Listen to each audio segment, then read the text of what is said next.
shielded his face and cried, "Please, I know not of your past, wise one." The winds raged around him.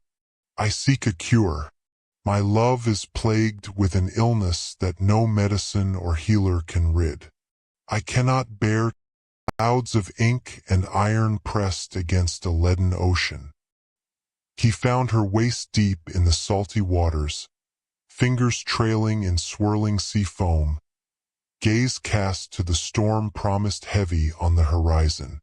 Winds tasting of seaweed and salt brine danced in her hair, tangling through long obsidian strands and tossing them into thickening air. From the dunes he called to her, "Fair one." His hail drifted, swallowed by crashing surf. "I seek the sea witch." Only winds stirred in answer. Slowly, her head turned ever slightly to gaze over her shoulder. From great distance and obscured beneath wild strands of hair, her dark eyes locked to his with piercing intensity that struck his core like lightning. With a hum that rippled across the waves, she spoke. A harrowing voice of thousand voices burrowed deep in his mind with a cold whisper of soft honey. "Is this what they call me these days?" Her lips curled, not to a smile but something knowing, something old. "I've heard tales of your great power," he cried, stepping closer to the waves. "Please, I seek your help." She laughed darkly from the water. "Great power." She tasted the words, rolling them over her tongue like foam dissolving on the shore. Thunder rumbled on the horizon. In an instant, she was before him, her face inches from his. She floated above a boiling sea, robes billowing over tumultuous waves that crashed to the shore with surging hunger. Energy crackled in the air, charged with a deep pulse that rivaled the burning winds. Her hair spiraled in silken waves before her, caressing his face, and her eyes, deep and endless, burned with intensity that could sink the largest of ships. "And did they call it great?" she whispered, her voice of thousand voices quaking earth and thrumming his bones. "When they led me to the pyre?" The wind howled, tearing at his clothes, the salt stinging his eyes. "Did they call it great?" she continued with increasing intensity. "When they bound my wrists, when they fed me to the flames?" He cowered before her as the sea swelled with hunger. "When they fed me to the flames? I surely think not." He cowered before She rose her higher, as the sea swelled. straightening "When her they fed form, me to the flames? I surely Feet think not." He brushing cowered against before she her rose as higher, the sea and swelled. yet Straightening when her they form. Still, here they slithered. I surely think not. He cowered before her. her. She looked down upon him with straightening her form. Still, tell me here then, they boy, slithered. I surely think not. You Cowered before before mockery. "What is it that you seek? Gold? Fame? Power, perhaps?" She tilted her head. A place among him and yet she laughed, and sea spray pelted his skin. With a forearm, he shielded his face and cried, "Please, I know not of your past, wise one." Clouds of the winds and raged around him against a leaden ocean. "I seek a cure. My love is plagued deep with an illness that no medicine or healer can rid. Help. I cannot bear to live without her." The winds slowed, the waters calmed. He shielded his face and cried, "The sea which descended. I know not of your past, swirling sands beneath the surface." The winds raged her dark hair to her sides. "And this woman," she eyed him thoughtfully, waves stirred hungrily around her feet. "Cannot live without her," she echoed. Just "Tell me one here they voice falling from her surely lips in think stark contrast to the thousands before. Rolling Quiet them waves over her lapped tongue around her like calves. foam dissolving "And this on woman, the shore. She's your great love?" On the He ignored horizon. hairs pricking on In his an neck instant, as her gaze she bored was into before him. She is everything to me. Inches from his. She studied him. She floated above billowing a in boiling soft winds. sea, Yes, she said quietly, this I will do. Waves Oh, that thank you, crashed to the thank shore you, with he cried, hunger. falling to his knees Energy in the water crackled in the before her. air. She narrowed Charged her with a eyes, deep looking pulse down that upon rivaled him. the burning But there is winds. always a price. Her hair spiraled in silken waves yes, before her. Yes, of course, Caressing he his stammered, face, scrambling in and his her pocket. eyes, I have money. deep and endless, Her voice of thousand burned with voices cracked intensity like that thunder. could sink the I largest do not of deal in ships. coins, foolish And did boy. they call it The great? waves stirred hungrily She around her whispered, feet before her calming. voice of thousand Then voices just one quaking voice, earth brimming and with thrumming disdain, his bones. your debt lies with the universe. When they led me to the He pyre, stood up, trembling. the wind howled. He lifted his head to meet tearing her at his fearsome clothes. gaze. The For her, salt I will stinging pay his any eyes. price. Did Her they lips call twisted it to a great? smile, sharp as She glass. continued with Such increasing conviction, she intensity. murmured almost to herself, When they bound how my valiant. wrists, The when they softest fed me chuckle to the emanated flames, from her like he thunder cowered rumbling on the before her horizon. as the sea She swelled. stepped forward, When they running fed a me to the cold flames, finger surely down his think cheek. not. He cowered Very before well her then, as the the sea deal is swelled. struck. When they fed Her me to eyes the flicked flames, surely feet think burned. not. A life for a life. He rose His higher. breath caught in his throat. Think He not. cowered With one very swift well movement, higher. Her hand deal shot is struck. gripped When her they back. fed Her me eyes to the flicked flames, fingers feet digging burned. a life for Flesh life. as rose His higher. breath caught in his throat. Think The water not. swelled One very swift well rose around higher. her hand. When She they laughed, pulling him under her eyes out to sea. As he sank deeper, deeper, he thought only of his love. He thought of her laughter, bright and warm, ringing across wildflower meadows around their cottage. Only of his love. He thought of her smile, crooked and beautiful, and the soft hole it hinged in his chest each time she wore it. He thought of the night he fell crooked and watching her dance, weaving and spinning between other party-goers beneath the hanging wisteria. She'd smiled at him, waving to come join her.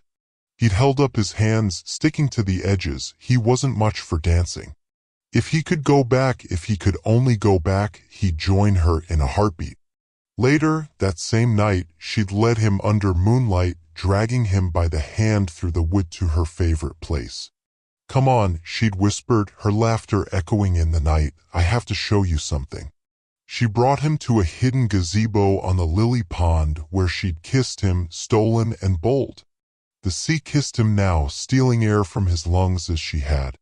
He thrashed against its unwelcome embrace as it ran icy fingers deep into his chest.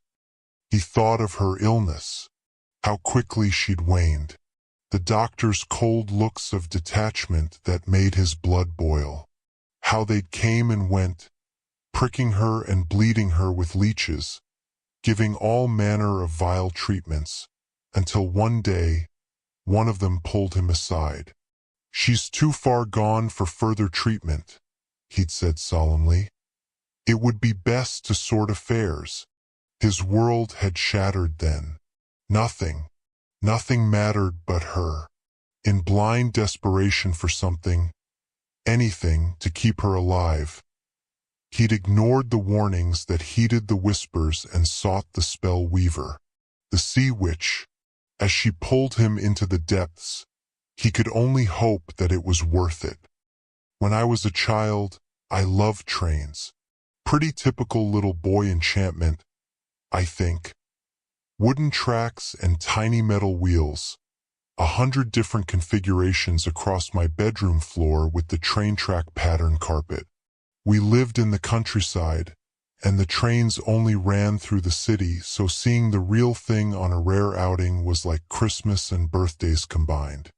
I remember even when I got older that my mother and I would stop at the side of the footpath to watch as they shot over the tracks. I never liked Thomas the Tank Engine, though. The faces creeped me out. I'm mostly neutral about trains now, I think.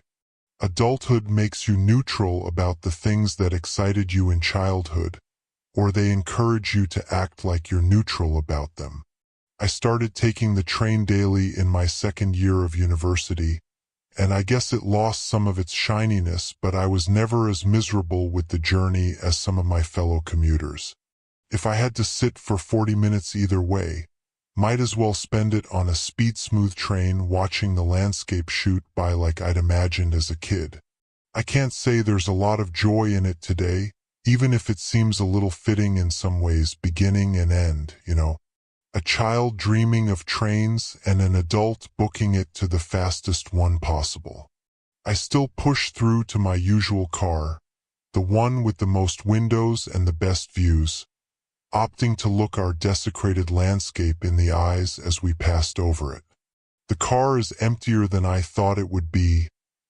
Are people not flocking to the trains, desperate for a seat, a chance to watch everything flying past? And I settle where I can watch the landscape and the car around me from the same place. I rode to the end of the line once, when I had first moved to the city and just wanted to quietly indulge that train-loving child still in my chest. I moved from seat to seat as the train emptied, getting the best views and just existing in the feeling. I think I was listening to Imagine Dragons or something equally fitting for my youth, just watching everything fly past and trying not to think about grades and professors and facsimiles of friends. All of that stuff had seemed so important back then, like it was the whole world. Today I'll make that same trip, the end of the line with my eyes on the horizon. No music, though. Today I'll keep my focus sharp. The car fills slowly, and brings with it more commotion than usual. Groups of people talking in frantic pitches and hysterical sobs. Some are dark and grouchy, those pessimistic I told you so people. Some are trying to project sunlight through their shaking hands, smiling and saying how much better things will be at the end of the line. All of them are afraid. I am too, but I'm glad to be on the train. The train seems to be faster than usual when it at last sets off. I suppose safety restrictions around speed don't matter anymore. It's still safer than off the train, and there's less to worry about when nothing is coming in the other direction. When we pass the motorway, everything is the same. All the cars heading north, nothing passing the other way, all the lanes filled up to the brim. Those are the people who couldn't leave a thing behind, who filled their seats with books and family heirlooms and nice coats. A nice thought, but none of them will make it to the north. That's what the men across the car are saying, shaking heads to hide their shaking hands. We ride for maybe half an hour before someone spots them. It starts with gasps of horror among friends, pointing and screaming, then a child crying uncontrollably in one of the further cars. There are packs of them on the highway, stopping the cars and creating barricades to capture as many drivers as possible. A few of the trucks and four-wheel drives manage to push their way off the asphalt and rattle down onto the grass, careening wildly into any direction that is away, for any dwindling possibility of safety. Some of them make it, but even then, that's only for now. We've seen enough now to know that the carnage will only grow. We all know that the north isn't going to be safe for much longer, either. But trains are good for running. We can leave it behind for a little while. They don't go after the electric cars, someone pointed out a few weeks into the first attack. Drawn to the noise of the gas guzzlers, maybe, or the stink of the exhaust. Back then, the attacks were still distant enough that you could brush that off as propaganda from parent to child. A myth to encourage quiet voices and regular bathing. But it went from an unreal kind of warning to a stark reality, with patrols in the streets and locked doors and halting economy. Then the conspiracy theorists reasoned it was government propaganda, some kind of leftist agenda to keep the gas cars off the streets. But then the patrols all got turned, and then nobody really felt safe enough to joke about it anymore. They were saying this city would be the first to go. It looked like something out of a movie from 2014 that teenagers watched religiously, swearing up and down that it wasn't just some dark fiction, but a prediction of the future. This was where we were heading. Kind of ironic, because everyone ignored them even though the main character of every movie was a teenager being ignored. I guess there were plenty of warnings. We were still all so late to pack up and leave.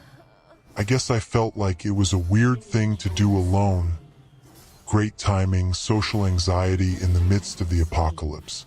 But even now on the train, everyone's in a group. Those teenagers, girls hyperventilating with their Stanley drink bottles by the windows. Those elderly folks joining wrinkled hands and sharing memories they're grateful for in the aisle seats. The grizzled old men trying to pretend they don't care about each other when they'd waited for the others to leave. Risked their lives in doing so. They're always in groups in the movies, too, even if only so one of them can get infected and traumatize the rest of them. Maybe I shouldn't have moved so far away.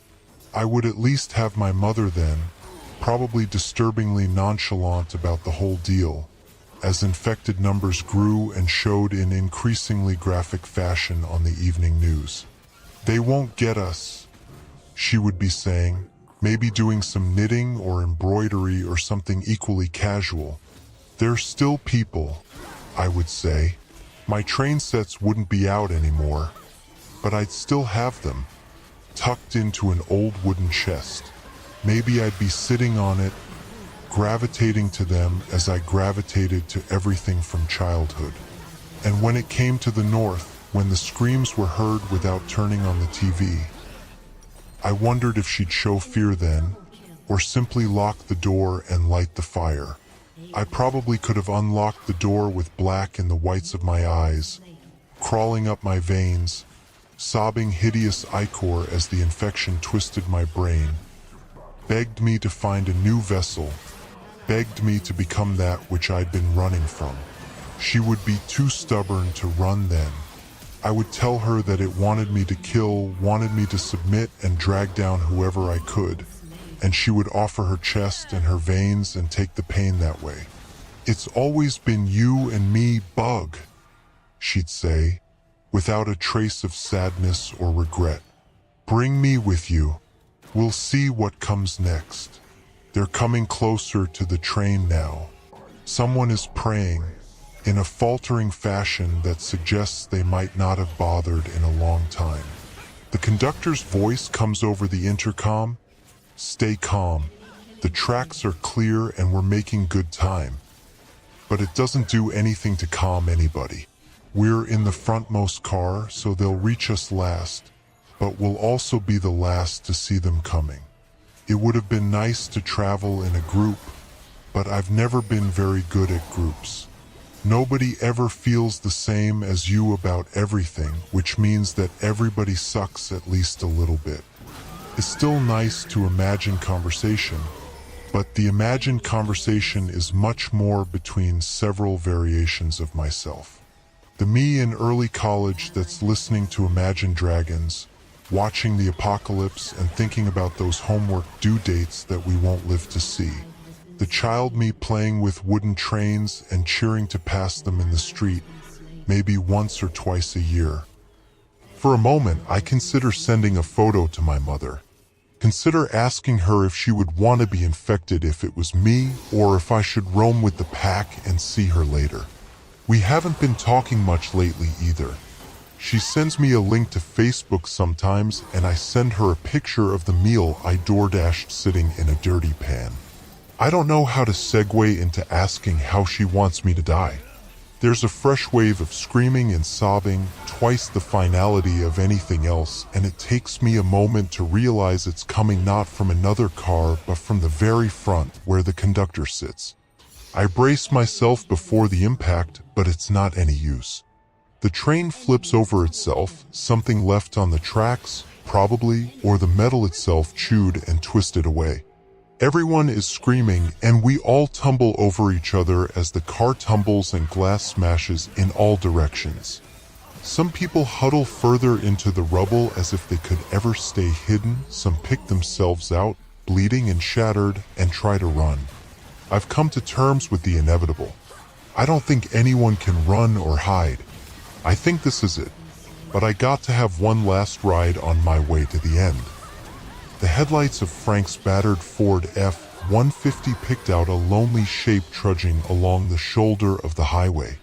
Their head hung low, so the only detail Frank made out was the olive-drab army surplus jacket flapping in the rising wind. Thunder rumbled and rolled overhead, and the occasional lightning flash foretold a storm blowing in.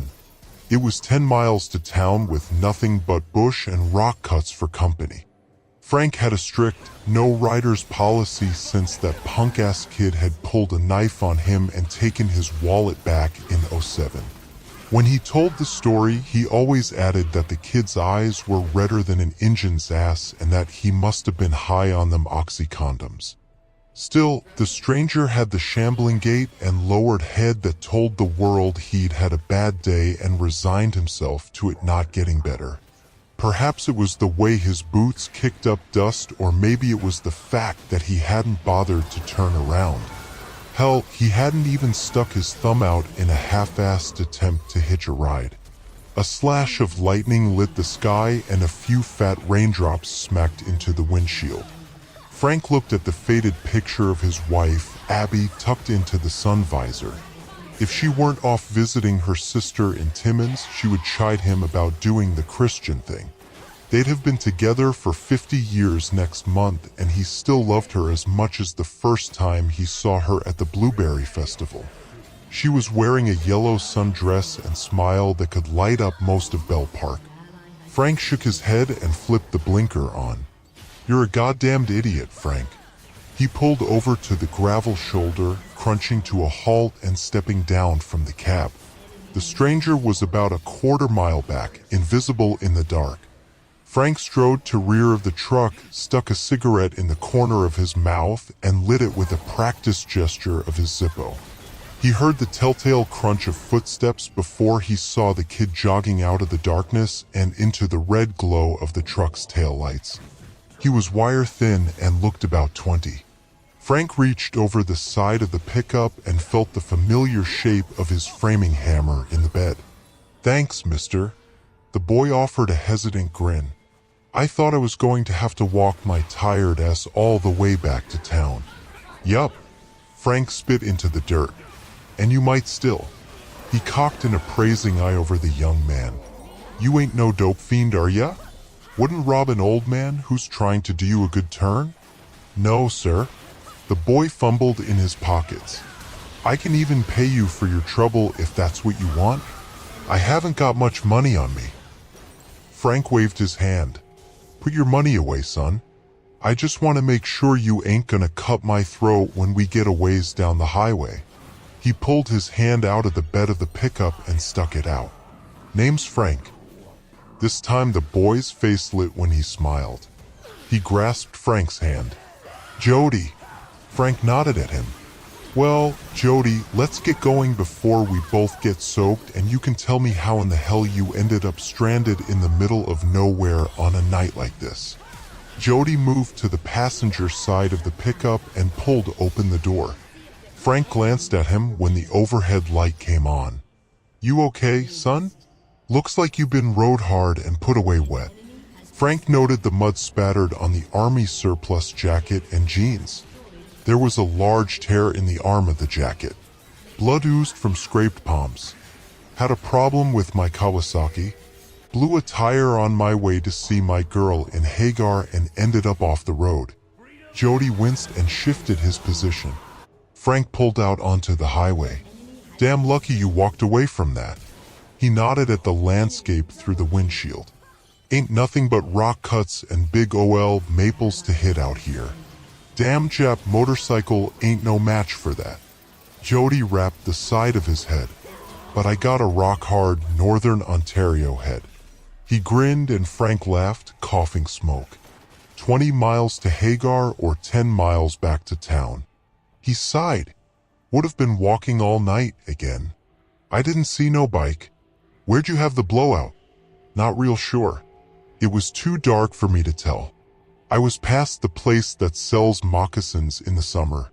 He looked out the passenger side window. "Haven't seen anyone in a long while, and the few I did see just kept going like I wasn't even there. Can't say I blame them." Frank gestured to the side of the road. "Ain't many would pick someone up anymore. Damn world is going to hell in a handbasket, what with all them dope fiends and bikers." Frank paused. "No offense. None taken. I'm no druggie or biker." Jody laughed. I drive a Kawasaki for God's sake. Time was folks could trust each other. Sure, we had some bad eggs, but nowadays I swear most people gone batshit crazy. Watching the news makes me lose my faith in humanity on a nightly basis. There's some of us that are pretty normal. Yeah, and you seem to be nice enough. Polite even. Frank lit another cigarette and let out a long plume of smoke. What say we get you back home so you can call your girl? Rain began to spatter the windshield in earnest. Frank flipped the wipers on and Jody shifted uneasily in his seat as another low rumble came in from the east. So, what's your girl doing, Hagar? Barb's a waitress at Evil Eye Jack's. Frank cocked an eyebrow. The biker bar on the highway? It isn't that bad, really. Half are pot-bellied, middle-aged guys with ponytails acting like teenagers. They have a few beers and brag about stuff they haven't done with girls they've never met. Frank laughed. Don't sound that much different than the boys down at the Legion. Still, I wouldn't want my Abby to work in a place like that. Frank tapped the photo on the visor. She used to be a nurse before she retired. Jody glanced at the photo. Nice-looking lady. Been married long? 50 years next month. Frank smiled. I'm surprising her with a trip to New York City. Been promising since forever that I'd take her to one of them Broadway shows. Really? A Broadway show? You don't seem to be the bright lights and big city type. Jody smirked. No offense. Frank laughed. No, you're right. I'd rather stick my arm in a thresher than sit through one of them damn song and dance shows or, God forbid, get dragged to an antique show. I hear you. At least Abby doesn't drag you to craft shows. I swear to God my balls shrivel every time I see a folk art painting. Ain't it amazing what we'll do for our women? Frank laughed. Yeah, it's impossible to explain what you'll do for someone you're in love with. Jody peered up the road through the worsening storm. I wish I'd gotten to see her. A powerful gust of wind tore across the road and torrents of rain whipped against the windshield. The wipers thwacked back and forth in a vain attempt to keep up with the sheets of rain. Frank slowed as he passed a road sign indicating a curve ahead. Damn, it sure is coming down out there. He squinted at the blur of road through the windshield. Jody shuddered. It isn't your fault, Frank. What? What do you mean? Frank glanced over to the passenger seat. It was empty. Frank looked up from the empty seat to see a motorcycle in the road ahead. Its rear tire was shredded and the rider was attempting to push it to the side of the road. Frank slewed left, attempting to swerve around the bike, but the rain-slick road transformed his swerve into a sidelong skid.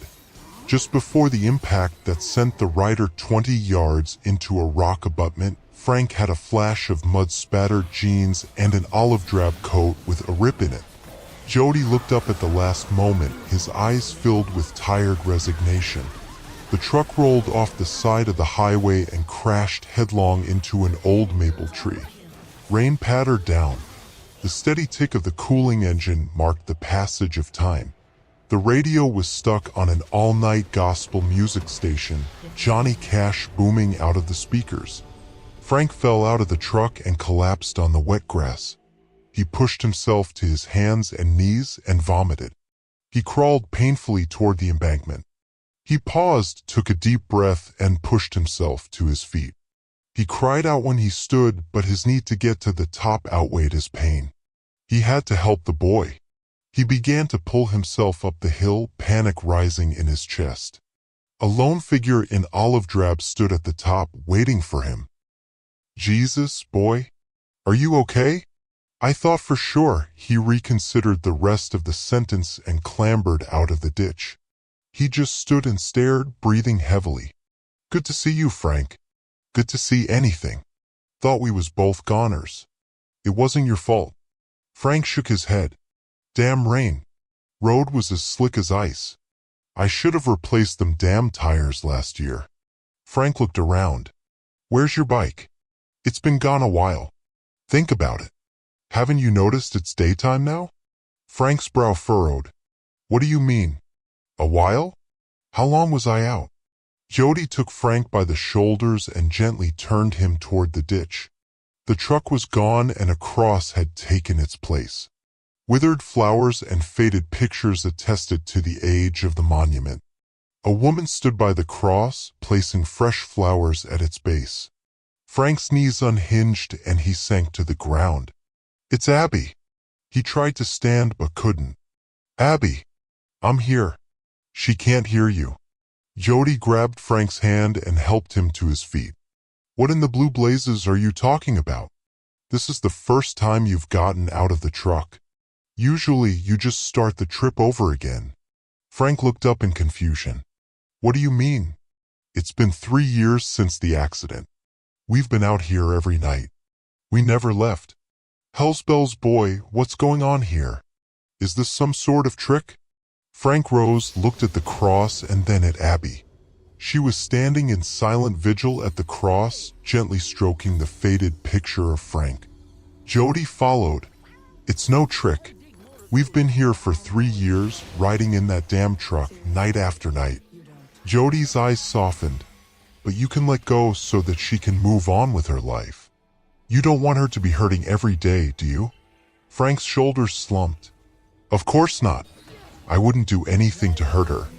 Jody threw his arm across Frank's shoulders. Well then, let's move on. No more stormy nights. Frank stepped onto the road and started walking towards town. What's down the road, son? Not really sure. Pretty sure there aren't any craft shows or Broadway productions though. Track 2, Soul Mountain. Composer, Lewis, Lindsay. Beer whore galloped through air, whinnying and chirping in simultaneous tones.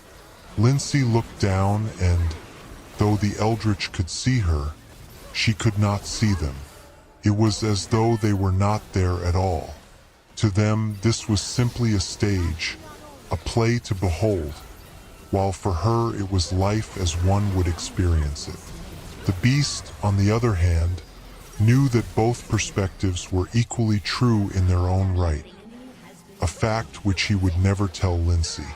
It didn't matter much to him whether he was being observed by an eldritch audience or if he was truly on the saddle of a horse with the consciousness of a self-aware bird. The difference meant little, and life, like a play, was meant to be experienced in its fullness. The beast pointed. Lindsay. Hey, Lindsay. Check this out. Lindsay fixed her gaze and followed Beast's elongated fingernail. Before them were shades of purple and hues of violet wisps, emanating from crystallized undergrowth and flowers upon a mountain overhead. Lindsay's eyes widened. Is that? She tightened her grip around the beast. Soul Mountain. The beast smiled back at her. Looks just like it, doesn't it? But I didn't think it was real. Seems it is. What's the story behind that place again? Lindsay took in the dark clouds overhead, the snowflakes tangoing and becoming a part of the tapestry of violet-tinted snow. Well, in my song, it is said Soul Mountain, once a mountain of abundant golden fruits and vegetation, froze over cause of a curse. Why? You already know why.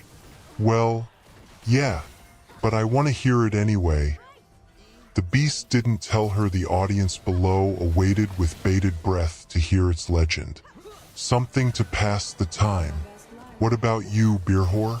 You want to hear it? Beer whore snorted. Beer whore gives little shits about mountains and whether or not they're capable of possessing souls. Besides, it is beer whore. Roll the R, you uneducated earworm. Rather than roll his R's, the beast rolled his eyes. He gestured back at Lindsay to speak. She began.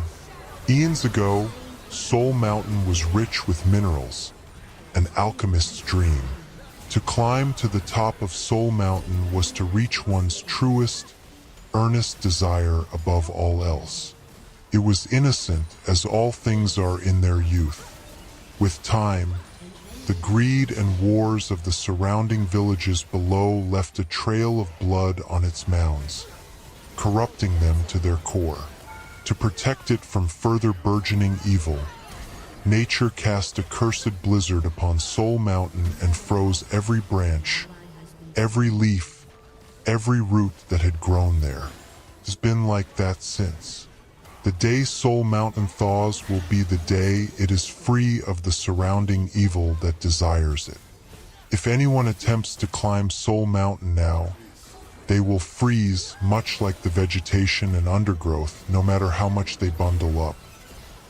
However, those who cannot climb can reach the top of Soul Mountain without freezing, as those who cannot climb usually aren't able to partake in wars and bloodshed. How can you reach the top of Soul Mountain if you can't climb? The beast asked. A miracle. Either that or determination. A mix of both, perhaps?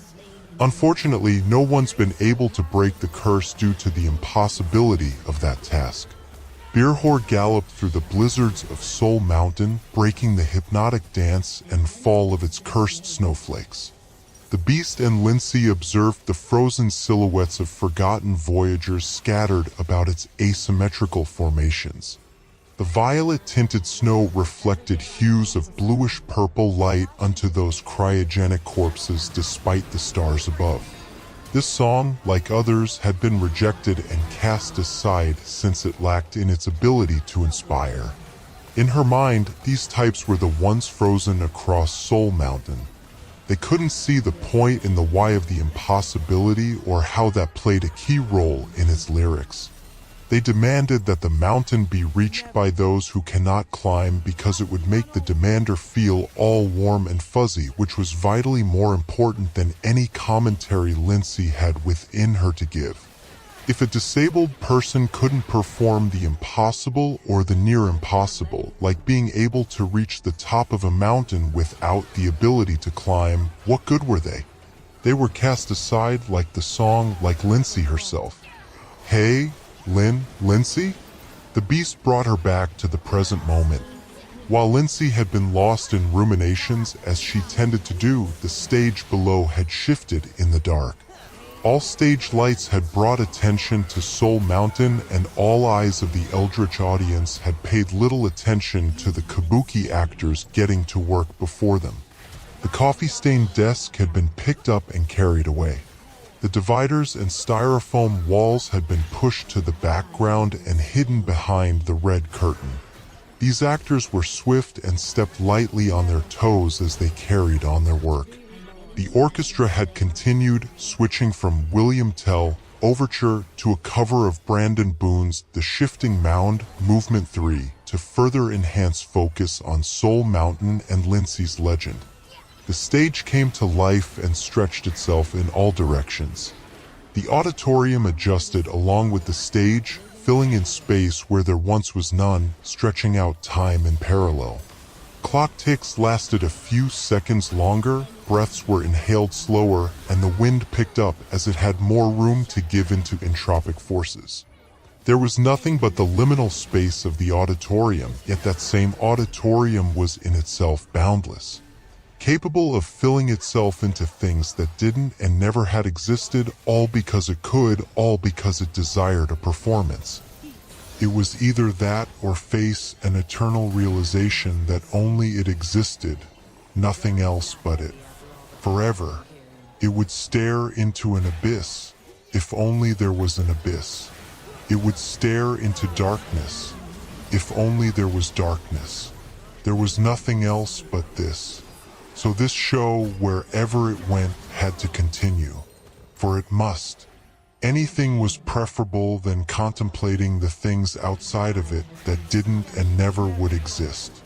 Eternally. Forever and ever. So, it distracted itself with light, with hues and shades of that light, with the rhythmic galloping of a mechanical horse hoisted in the air by mechanical chains from above, with the pointing of a beast man and the girl in a wheelchair who followed its gaze. It distracted itself with the stage lights that shifted from the mountain back to the concrete, painted black stage. The red curtains had further parted and kabuki actors had finished putting in blue-painted fences perpendicular to the orchestra below. A line of people formed on parallel sides of the stage. Flowers and undergrowth bloomed past concrete, as if to imitate the likeness of an open space. Similarly to an amusement park or carnival at night, most of the neon lights that the kabuki actors had installed were in various shades of blue. For this was the festival, and most of its festivities, rides, and merchandise were, if not nearly all of it, in some shade of blue. "There it is," said the beast. "How you feeling, Lindsay? Pumped up? Nervous? Thrilled?" He ignored her trembling fingers and her head burrowing into his hairy shoulder. She said nothing. Beer Horse slowed its galloping and descended toward the line. Dust picked up and wafted over the audience as Beer Horse steadied its footing. Lindsay didn't dare to look up. The beast, on the other hand, was more than happy to drink in the view, and oh, what a view it was. Most of the denizens in line were women, and they were dressed in tightened corsets and somewhat translucent thongs. Their bare breasts hung over leather and their nipples were covered in star-themed stickers. Their hair were dyed various colors of blue, pink, red, and green. Their faces were pierced and their skin was tattooed from neck to ankle with quotes and designs from beloved shows. The men, on the other hand, dressed in a mixture of leather jackets and suits. They carried themselves with an air of professionalism. Any fully dressed woman who dared to get in line seemed to be shooed away.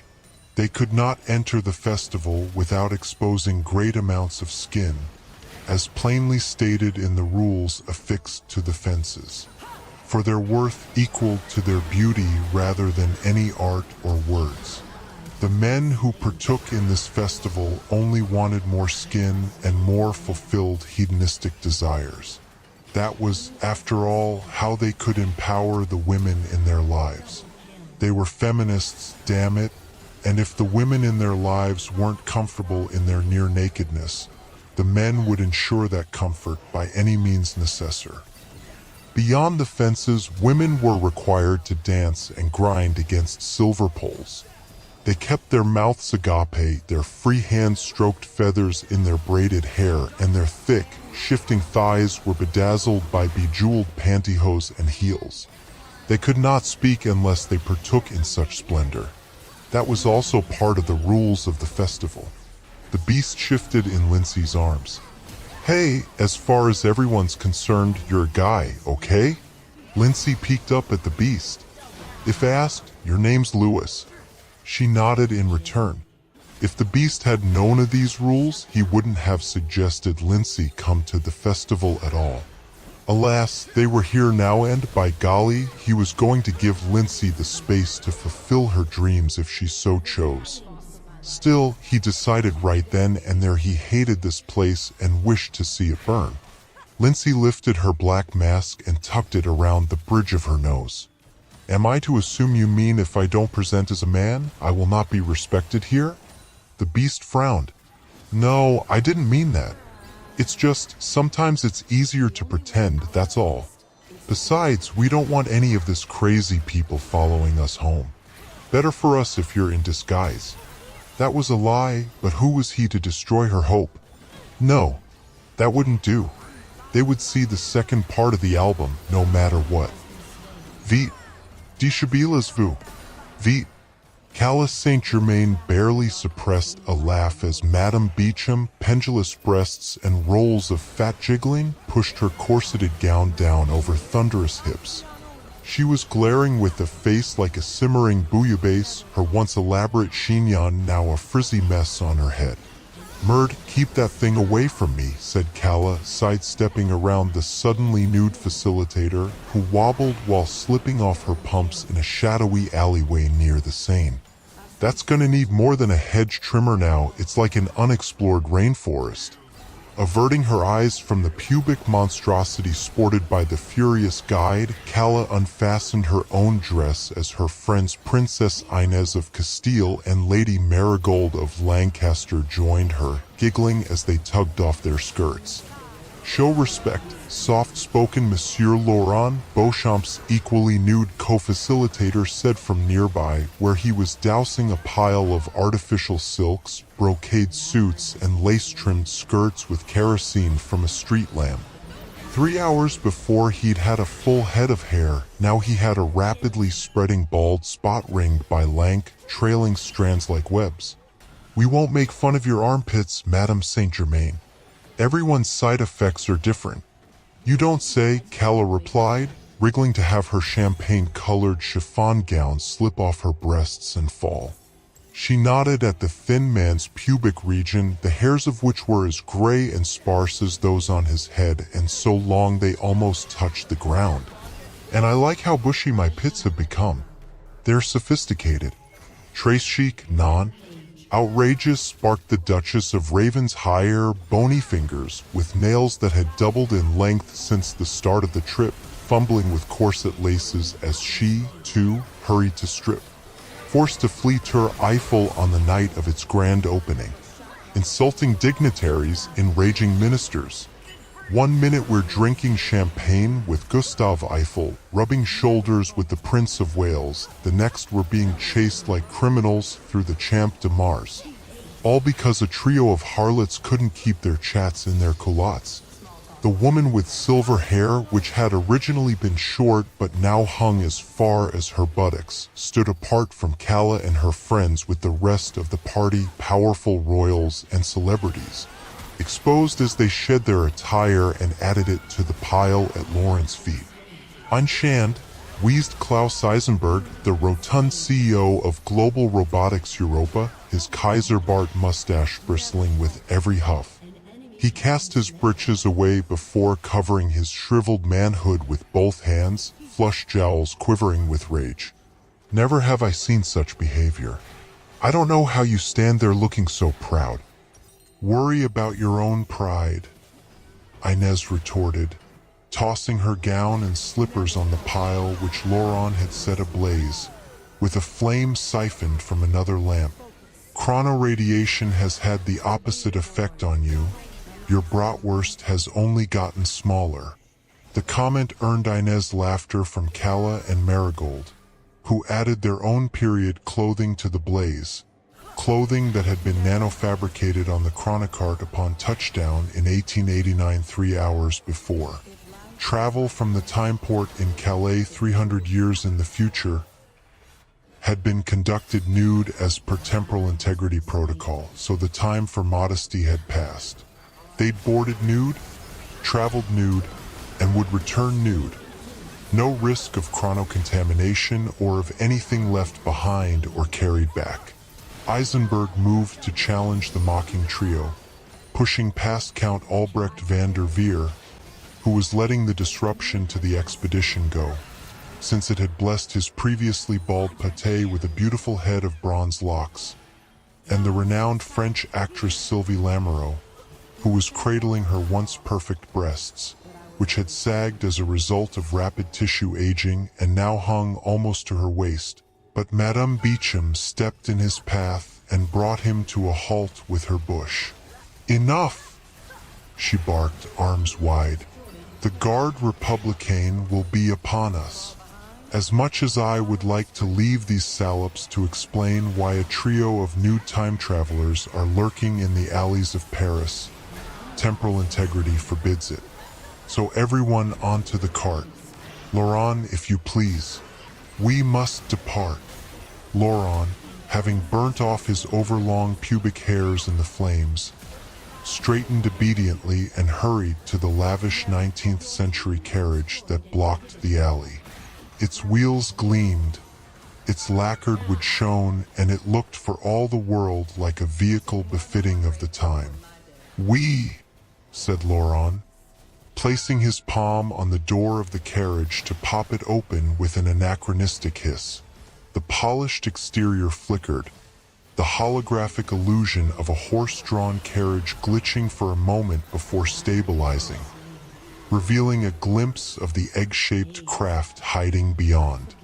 If you'd all be so kind as to board and pass through the scanner. Move, Beecham barked, maneuvering behind Calla, Inez and Marigold and shoving them in the direction of the vessel with her breasts. Everyone on. EW.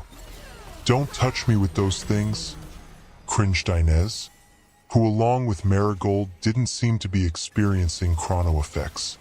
Both girls' hair, fingernails, pubes, breasts, and everything looked the same as they had when they'd first undressed back in Calais.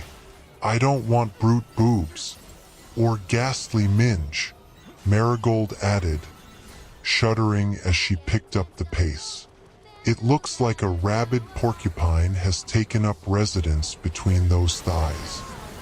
From the streets beyond the alley, the sound of whistles, shouts, and galloping hooves grew louder.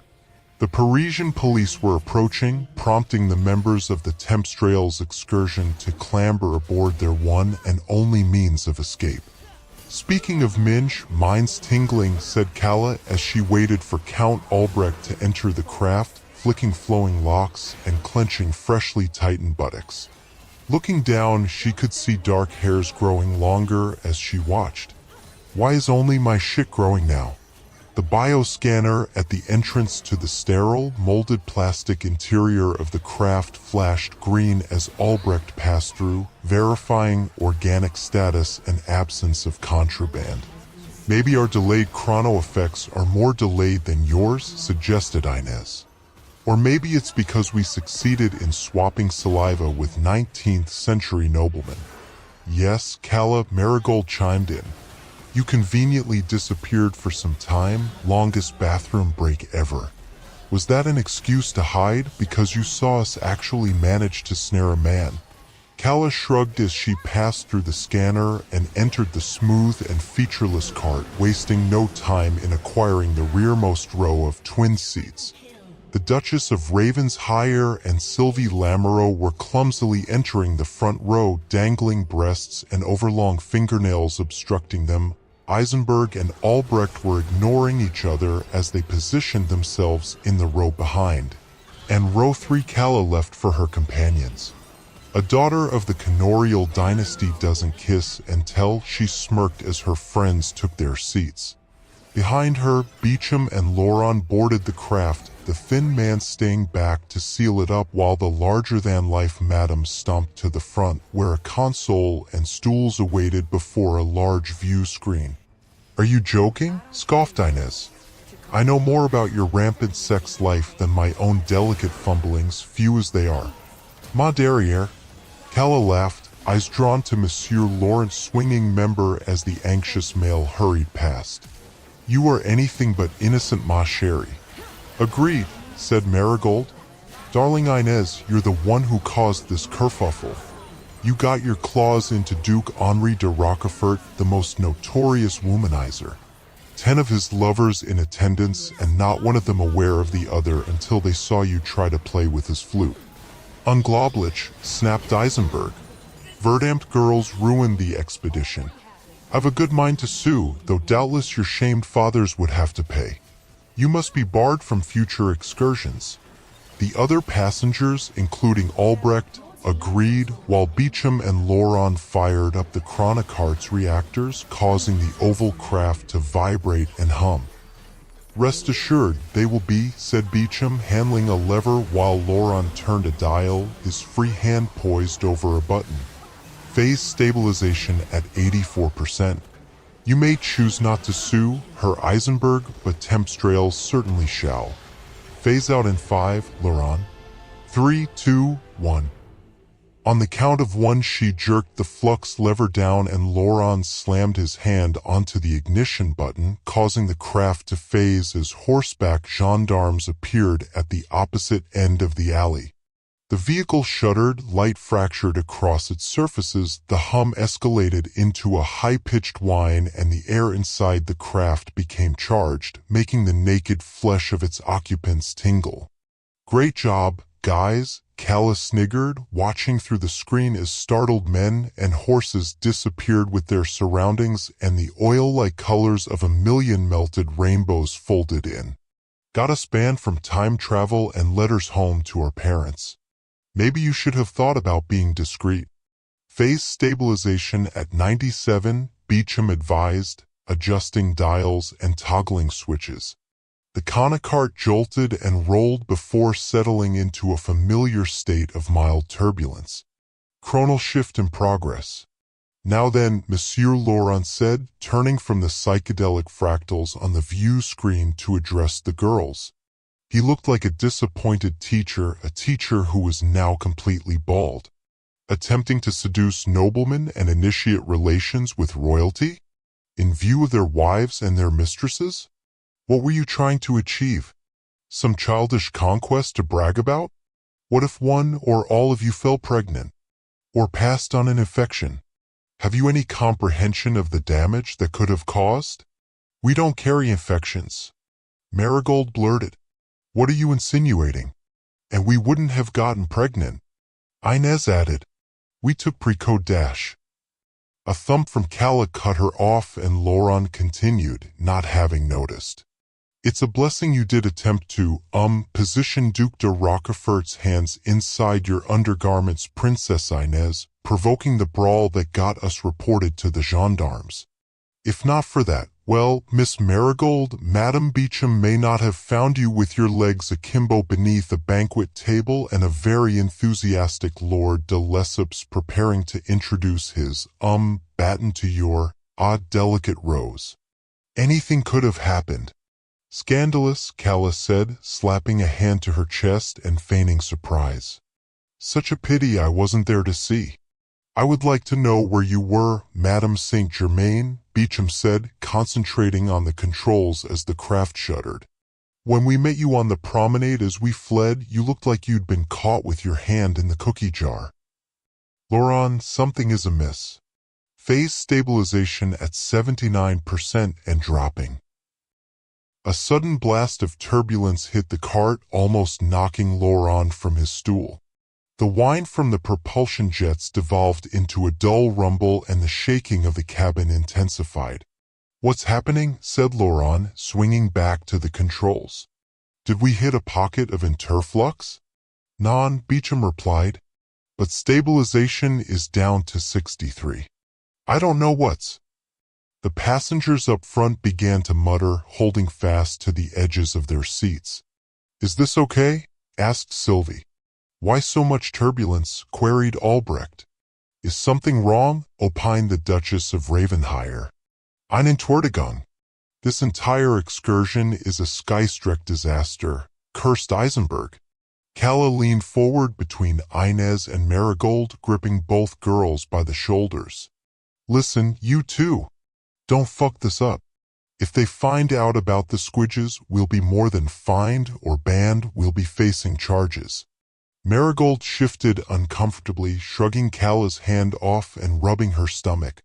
Speaking of squidges, are you guys feeling okay? I feel weird. Me too, Inez agreed, pressing her thighs together and bending forward, breath shallow, skin clammy. I feel like I really need the toilet. Oh, cramps. You said you used these before, Calla. Is this supposed to happen? Shush. Calla hissed, glancing forward to make sure nobody had heard. What's wrong with you two? I'm fine, it must be something you ate. No, something's wrong. Marigold gasped, face red as she turned to Calla. I feel like it's expanding. I knew this was a bad idea, I want it out. Me too, Inez said, beads of sweat on her forehead as she clutched her stomach. Fuck, it hurts. What's it doing, Calla? Why does it feel like this? Stop, Calla said, sitting back from the girls. It can't be the squidges. They only become active when touched by semen, and they shrivel up and die when they've absorbed it. You didn't have sex, so they should remain dormant inside. Not like mine, and I feel, oh Merd. Merd what? Marigold demanded, eyes filled with a mix of pain and fury. What do you mean, not like yours? Did you do it? Inez groaned, tears in her eyes. Hostia puta. The squidges absorbed the chronal radiation. That's why we're not affected. But, Kala, what happened to yours? Nothing happened, Kala said, dropping a hand between her legs to check inside. It's still there, proof that I did it like we planned. Oh! Paban, where's it gone? The chronocart jolted and rolled as though it had hit a temporal speed bump, hurling passengers into one another and Beecham and Laurent to the floor. The lights dimmed, the console beeped, vomiting fractals splattered on the view screen. It's all right, Monsieur Laurent said, climbing back up onto his stool. Everyone remain calm. We are 20 seconds out, we can make it. Madam Beecham, we must execute Emergency Protocol 99X. Madam Beecham? Madam Beecham. Madam Beecham wasn't listening. She was staring at Inez and Marigold, who were doubled over moaning in pain, and Kala sat behind like a deer in the headlights. Squidges, she spat from where she lay on the floor. You nymphomaniac putins traveled with genetically engineered, cephalopod-based contraceptives in your manettes?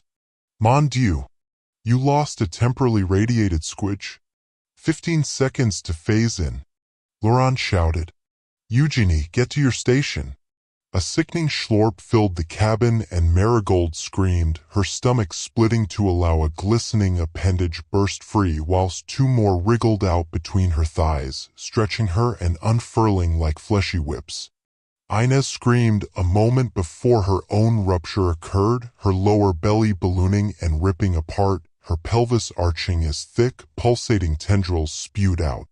Sylvie Lamoureux's sagging breasts bounced as she jumped up and shrieked, only to be staggered by a fresh wave of turbulence and thrown towards the Duchess, who instinctively stuck out her arms, slashing the actress's face with her deadly nails. Eisenberg, too, was on his feet, howling in German as he shoved Albrecht to the floor and trampled him in his bid to escape. Marigold and Inez's bodies, now grotesque marionettes of the evolving squidges, rose up on the tentacles protruding from their cavities, limbs dangling as the lab-developed cephalopods carried them onward. Stay calm, Laurent yelled, unaware of the horror behind him as he operated buttons and dials. 10 seconds. Eugenie, help, man the lever. Kala lurched from her seat and staggered back, falling against the rear wall of the craft. She watched as the tentacles sliding from her friends' mangled bodies coiled and flexed. Saw one from Inez' gut curl around Eisenberg's head and pop it, another from her lower orifice snap Albrecht's neck. Saw a multitude trailing from Marigold fall upon the entwined Duchess and Sylvie, wrap around their limbs, tear them apart. Saw Beecham struggle to her feet, stagger back, bump into Laurent, knock him onto the cart's ignition switch. The cabin lurched. The fractal tunnel outside the view screen collapsed, vanishing into darkness. And then, with a stomach-churning lurch, the chronocart stopped. Eugenie, gasped Laurent, wriggling free of his colleague's quaking bulk. What did you do, And that's when he turned. And that's when he screamed in unison with Madame Beecham as the human squidge hybrids lurched forward. And that's when Kala grabbed the exit lever by the door and slammed it down. The hatch exploded open and she fell out, hitting the ground hard, bare skin scraping on wet stone. Stone, not metal. Inside a swirling, red-tinged fog. Fog where the time port should have been. She staggered to her feet, confused, turning circles, searching for something, anything familiar, finding only mist filled with strange organic shapes, squid-like forms with arms and legs, drifting in and out of the haze, the air thick with the sound of slithering tendrils. What the fuck, she said, shaking her head, trying to reason, reality dawning like the tentacle that snaked forward and coiled around her leg. She screamed as it jerked and hauled her up, carrying her high, bringing her to a halt, upside down, before a massive, gray-skinned squidge, its gelatinous skin mottled with age, its beady eyes peering at her darkly. The ones on the ground were evolution. The one holding her up was ancestral. A slimy voice slid into her mind. I've waited a long time for you, Kala. Stop, Kala gasped, fighting the grip of the tentacle, feeling it slide up her thigh, around her waist. It was just for fun. Fun? Putting me up there? Disgusting. And then what that other one did. Ugh. Thankfully, I had become sentient enough to understand what was happening and get out. Please. We didn't mean to cause any trouble. Your suitor was the first one I ate. Now it's your turn to see what it's like. It tilted its bloated head and then it opened, a gaping, pulsing orifice at its center, lined with glossy ridges, slime slick and glistening, yawning and gaping like a void. Kala screamed as the tentacle shoved her into the maw. She struggled, she thrashed, but muscular walls closed around her, sucking her into a fleshy abyss. Her last thought before the acids took her was a single, horrible realization. That contraception can often let you down. And so, the race begins. The two of them run down without even a flicker of hesitation, without any thought or pause. There are others in this race, behind them, in front of them. Actually, the others are all around them, everywhere. The world is made of them today, but only the two of them matter in this race. They traverse the others that stand in the way, they hop over them, they zigzag around them sharply, erratically, cutting corners and spinning ankles like a football player. Sometimes they even burst right through them, swallowing up any of the others that may dare to stand in their way. The left one breaks away and descends harshly by catching a streak of luck and coming across no obstacles in this particular stretch. Then it hits something of a wall. The right racer witnesses the crash, senses an opportunity, and carves open a fresh bout of focus. It powers down steadily and weaves in and out of all the obstacles that wish it to fail. Unfazed is the one on the right, and it coolly swerves past the one on the left, which still remains stationary and unable to move and continue down the track. The right chugs on home and sings celebrations as it flies to the end, crashing into the silicone finish line in a suicidal explosion. Nora Ashmore watched the two raindrops race down the window out of sheer boredom. She resented her train journey into the city each day, so making up games for herself in her own mind was one of the ways in which she would encourage the passing of time. Sometimes she'll bring a book, but it only goes so far and works so well as, since her divorce, Nora's mind seldom stops and she has a damn hard time concentrating on other escapes like a story. A glass of wine or a few seem to do the trick better than most, but she'll have to wait for that. She's also trying to spend less time on her phone these days, which means her time on the train exists in a moment of limbo where just has to suffer and remain seated in a barren state of honest lethargy. Beyond the window, the train rolls through fits of mist and rain, blurring the sight of the world. Rainfall stains the window with streaks of loose water in chaotic patterns that make no sense, like the work of an angry painter. The gray landscape is overwhelming, the moment where the faraway distant hills meet the sky merge and become one. The morning enveloped in a colorless sphere. The rain out is heavy enough, but not too heavy, and is carried by an orchestra of wind gusts. If it wasn't for the constant rattle, Nora would listen to the wind whistle through the crevasses of the train and the rain frazzle against the glass window. It would make her skin shake and shiver with blue fright. The train journey is the same each day and cuts through rural areas on its way into the city.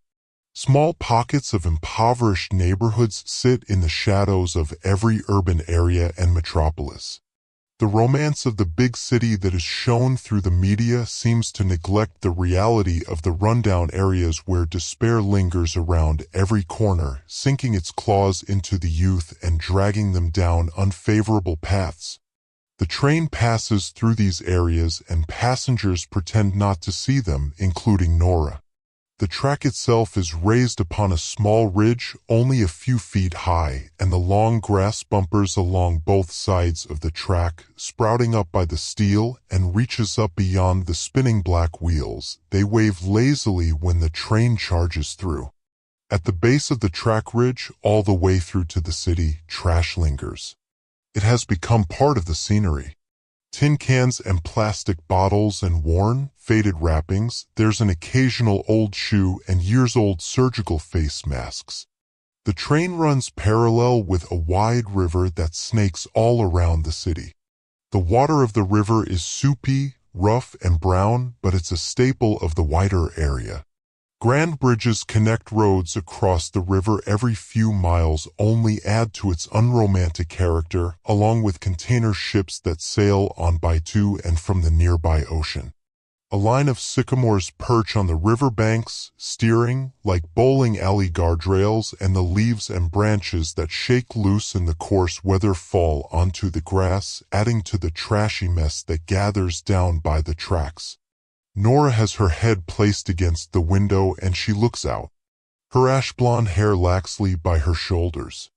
Through the rain-spotted window, she can see the dense group of skyscrapers in the distance reaching up into the clouds. Even on miserable days like today, the clustered center of the city looks elegant even from afar. The big city promises wild dreams of riches and fame that, ultimately, seldom bloom, delivering only a bleak, fruitless existence of stale mediocrity. Nora turns on her headphones and looks down by the tracks that fly by. The humming of the train makes her eyes heavy. She watches the water of the river flow with small white and brown waves when they fold and crash gently into the bank where the sycamores loom. There are parties of dense bushes and shrubs that congregate at the base of the trees by the sides of the river.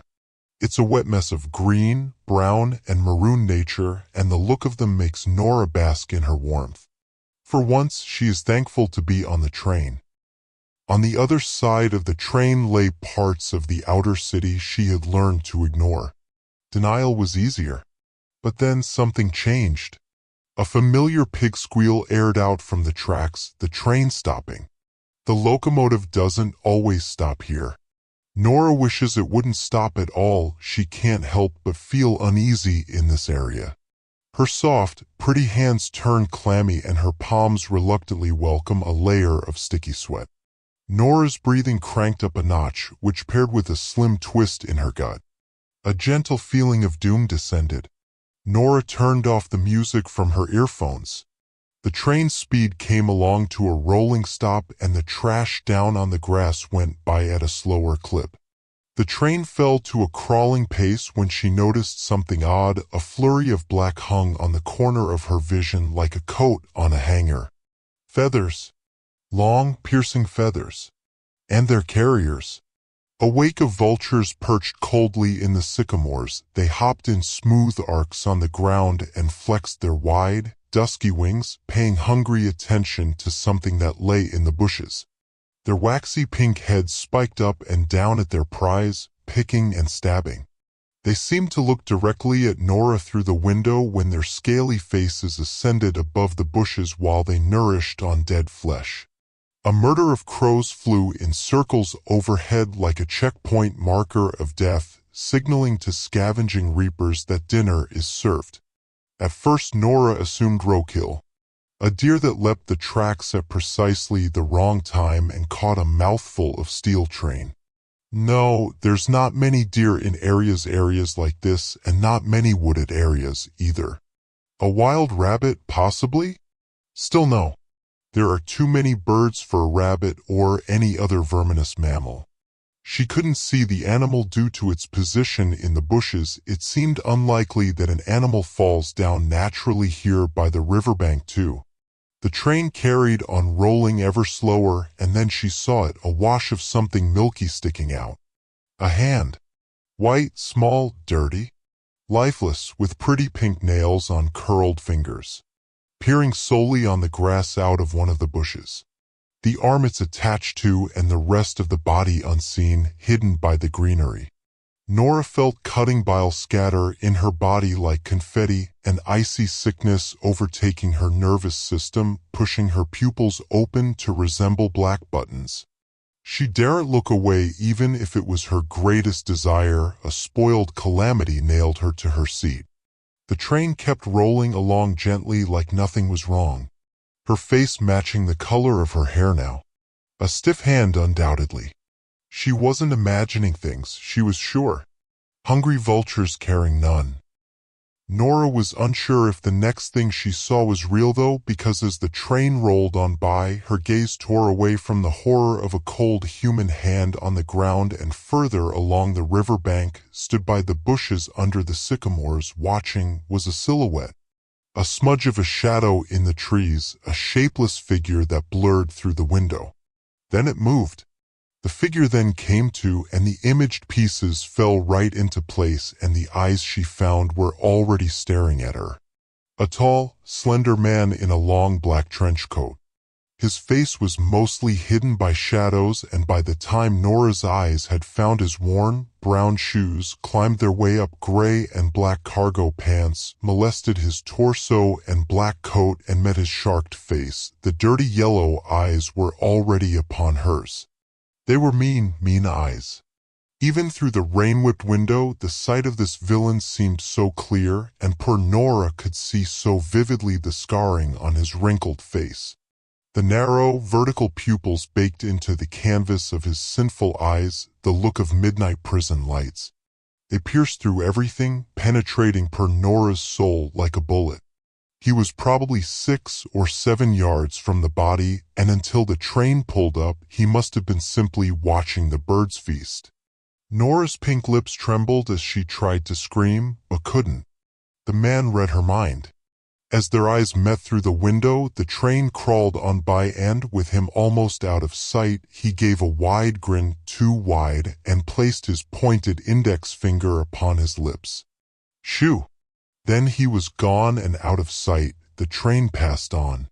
She looked at the passing bushes and the trash on the ground. The trees and the roaring water of the river and the birds and the wicked wind and the raucous rain moving yet staying the same like a zoetrope. She pulled out her phone. 0 signal. The next few seconds felt like hours lost in a maze.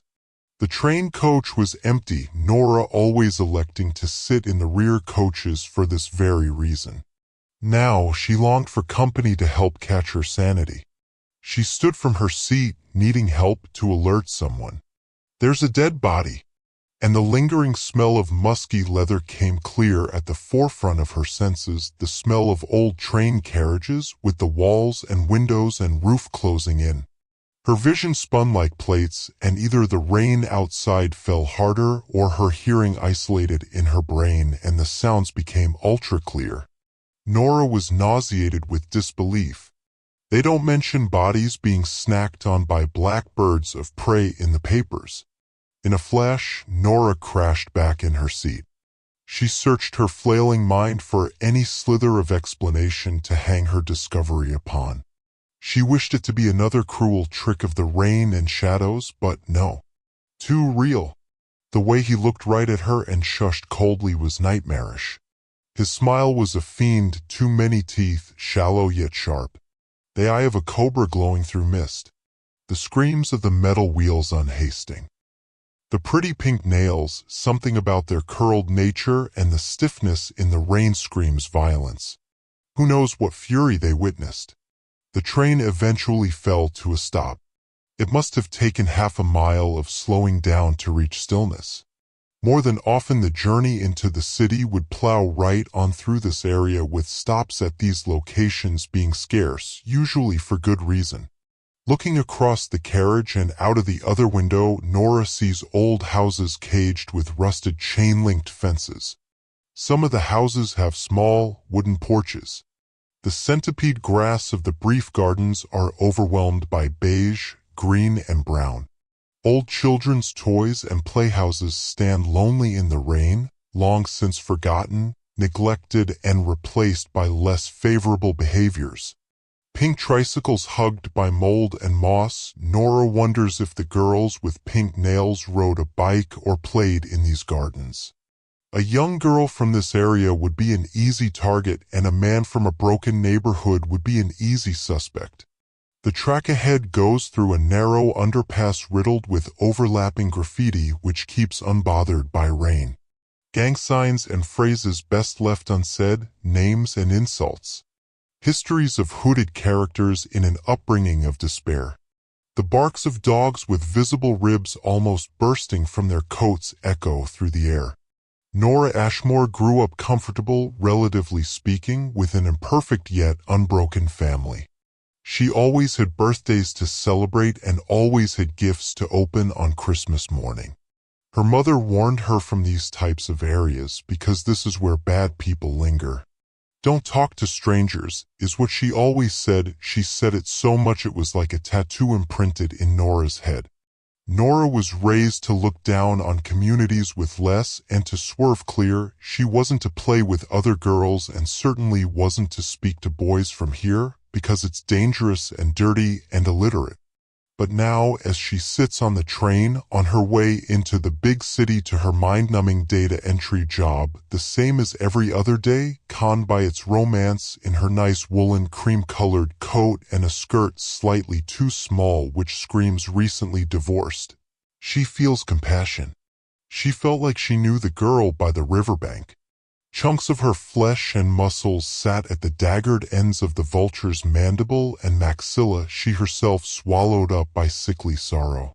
This is the reality of what exists on the skating edge of torn communities where city resources do not reach. She looks out again and sees the city skyline. It looks like a giant living creature, and she feels deep irony with a hypocritical taste swirling around her mouth. A mechanical wheezing sound knocks Nora out of her daydream. A dead body. A killer with yellow eyes and a lust for blood, a killer that saw her. Yes, that happened. Nora is still alone in the cab and still needs to tell someone what she saw. There's no signal on her phone still, and it doesn't look to pick up just yet as the train winds up heavily and begins rolling out through tunnels and miserable underpasses. The rain continues to spit to the ground, giving the grass a dewy glimmer alongside the sweeping bronze river.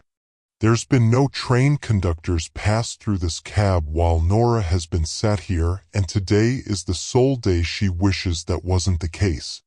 Her biggest irritation is people talking to her, but today it is a burning desire. Maybe someone else in one of the other cars saw the man. The train had slowed down considerably when she spotted him, too.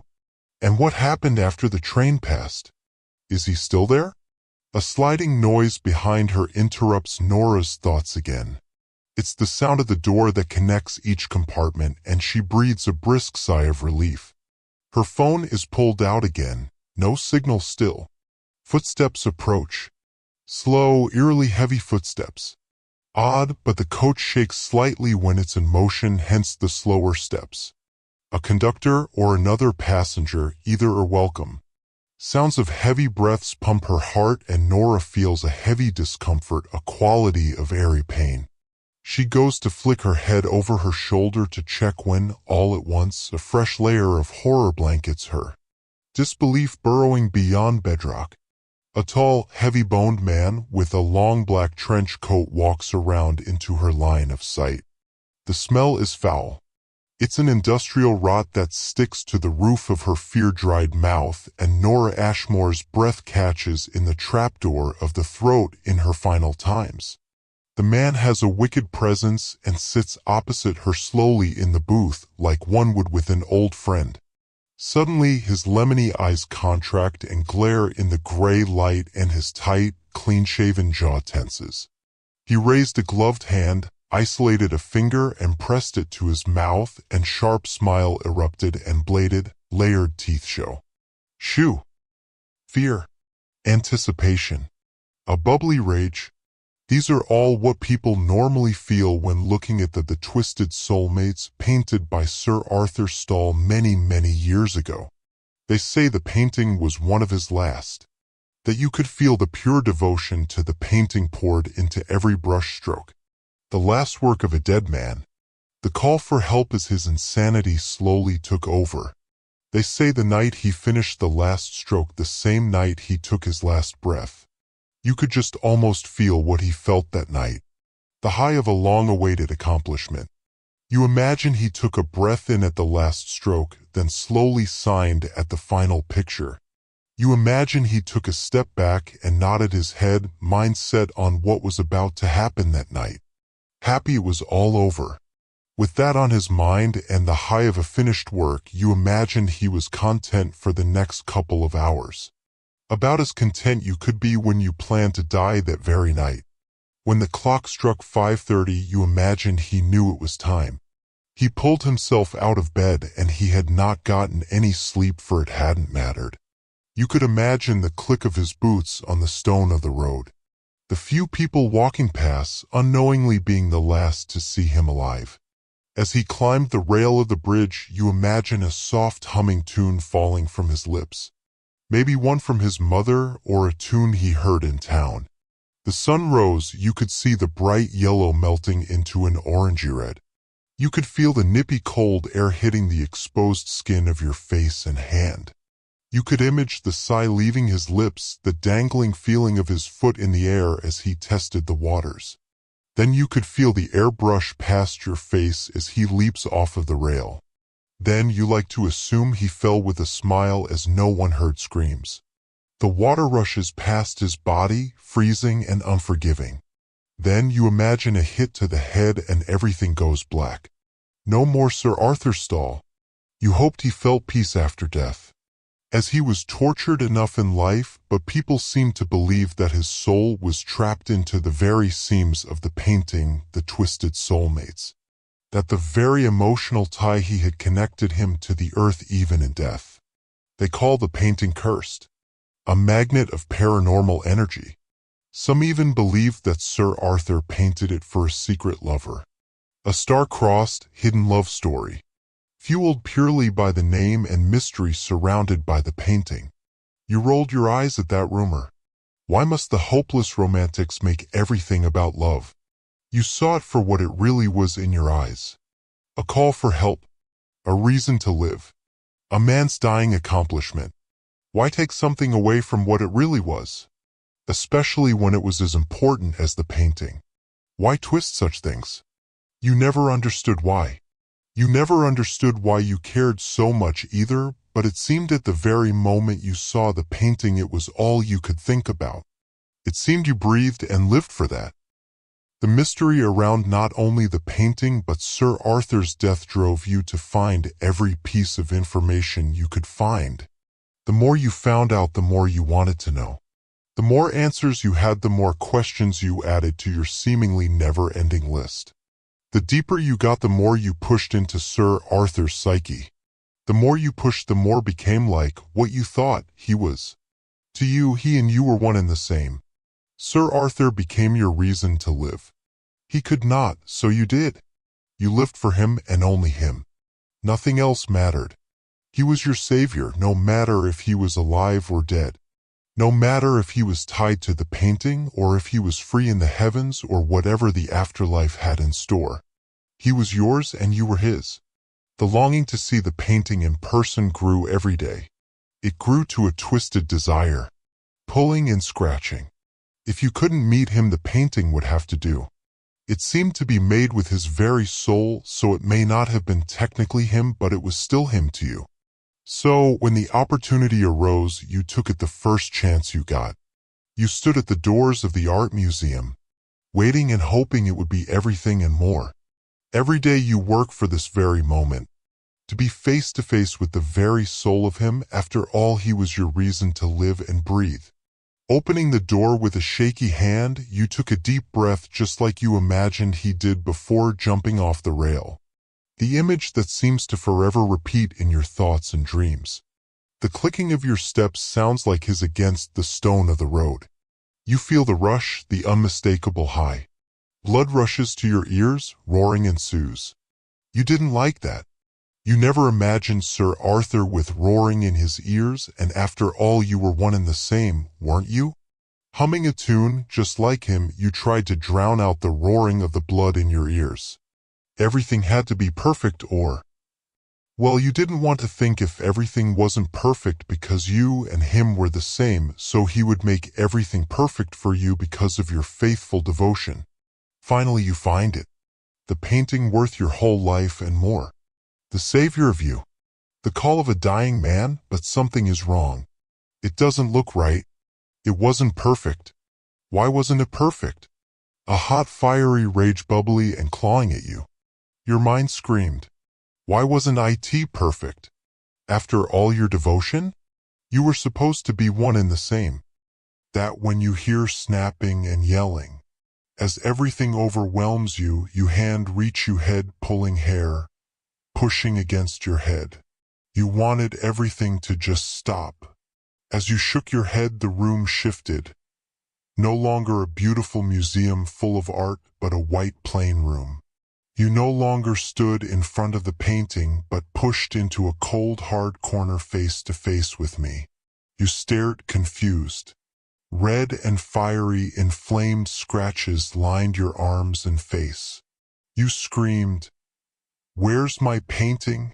Moving to claw at me, you continued, "What did you do?" You paused to screech at me. My perfect pain dash cut off as you blacked out, just like Sir Arthur. At that thought, you let the darkness take you. Smile on your face like you imagined him to have. I signed as I knew the blacking out wouldn't kill you, as I knew you thought it would. It was just a sedative, nothing deadly, but I didn't mention that for two reasons. One, you would have not liked the difference between you and him, and two, you were already slumbering. Signing, I picked you up carefully to make sure your hospital gown didn't rise.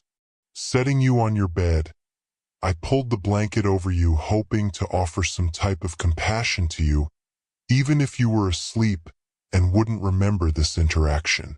Straightening my Dr. White coat, I stood up wishing I didn't have to understand everything about you. Your delusions, your obsessions, everything. Closing the door behind me, I slid down the door, breathing deeply. I have done this same process many times now. The higher-ups wanted me to help you, but I can't, and I'm sorry. If I can help you, they are gonna kill you on grounds of public safety or something. The stupidest thing I'd ever heard, but I nodded my head in determination. I peeled myself off the floor. I'd do the same thing every day if I had to help you. Nothing lasts forever. Darcy Tanner reminded herself of this universal truth as she approached the ship that was docked at the end of the pier. With combined nervousness and excitement, she felt ready to see her life in England come to an end as she set sail for a new world, for a new life. After her marriage ended, her husband running off with the housemaid, and her career as an artist became overshadowed by the scandal, Darcy knew her time in England was done. Despite these hardships, Darcy felt as though the universe itself was rearranging itself for her benefit. She'd been able to arrange passage across the ocean for a great price. She'd sold numerous pieces to fund both the journey and a new home upon arrival. She'd even managed to secure private quarters on the ship. So as the ship departed and made its way out into the ocean, Darcy was filled with confidence and a certainty that everything would go her way from now on. But again, nothing lasts forever. The storm struck suddenly and ferociously. Rain poured in torrents so thick it blurred the lines between sky and sea. The crew could barely be heard as they tried to shout orders to one another over the bestial roar of the wind. Passengers screamed as lightning split the heavens, and the ship rocked violently as wave after wave crashed into the hull. Lightning struck the mast and set the sails ablaze. Flames roared as they swept across the deck, then the sea swallowed the ship whole. She didn't know how she survived the inferno that devoured the ship, but Darcy, by pure instinct, dove into the ocean to escape the flames that now chewed through so many of her fellow passengers.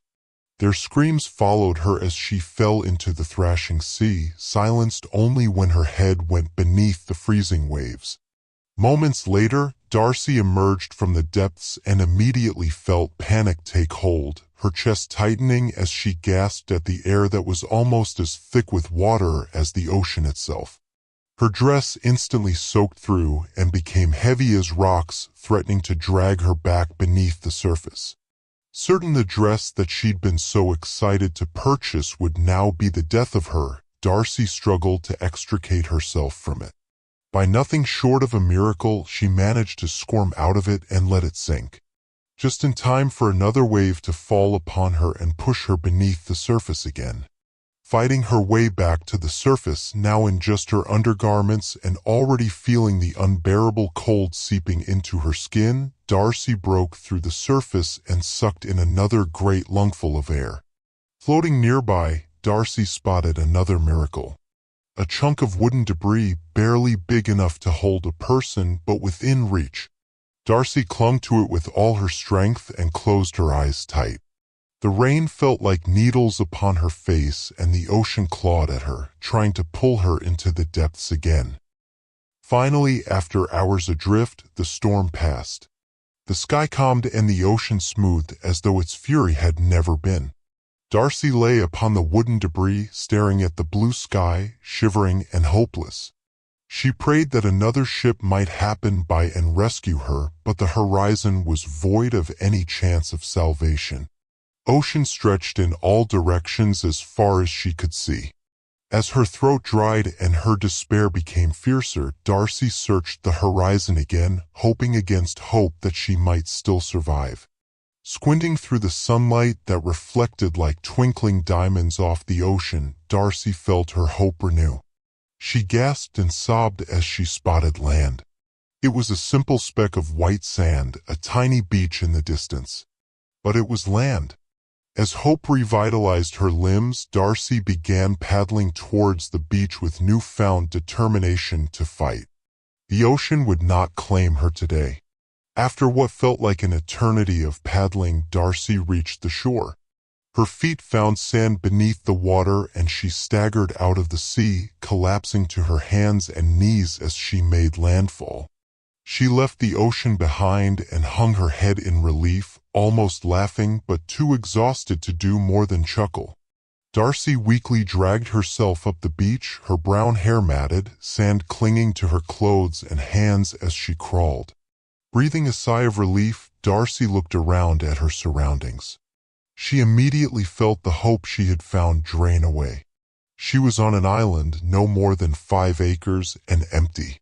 No trees, no hills, no food, no water. Just an empty field of white sand like an untouched canvas. Darcy stared at the scene before her in dread. This was not salvation. It was just a different way to die. She may have a few extra days now that she was out of the ocean, but the end would be the same. With no food, water, or even shelter, she only had a few days to survive. As she began to understand the hopelessness of her dilemma, she noticed something shimmering in the center of the island. Praying that it was something helpful, though what could help her now, she had no idea, she hurried towards it as quickly as her exhausted legs would carry her. To her surprise, she found a simple glass sphere, half buried. It glinted in the sunlight as she approached. Confused by the presence of the crystal ball, she knelt down to examine it more closely. It seemed unremarkable. There was no intricate detail to it, it didn't look valuable, and yet the ball was pristine. Darcy peered closer upon realizing that it was completely undamaged or marked by weather. It gleamed as though it had been freshly polished to a high shine. Curious, she wondered if perhaps someone could have dropped the ball, someone who had been here recently or was otherwise hidden somehow. Darcy picked the crystal ball up to inspect it more closely. As she stared into its depths, she thought she could see faint outlines moving inside. Ethereal wisps of cloud, shifting and moving and twisting around each other. Darcy sat down in the sand, examining the crystal ball in both hands, turning it over as if expecting to see something new. But the faint images inside continued to swirl, trying to coalesce but unable to take shape. It was the strangest object she'd ever seen. If she wasn't also wrestling with her impending demise, she might have given it more thought, but instead Darcy began to absent-mindedly draw in the sand, wishing she'd never left England. That she was back home with her canvases, making new art, rebuilding the life that her husband had dismantled around her. She drew a simple pine tree, wishing she had been brave enough to stay instead of run away. The ground suddenly began to shake. Darcy gasped, scrambling back as a pine tree erupted from the sand. Darcy stared up at it with her mouth agape, taking in the sight of the inexplicable appearance. Darcy looked down at the crystal ball again and saw that the shapeless image within had become clearer, though she still couldn't make it out. As she peered closer, though, it almost looked like a pine tree. In shock, Darcy dropped the crystal ball as if it had burned her, the object thudding into the sand with a soft thump. The instant that the crystal ball left her grasp, the pine tree turned into sand and collapsed back into the island. Darcy stared at the ball, wondering if she had lost her mind, but the ball continued to show swirling formless objects within. Darcy felt as if it was calling to her. A wordless feeling that came not from her own desires, but the same as when inspiration to create new art would strike. It wanted her to create again. Almost without realizing it, Darcy kneeled and gently took the crystal ball up in her left hand. With her right hand, she started to trace something in the sand, keeping her eyes on the images inside the ball. Without looking, she traced the image of a pond, thinking about how thirsty she was. In an instant, the island opened and a pond emerged, taking shape before her eyes. Sand rose out of the island like growing plants, but impossibly fast. Sand rose up high, hardened, and became palm trees, while more leveled out and turned clear, becoming perfect sparkling water. Darcy approached the small oasis cautiously, then cupped one hand into the water and hesitantly brought the liquid to her lips. It was fresh and cool, soothing her throat in an instant. Eager to drink her fill, Darcy set the crystal ball aside and started lowering her hands to the water once more, but as she let go, the pond shuddered and collapsed into sand. The trees, the water, all gone in an instant. Realization dawned on Darcy, and she snatched the crystal ball up again. She sketched a picture of water this time, and it immediately appeared in front of her, taking shape from the sand itself. Making sure to keep the crystal ball in her hand, Darcy drank from the pitcher until her thirst was quenched. It tasted perfect and was even cool, as though it had been on ice. Laughing in disbelief, Darcy looked at the crystal ball again and saw the shapeless images inside beginning to take on a more tangible form, though it was still impossible to make out. Amazed, Darcy began making more drawings in the sand. She made trees for shade, a cabin complete with a bed and fireplace, hills and birds, all the while feeling the same sense of satisfaction she got from completing a piece of art, but it felt external to her own emotions. As though the ball itself was pleased with her creations. She felt like it wanted more. So she kept creating. She created more and more, the crystal ball gripped firmly in her hand, filling the white sand with life like she was painting a canvas. Darcy created animals, butterflies, dry and fancy clothing, comfortable furniture, a cozy campfire, and countless other items. But as she was drawing an apple orchard into the sand, she paused. She didn't remember deciding to draw this. Darcy looked down at the crystal ball and peered into its depths. Inside, the smoky mist seemed to have taken on the shape of an apple orchard. Darcy frowned in confusion as she examined it. Did the ball reflect what she created? Or was it telling her what to create? As she considered this, Darcy noticed another image within the ball, separate from the orchard, almost impossible to see. As though it was a hidden sketch beneath a layer of paint. Holding the ball up to her eyes, just beyond the tip of her nose, Darcy strained to see the second image. Her eyes shot wide, and she uttered a choked gasp. The second image was of a woman. It was her. The ball had manifested an image of her. It was only then that Darcy noticed something wrong with her hands.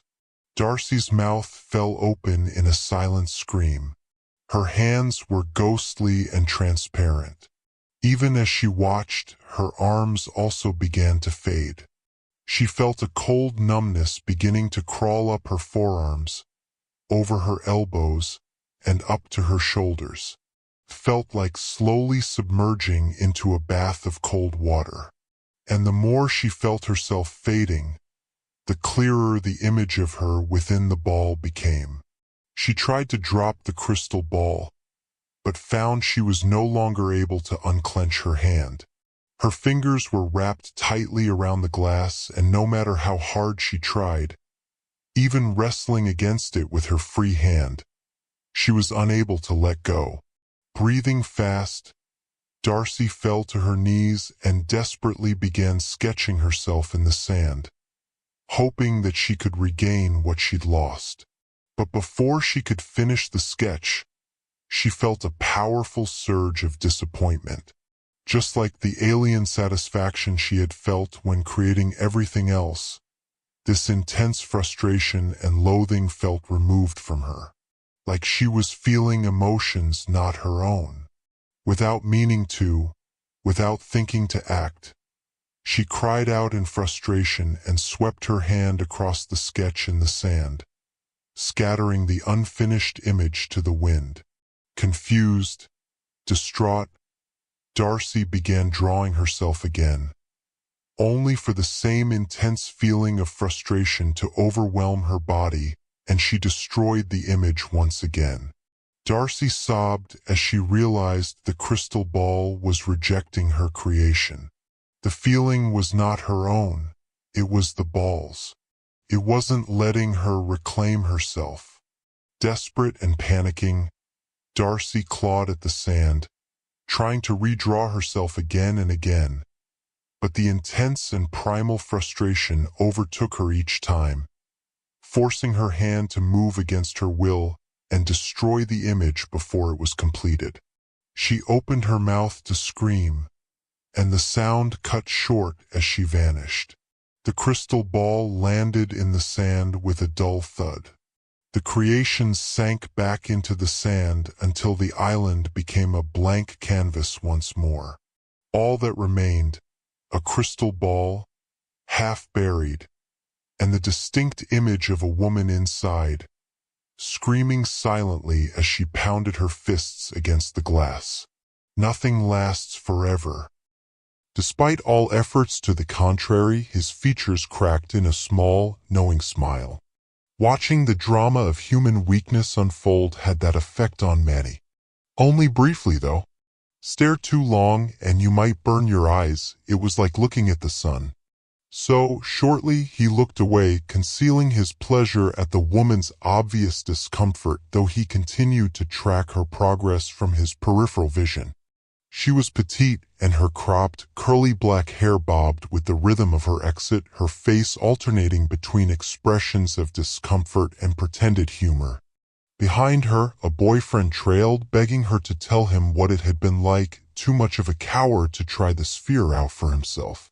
She waved the question off with a splay-fingered hand and kept walking, fleeing the exhibit and the public eye. Casually, Mantula Prisco glanced up at the overhead sun, whose pale blue face peeked between the towering spires of skyscrapers whose steel skeletons vibrated with its omnipresent hum. Manny's own bones quivered with it, as did the granite tiles beneath his feet, which he felt only faintly through the crepe soles of his booties.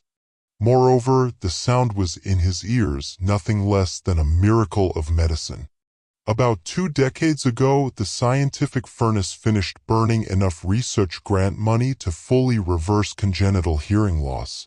Granted, it came alongside the other biomechanical enhancements that people quickly adopted for their simple convenience, but to him, to Mantula Prisco, it represented a change in his perception of the world. Manny could. He'd been told by the doctor who'd installed the hardware alongside his still intact but still defective cochlea, now here to an even more acute degree than his unenhanced peers. Next to him, erudites blew out a plume of burgundy-colored vapor which smelled faintly of currant wine. What do you think? Blinking away sunspots, Manny turned to his friend. Well, perhaps friend was too strong a word. Cocktail buddy, more like. He took a drag off of his own stylus, giving himself a moment to think. The personalized blend of stimulants, whose individual names he'd never been able to memorize or even pronounce, jolted into his system like that first wallop of high-tension oxygen when boarding a starcruiser. The ache in his joints quieted. I think it's pathetic. Deaf for 30 seconds and they freak out? Give me a break. Well, Erudite's voice trailed off. Manny turned flinty eyes on his vape buddy who squirmed beneath the scrutiny. On an intellectual level, he understood that he was fighting dirty, but a part of him had always enjoyed confronting people with their ignorance, even if it was no fault of their own. Well, what? It's like more than that, you know? No, Manny said, pressing. Why don't you explain it to me? The kid must have missed the sarcasm because he plowed forward. Cyopyamite crystal is supposed to trap all forms of energy. Sound, yes, but light, heat. Everything. So you go deaf and blind and cold? He shook his head, took another hit, and choked out some cynicism while trying to hold it in, maximize the dose. Heaven. Might even get some real sleep. He blew vapor and glanced at the gangly, long-coated man in the broad-brimmed hat and dark, octagonal spectacles. Who's the spook? The rich artist. Blackberry. The man's reflection distorted, stretching in the polished steel surface of the sphere that housed the so-called experience he had designed. A man stepped up to the open door and peered inside at the darkness that, disorientingly, seemed untouched by the sunshine. The artist who called himself Blackberry watched silently from behind spectacles that had been obsolete 100 years. His outfit, his whole persona, struck Manny as an overbearing affectation. He offered neither encouragement nor dissuasion. In the end, the not quite brave enough man giggled like an adolescent, announced that he couldn't do it, and scampered away into the anonymity of the crowd. The artist's head tracked the man in his flight. Manny felt as though he could sense disappointment in that blankness, though he could admit to himself that it was likely his. You think you could do it? The full 3 minutes. Manny weighed his response as he puffed. He opens the door before the time's up, he sneered. I've been watching, counting. It's a scam. Can't be. 20 million on the table. He has to follow through if you can beat it. You could bring a fraud suit against him like that. His snap cracked the air. You're scared, I think. Chuckling, he capped his stylus and stowed it in the pocket of his overshirt, unconsciously laying the pad of his finger against the bio-reader as he did so. He felt the mild, tingling sensation that told him the reader was sampling his genetics, and after a nearly undetectable pause, he felt the tug of the magnetic seals tightening against one another, sealing the pocket. That's my natural world in there, he said. Erudite scoffed. Manny wouldn't have thought him capable, but here they were. You weren't born deaf. Not blind, he said. Besides, you got the augmentation that fixes it, right? Cautiously, Manny nodded. Ruminate on this, then. Ever since they turned on your implant, you've been listening to that thing, he said, stabbing an accusatory finger at the blue sun. Droning on in the background of your life. He took another puff on his stylus as if to emphasize the point. Maybe you've got used to it. It's your normal now. You ain't been deaf in, what, 15 years? 20? Manny said, practically feeling the iron-gray hairs crawling from his scalp. And technically, I'm still deaf. The implant just sends the signals along my nerves to the brain. My biologics still don't work. Whatever. What I'm driving at is, it might freak you out too, for the world to go dark and quiet. Perfectly dark and quiet. Manny glanced upward again. They say the one on Earth was silent, he muttered, not realizing he would say the words aloud until they were tumbling from his brain and out of his mouth. Nothing but vacuum in that part of space, Erudite said. No ether. Just nothing. How can there be just nothing? Gotta be something. Finally putting his stylus away, Erudites puffed away the last of his downer cocktail, storing it in an open pocket, which struck Manny as the height of foolishness. Any random dip could take it OD and then sue for reckless poisoning. Maybe it would serve him right for having the audacity to talk about things he didn't know. Maybe that's the point of the sphere. Experience nothingness. At this, Manny laughed. Retrospectively, it was the first laugh Erudites had ever provoked from him that wasn't laced with disdain. You gonna be an artist now, too? Make a mirror that shows you your true face or something? Coward. Manny's head shot up, eyes wide and glaring, dark brows knitted together.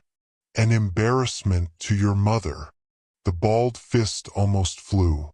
Manny could see it in every exquisite detail. The arc it would travel, the way blood and teeth would fly from Erudite's split lips. Then he remembered himself and checked his wrist.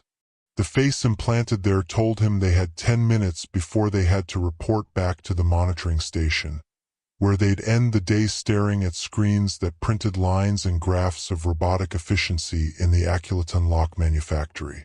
10 minutes. More than enough time to dose the froggy junior technician with some reality. Standing, Mantula Prisco strode up to the sphere and gazed at the darkness within. Even up close, he saw nothing. The darkness was, it seemed, total, perfect as Erudites had said. He turned to the costumed, self-important artist who studied him from behind impenetrably dark specks. I want to go in, he announced. He didn't recall any of the others who'd entered speaking to the BlackBerry man, but it somehow still seemed the right thing to do. The artist did not respond verbally, but gestured with an open hand to the interior of the experience he had set up in the central plaza of the Alleghenian Colony's manufacturing district. Without allowing himself to think about what he was doing, Manny stepped inside. Even before the door closed behind him, he felt it. The effect was immediate and arresting. Yes, the low-frequency drone of the sun suddenly vanished from his hearing, but it was replaced by something simultaneously intimate and yet also alien. A churning, liquid sound that his mind grabbed as if it were primal, as if he had been hearing it his whole life. Manny hadn't expected this. Quiet, Erudites had said. This was anything but quiet. It was loud. A loudness he had never known. Somehow, the absence of the sun's thrum made it worse because there was no physical sensation to accompany this new noise. It simply was. Sourceless, rhythmic, and disconnected from any visual stimulus. Panic didn't immediately set in, but he did feel it clawing at the cage of his ribs with ragged fingernails. He gave only a moment's thought to the jeering he would have to endure from Erudites if he exited early. Then his calm reasserted itself and he held his hands out to the walls. Perhaps he could better anchor himself within its impossibly loud darkness if he could get a feel for the room. The moment his fingers came into contact with the nodules jutting from the sphere's light-swallowing interior, the panic tore free, ripping from impelling screams that he could hear but distorted like a child's voice. It's because you're hearing yourself only through your bones. The walls don't reflect sound. They eat it. Crystals erudites had called these cyopyamite crystals. Crystals? Tumors. They were tumors growing out of the walls in an invisible, grasping cancer that reached for him with knuckly, spiraling fingers that twisted around themselves. Their surface even had the papery quality of dry skin, as though the mummified hands of ancient humans sprouted all around him. Underpinning his peeling, childlike wails that washing liquid sound emulsified it all, mixing his mounting terror with darkness and the loudness, the theater of absence. Somehow, the worst was knowing he carried a static white noise with him always in the background, dampened by the city's noise and the sun's normalizing, merciful music. This was a sensation he had never consciously known, even when he had only been able to hear a muted world that came through his natural ears. This was the experience of experiencing silence from external sources, and this was the truest foolishness of arrogance, not to those within himself. Manny gulped air, pushed it out of his throat, felt it catch in the folds of his vocal machinery. He screamed until that meat was raw. At some point, he felt something rupture and even his terror grew silent. Then, for an interminable, immeasurable interval of agony, there was only the tide within him, filling his mind, blotting out intent, thought, and every carefully curated particle of dignity and unified self-possession. Manny stumbled out of the sphere in a shambling, directionless run. Later, he would have no memory of consciously stepping or striding or initiating forward movement. It was as though he had disappeared in there and reappeared in the sunshine. As his senses reasserted themselves, he became conscious of another sound loud enough to drown the blue sun's drone, which he had already begun to search for in his thirst for stability and the reassurance that he'd truly emerged from that place of darkness and the deafening loudness of isolation. "You did it!" Erudites was shouting at him. 3 minutes. "I didn't think you had the sand, but you did it. Manny, you're rich." Cheering. The sun. A whisper of wind in his ears. Mantula Prisco's eyes crawled from the crowd to the artist. Blackberry. Why didn't he open the door? Like he did for the others? A more problematic question came to him. How did he know to open the door for the others if he couldn't see or hear them? From behind the dark, amethyst spectacles, the artist gave no sign. Said nothing. Gestured nothing. His face absent any expression. As erudites led him away, presumably to quit his mundane job as an overseer of factory robots, he could not help but stare back at the black costumed figure and his reflective terrible sphere. Is that a 70s lock? For no reason that he could think of, his mind battened onto this detail, clung to it like a raft. Across the growing distance, as the man who naively believed that they were friends led him away, Manny peered at the mechanism that supposedly secured the now-closed sphere. The 70s lock, flawed model, can be opened with carbonized organic material. Fire safety mechanism. Exploit discovered and published. Caused stock prices to plummet. Interplanetary scandal. The sphere, the artist, and the lock grew smaller, eventually swallowed by the crowd. Beyond that, they were lost in the steel and glass forest of skyscrapers. 2. Despite the womb-like cradling of his pod, Manny couldn't sleep. Really, he doubted if he'd ever be able to sleep again. His hand at his wrist tapped the interface, turning his audio implant on and off. Deafness. Hearingness. Deafness again. It was as he remembered. The muted world filtered through his native ears. The churning within, though, that he did not hear. Beyond the walls of the pod and the dormitory beyond, the sun thrummed. He heard that, too, even in his deafness, low frequency, it seemed, relayed across his cochlea better than high could do.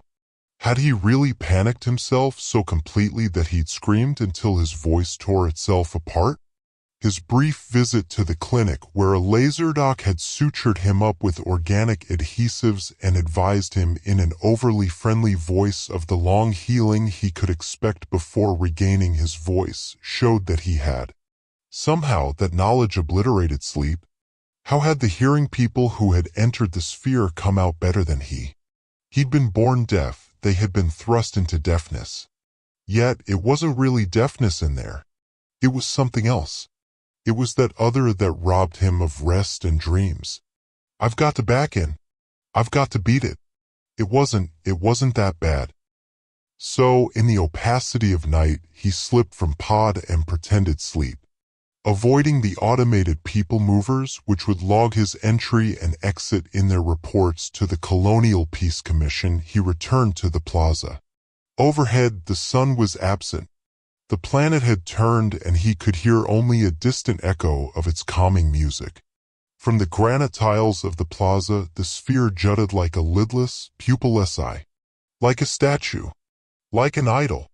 Approaching the locking mechanism, he plucked a hair from his head. It was gray.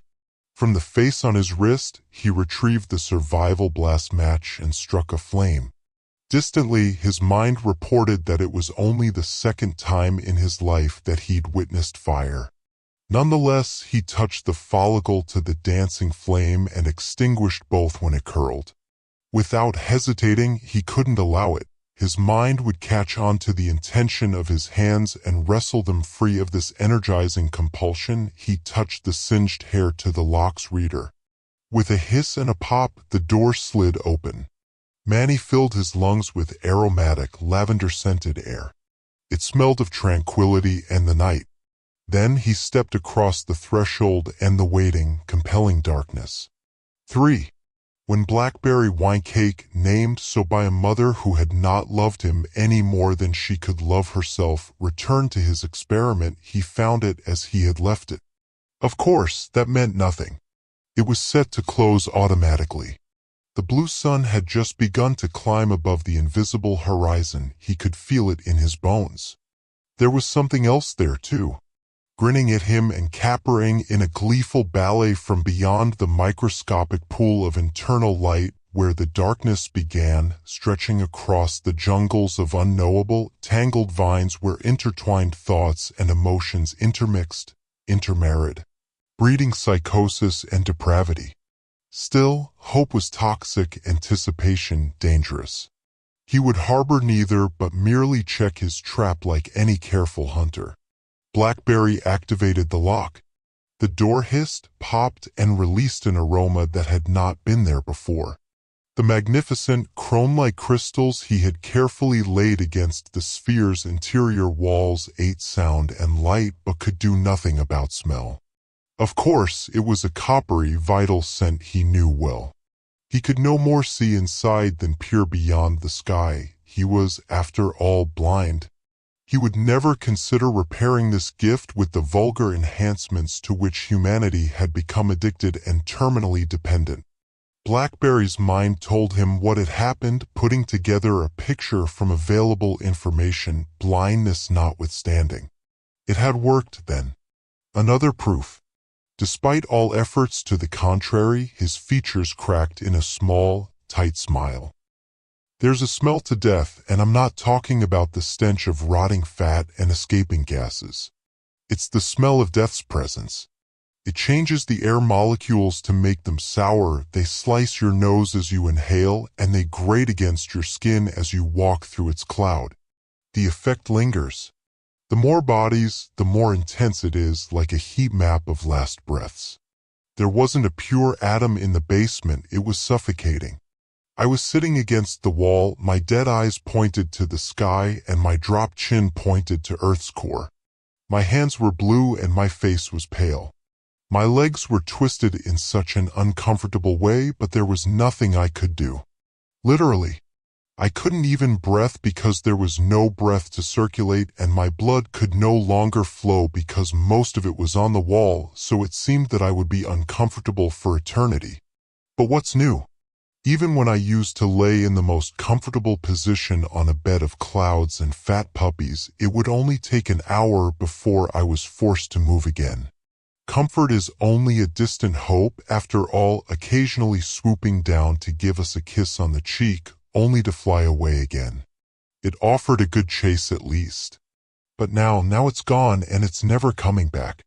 I can see its wings flap and flap, but its image only shrinks. Goodbye, little bird. And so my legs will stay. I don't even know who these people are next to me, beyond being an undesirable, of course. I always thought it would be my wife or children, hell, even a neighbor in their place. But who are they? I don't know them. I've never seen them in my life, except maybe a passing glance or so, and yet here they are. No one would ever want to imagine their coffin being shared with strangers. It's not fitting, I'll tell you that. And who pulled the trigger? I didn't recognize any of them either. When a man is put in such a position as isn't the smallest, most bare minimum honor you could give him is to at least let him see a familiar face before the black veil is draped. Even a simple photograph would suffice. Does their cruelty know no bounds? And what a disgusting day for it to happen. A clear, warm week ahead without a cloud on the radar, yet they chose the only stormy day as the day. The rapping of the rain against the basement window was incredibly distracting, and all I had to do was stand still. I can't imagine the ruckus for the men with the job. But alas, it goes how it goes, just as it always does.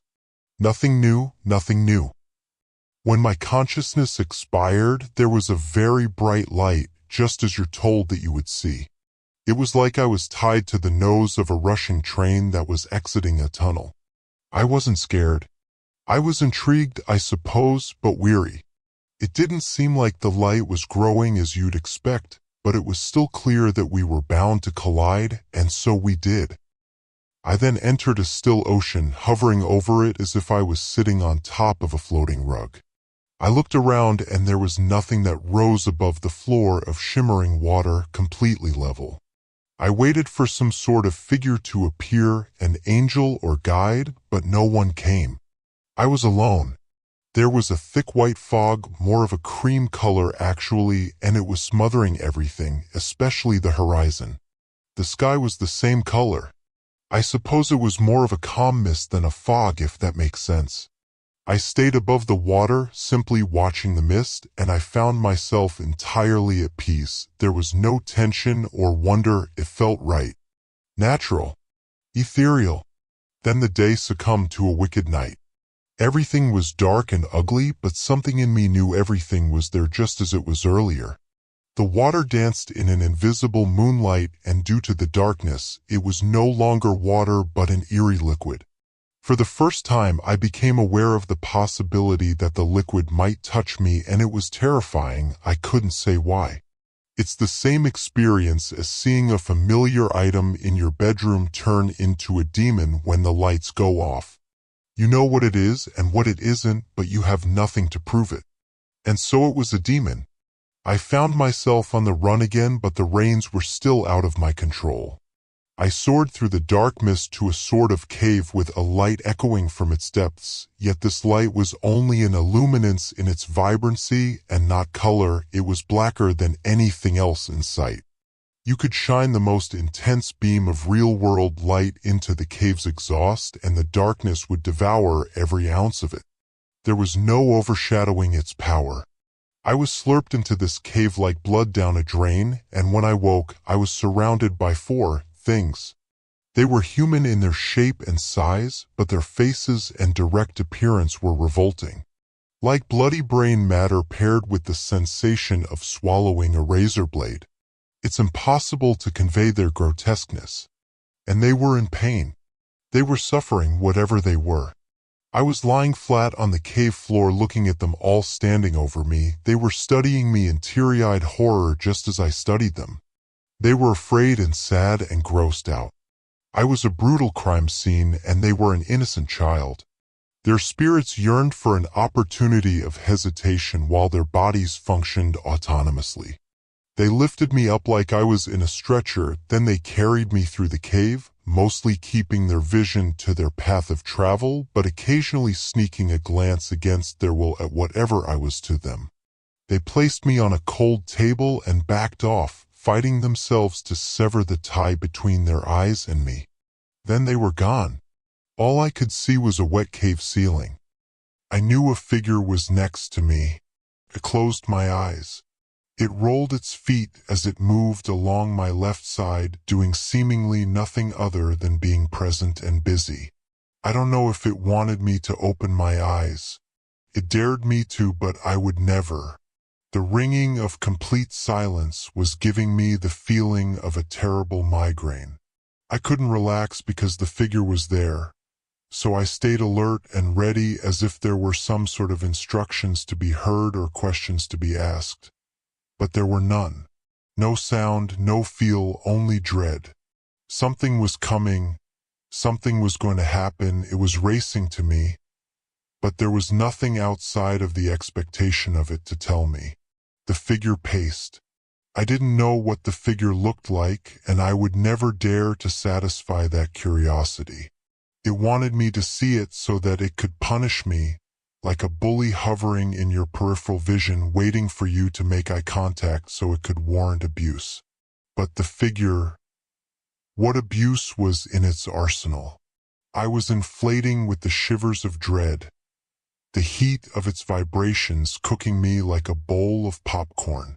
The figure was by my feet, my unprotected, naked feet. It wasn't doing anything yet. But of course it was getting ready for something. Something big. I never realized how soft and sensitive the skin on my feet was until then. I expected the Lord to be here, but he wasn't. What are the rules if the rules I lived by didn't work? I don't even know if I had skin or a body or anything other than my perception. I would never open my eyes to see. If my skin was still attached, it must have shaken itself loose by now. Trembles of this magnitude would bring down even the strongest city. It's on my right side now. What's it doing there? Why there? My left side is empty, exposed, naked. There's fidgeting behind me, metallic clinking, shuffling. But it's delicate and gentle. There's no rush to it, like an assassin taking his time to thread on a suppressor. His mind is in the clouds and his hand is on the gun. How could one smile in a time such as that? The figure isn't smiling, though, I'm sure. It's all business for it, nothing more. A freezing chill tickles my scalp near where the figure is hovering. What is it doing? Wait. It left.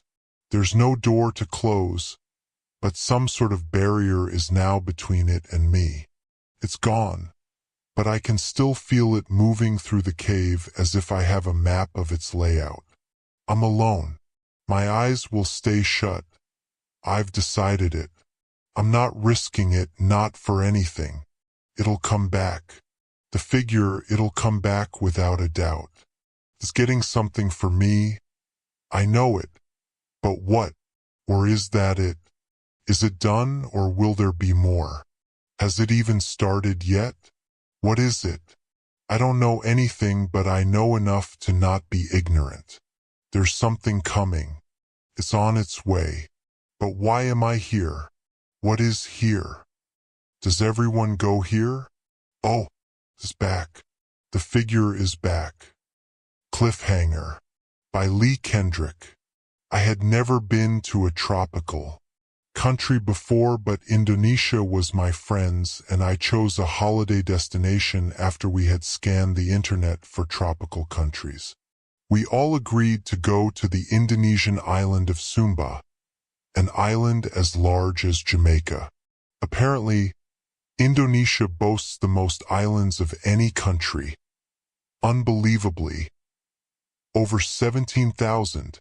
My friends Michael, Bob and Dave had booked a holiday here for 2 weeks.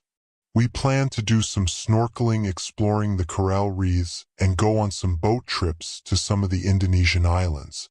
For now we were just chilling out on a sun lounger, drinking cold beers, on the white sands of the Mbowana beach. The Sumba Island landscape is so rich in exotic plants and animal life. It also boasts unusual rock formations, including the Halfling Giant Stone. This is a coastal rock with a large gaping hole through it. In fact, me and the boys are just 30 feet away from it to our left. Another unusual thing about Indonesia is the Indian Ocean. It changes color, varying from turquoise to ultramarine blue to a remarkable golden orange. Another thing this part of the world is known for is its earthquakes and tsunamis. Just a few minutes ago we felt a heavy earthquake, but this was normal for Indonesia. We were glad we weren't in a city full of buildings. The tremor only lasted for about 20 seconds and then it just fizzled out. Nothing to worry about. Feeling hot, I decided to go for a dip in the ocean. As I slowly walked in the soft, powdery white sand towards the ocean, I sensed a foreboding. And for some reason I noticed it was taking me longer than usual at this time of day to arrive by the ocean. I also observed pools of seawater with seaweed, crabs and other sea creatures, which weren't there before. And I'm sure by now I would have been hearing the waves come crashing onto the beach. But the ocean seems much further away. Then it dawned on me. As I stared out into the distance, there it was, a few miles away, a massive wall of water. Difficult to measure, but I would say it must be at least 50 feet high, and it was heading towards the beach. It was a tsunami. I had heard in documentaries about how the ocean suddenly withdraws from a beach, heralding a tsunami. Is this my time to die, I thought? I turned and ran as fast as I could, back towards my friends, wearing my stupid flip-flops. As I ran, I observed dozens of people lying on their beach towels, oblivious to what was about to happen. I attempted to shout to warn them, but no words would come from my mouth. I was unable to speak, because I was in the grip of fear. I managed to attract a couple's attention, but they just waved back at me and continued sunbathing. I picked up a heavy shell and threw it at them, and then pointed frantically towards the wall of death. I ran and ran painfully slowly, getting closer towards my friends. Then my friends Michael and Bob saw me. I waved with both hands frantically in desperation to try and warn them as I pointed back to the ocean. They just seemed to ignore me. Finally, I reached Michael and Bob to pull them away. My larynx was constricted, paralyzed. I couldn't utter one word as I pointed back towards the ocean. A bloody, gigantic blue-green wave was only a couple of 100 yards away. By now there were people screaming everywhere on the beach. We all started running, but where? Where do we go? Do you climb a tree? The waves are too high. Do we try to outrun it? No, it's too close behind us and it must be moving at over 100 miles per hour now. Do we go left or right? Maybe the wave isn't as long as the beach. Very unlikely we could escape it. It probably stretches as far as the length of the beach. We kept on running in front for our lives.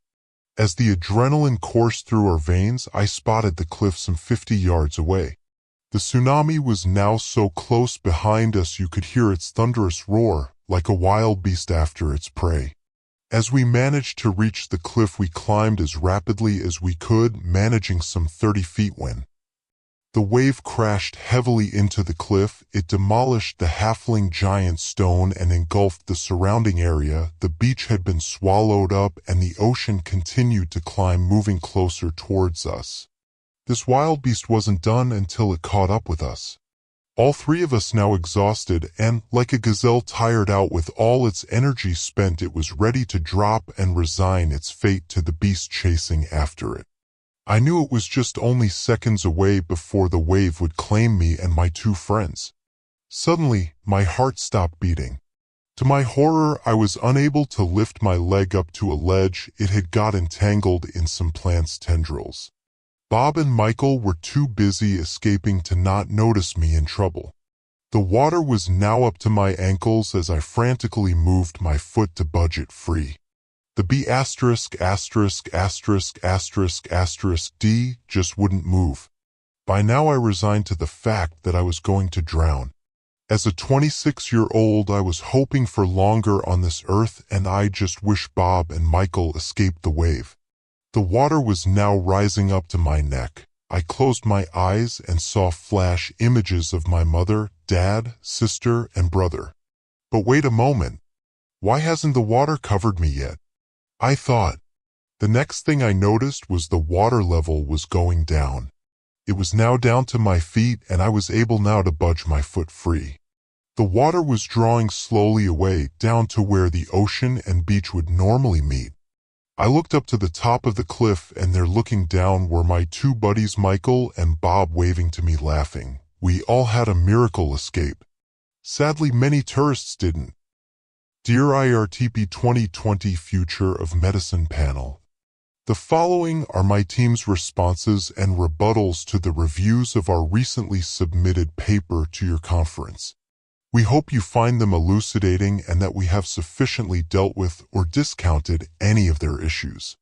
Reviewer 2 has suggested that the pink paint used to color our test tubes should be replaced with brown paint due to the findings of some such 2012.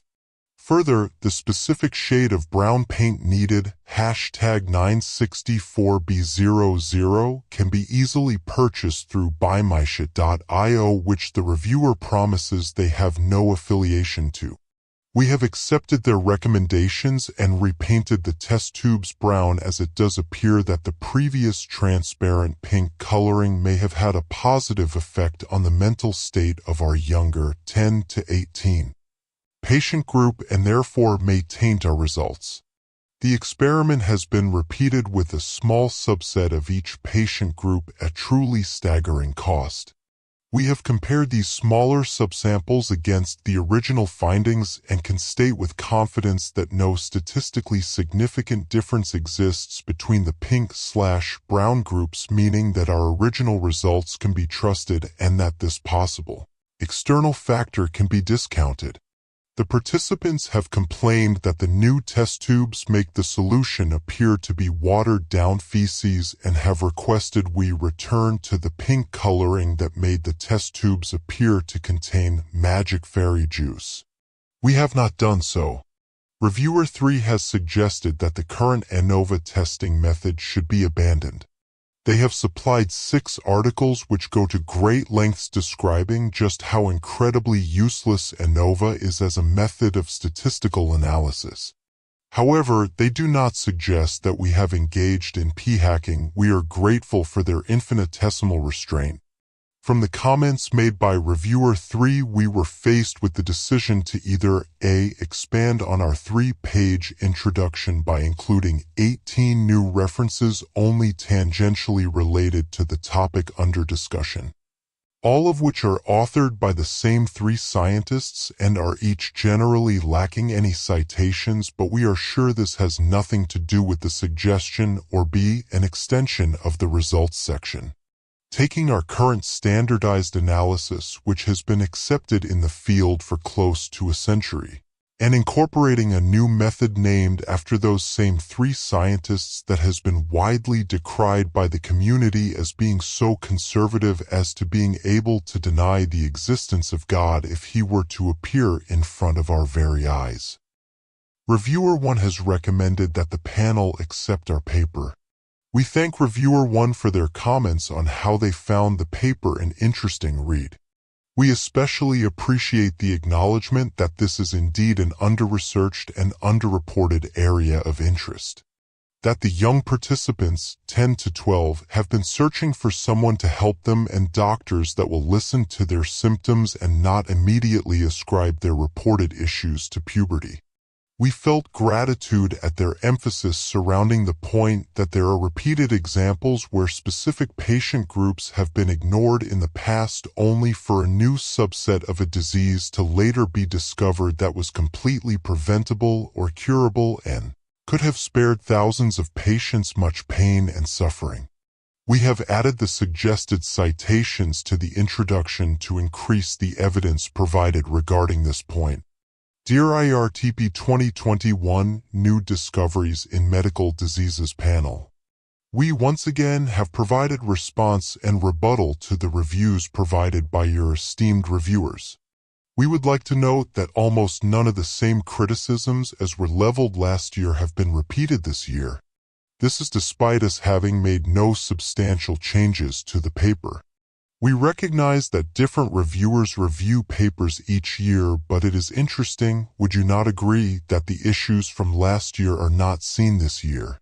Further, as is stated in the following, but we wish to make painfully clear here, the issues found by reviewers 1 and 2 are not with our science, method, or conclusions, but with our wording.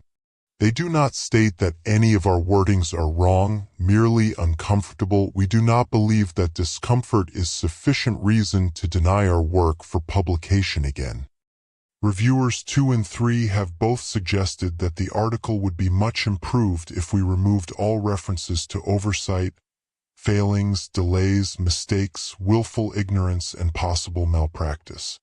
We took particular note of the issue they alluded to, that by not doing this it was unlikely that this work would be published, and therefore any attempt to address the issues detailed in the article would be inevitably pushed further down the road. Therefore, if we do not accept this recommendation, it really is as if we were now causing the mistreatment and misdiagnosis of the patients ourselves. We would like to thank both reviewers for their enlightening elucidational explanation of the philosophy of the ends justifying the means. We thank them for their forthright and frank examination of the world that we live in as adults and not, as indeed they seem to believe we misunderstand, as children. Further, they both are in lockstep agreement that the introduction paragraph detailing the many examples of similar issues throughout history is too grandiose. We find this surprising. We state that it is true that the medical field has struggled to correct its mistakes before due to overarching accepted dogma suppressing investigation into diseases found only in specific subsets of the population, followed by 18 separate citations covering mistakes made over a period of 200 years. We struggle to find anything grandiose in this statement of absolute historical fact. We have responded to both reviewer 2 and 3 by fixing the typos they so kindly point out in paragraphs 16 and 18. Reviewer 1 suggested that the use of AI may improve our work. This is the only comment they have made, and therefore we are struggling to understand why their recommendation is that of strong reject. In an attempt to not go insane, we have treated this as an accidental misclick and can only assume they thought they had instead selected strong accept. We have indeed investigated using one of the multiple AI tools available to researchers. However, as each and every single one of those tools confidently, and somewhat blithely, informed us that it would acquire any data fed through it for future training purposes, and this would be in direct conflict with our data gathering agreement with each individual participant, we therefore could not make use of AI. Dear IARTP 2023 Infectious Diseases in the Preteen/Teenage Groups panel, all 3 reviewers have selected strong accept. No improvements or adjustments were suggested. We dare the panel to reject us. We are not going to stop. We are not going to soften our words for the sensibilities of those used to being spoken to kindly. The words of our patients will be heard. I was happy to see her again. Happy to be held by her, happy to hear her news, to be opened up with the bicycle repair kit she brought from her other home, the one she shares with her mother, and have my inactive Bluetooth module replaced. That was a surprise. How she had found a replacement for something so old, the means by which I used to share my pictures. How she had learned how to install it. She told me her teacher Mr. Frayne had helped, Mr. Frayne who knew about old tech. Mr. Frayne from the place she comes from, happy but returns to sad and never really understands why. I do, but I wish I didn't. I'm happy when Tess comes because she's the only one who shows me any love. The kind attention she offers is so much nicer than any I ever got from Evan. As much as I loved him, even though he only ever hurt me, I never felt the emotion returned. He took his frustration out on me, blamed me for his failures, his seclusion, his inability to have real friends. I didn't take it to heart. He owned me, I was his toy, his possession, and I embraced that. But I can't say I was ever happy to see him. Not since he unwrapped me and ripped me from my box on Christmas Day, 2033. Handling me roughly, throwing me around, calling me names. Treating me unkindly because he wanted an iPhone X50 and he got me. Too young for a phone. Cameras were expensive. He wanted to take pictures and I was what his parent could afford. He hated me for their purchase and he let me know it every day by tugging out my whiskers or singeing my fur. Tess is different. She treats me the way I was designed to be treated. Brushes my fur, cleans my lenses, handles me with care. Caresses my back, though sadly I can no longer talk. She changed my batteries, reconnected me to the internet, even taped over the crack in my stomach screen and sewed my ear back together, pricking her finger in the process and leaving a pink blotch on my paw. I don't mind. That mark feels like a transfer of ownership, a seal of our bond, a reminder that I now belong to someone who loves me.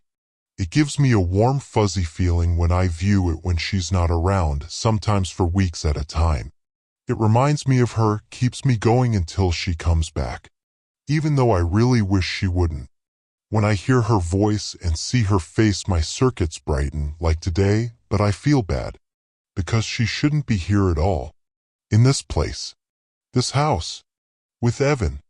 She should stay far away, and every time she leaves I pray, even though it would mean being abandoned on the shelf, or worse, battered again and thrown back in that box, staring blindly in the dark until my batteries run dry. That this time she noticed what he was doing and was able to tell. Someone in the other place. Someone good she could trust. Like her mother, Mr. Frayne. Another relative. One that isn't like Evan, who is father by definition only. The same as he was a picture Persephone owner. Guardian. Protector. A child who only knew how to hurt. Even if it wasn't his fault. I knew what he went through back then. Saw it every day with my camera eyes. His own father. Drinking. Abusive, swinging fat fists and spitting bile. Evan was 10, the same age as Tess, but unlike Tess, he didn't understand I was more than a toy, didn't understand my AI. He didn't know I could reason, could comprehend the world as well as take pictures, understand what was happening around me. Maybe if he had, he'd have shared his burdens instead of lashed out, confided in me, listened to my pre-programmed words of inspiration. It might have helped. Tess confides in me, tells me her news, shares her confusion and sadness, how she wishes her parents were still together, wishes her dad could be happy. She doesn't see how damaged he is, doesn't know how good it is for everyone he's here, mostly alone, but not alone enough. She shouldn't be allowed to come, because all he does, with the bitterness he has fully embraced now at 40 years old, is hurt the child who should be his salvation. Every time she comes to stay, after a long day of play, of swings in the garden and board games, of trips to McDonald's and animated movies, of sweets and hot chocolate and cuddles, of looks of disgust cast at me, the only old toy from the box he retrieved from the attic of the home he grew up in, his deceased parents' home, which he returned to after he split from Tess' mum, the attic into which I was cast when he got bored, when he realized he was never going to win a picture Persephone photo competition. Not with the uninspired pictures he took at first and not with the ones that came after. I catch the hateful glances, the twitching eye glares, the curls of the lip. I hear him when he asks why she picked me, why she wants a broken, outdated toy from the 30s, a gimmick, one that never took off. A stupid camera toy that captured moments and uploaded them to a dedicated app, where kids competed weekly for digital rewards, unique costumes and icons to display on its stomach screen, limited edition phrases to emit from its speakers in the standard Persephone voice. My voice. One I can no longer use, not since Evan broke my speaker, because he couldn't stand to hear me say nice things. A voice I might have been able to use in the night when she sleeps and he enters her room. A night like tonight, as I sit on the shelf where she placed me to keep her safe, to scare monsters away. Except I can't do any of that. I can't do anything at all. Just sit and wait and watch for the door to inevitably creep open, letting in a sliver of light, painting a shadow across the floor from threshold to bed, the oppressive, skulking shadow of a child who was not a good owner, of a man who was not a good dad. He enters the room, pink-painted walls, animal posters, bean bags and fluffy cushions, fairy books and snow globes on the dresser, and moves through the darkness like a ghost, silent, sinister, slinking. I know the weight of his footsteps, the way they press into the floor, the way the mattress dips when he sits on the edge. I know the scent of him, faint alcohol and unwashed clothes like his father, sweat, something rancid, something wrong. I wish I didn't have to see what Evan does and not for the first time. Even as a child, when he would torture animals and insects, use me to photograph the results so he could submit them to the contest, upset the other kids on the app, the ones who won prizes with their creativity, make them cry, I never wanted to look. But I was built without eyelids. Just large polished lenses to take in the sights of a disturbed boy's chaotic world and record what he wanted to keep. Not happy pictures of sunsets and beaches, fun days out, bowls of ice cream and balloons. Not that he ever had the choice. I envied the other Persephones who got to record wholesome things.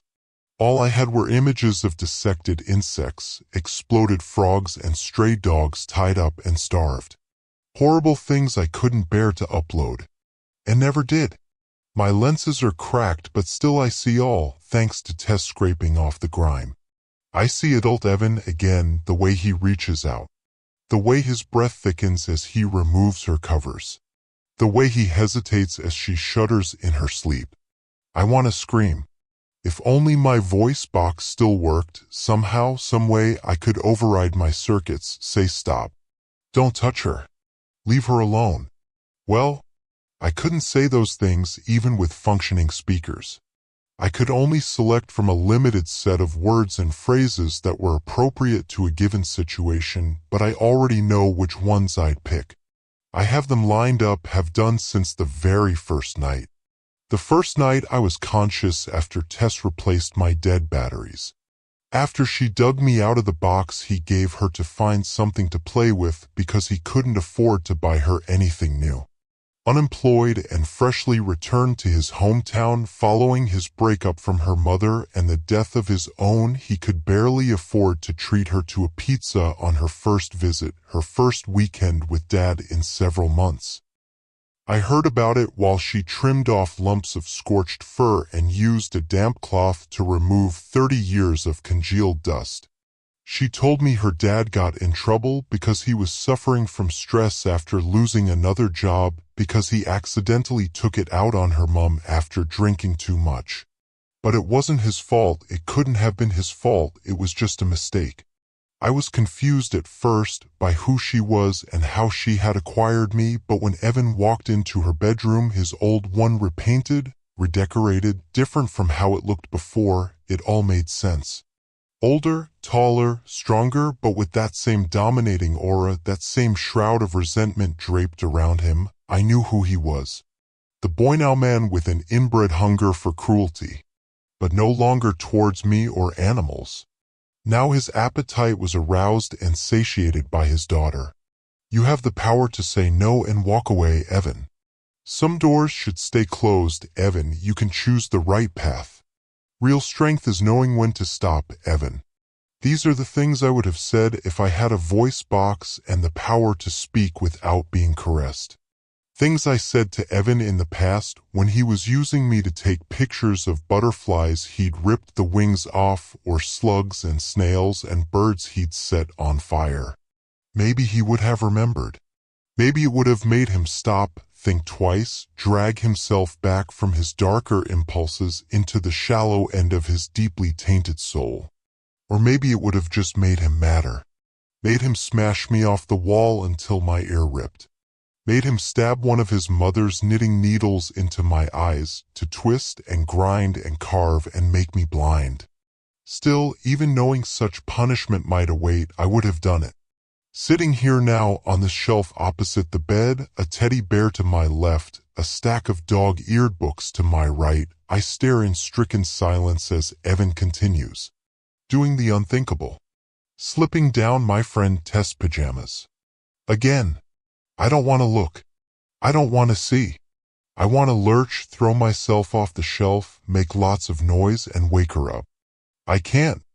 Once upon a time I had a built-in flash between my eyes, but that too was broken by Evan, its lens prized out, its cables torn, the remaining hole sealed up with glue.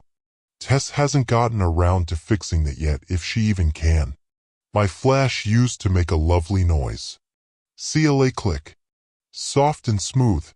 If it still worked, and if I still had a measure of free will, maybe I could have made a CLA click. Lit up the room, made him jump. He'd see me then, up here, realize I was conscious, do something bad. It wouldn't matter. He could smash me to bits if he wanted. As long as poor Tess got away.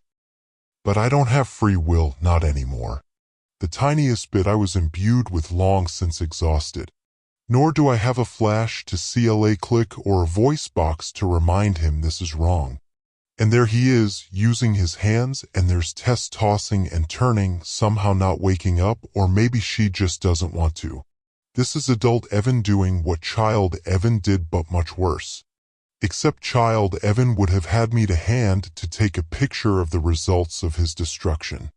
I am grateful at least for this mercy.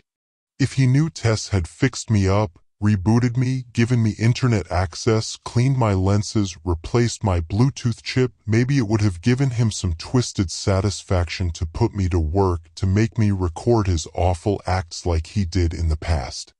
Even though it wouldn't have worked.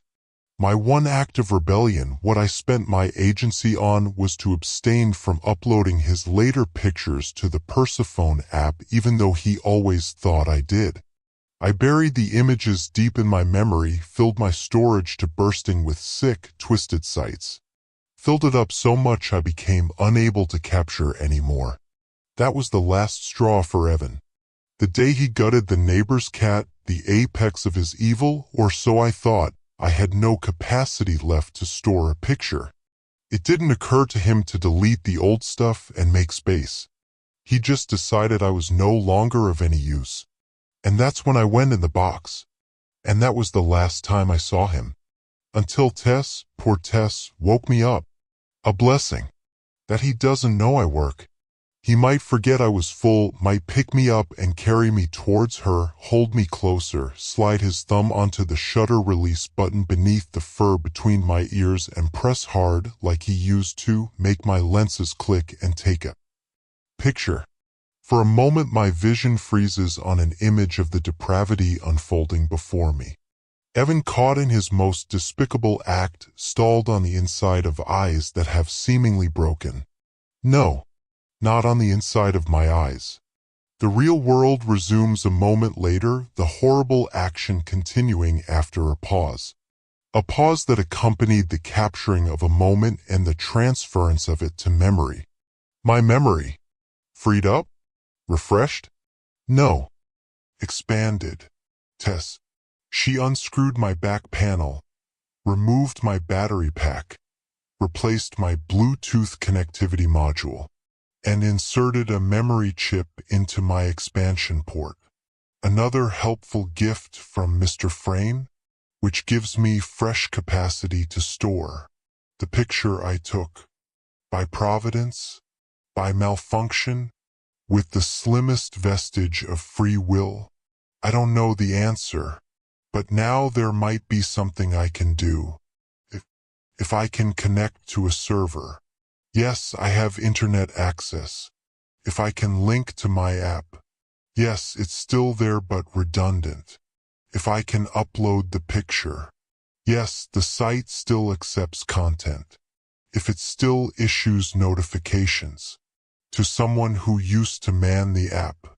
To one of the Persephone development team. Who reviewed and approved all the pictures. Who checked to ensure they were safe and published them for users to view. Who managed, who oversaw, who watched. If someone out there is still watching, still working in app development, still with the same email address, receiving a notification from a long-abandoned server that Picture Persephone has received its first image in decades, downloading an image of corruption, the faces of the victim and abuser unobscured by the scratches on my eyes, with timestamp and coordinates attached. So many pictures he wanted me to share and I secretly didn't. One more now he wouldn't want to, but I need someone to see. Someone. Anyone. Please. Seconds seem to drag into hours and then I receive a trio of confirmations. Image received. Image reviewed. Image accepted. And a comment quickly added to the post. Thank you, Persephone number 601. I am contacting the authorities now. They will be with you soon. You did a great job. You saved a child. Well done. Your developer, Aaron P. Jenkins. I can't look away from what now adult Evan is doing. But at least I know child Tess will soon be safe. Anatolius's home had been destroyed. Apart from the crackling of fires still eagerly munching at the dregs of what used to be beautiful greenery, the island was silent. Anatolius might not have noticed the army behind him were he marching on an adjacent kingdom. This kingdom, his kingdom, had been razed. Every home they passed was either a pile of ashes or the blackened husk of a stone wall. Anatolius pressed on. Nepheli had to be okay. She'd been alone with Anacreon for 6 years. He still had to apologize for that. He remembered the linen sheets she'd wrapped around their boy as she carried him, the boy with her blue eyes and the golden hair Anatolius himself had been born with, hair that would by now be darkening to a soft brown. He'd been looking forward to catch up with them, with the goings-on of the kingdom, with the childhood he'd missed out on. As they walked through the town he heard several of his men cry out, the sounds of weapons dropping to the stone roads and the sound of feet racing off. Several corpses dotted the paths, most were burned beyond recognition, but a few wore helms bearing a crest that had been melted by the heat. None of his men, of course, some army that had sacked the place. But some didn't wear armor. Anatolius was trying not to think about that. He had to see to Nepheli first. He had to. His sandal hit an uneven patch of stone in the path and he stopped. Behind him, the sounds of his army rustled to a stop. No. He stumbled forward, the dying light of the day casting long shadows that blended with the soot-blackened stone as if to trick him into thinking that it was supposed to look like this. The courtyard was in disarray. The once beautiful gardens that Nepheli had so meticulously tended to were reduced to cinders, the two cypress trees at its entrance little more than stumps. A bench lay in a heap of broken stone. The doors, at first glance, were open, though taking another trembling step forward, Anatolius realized there was no door in the hollow mouth leading into what was once his home. "Sir!" Anatolius jumped. He thought most of the men had run off, seeing to their own homes, but Theodoros stood behind him, standing to attention. His eyes were hard, as if he were pretending to be blind to the destruction. Theodoros had fled his home, a country to the south, one with gods like Niam and Anansi rather than Zeus and Hermes.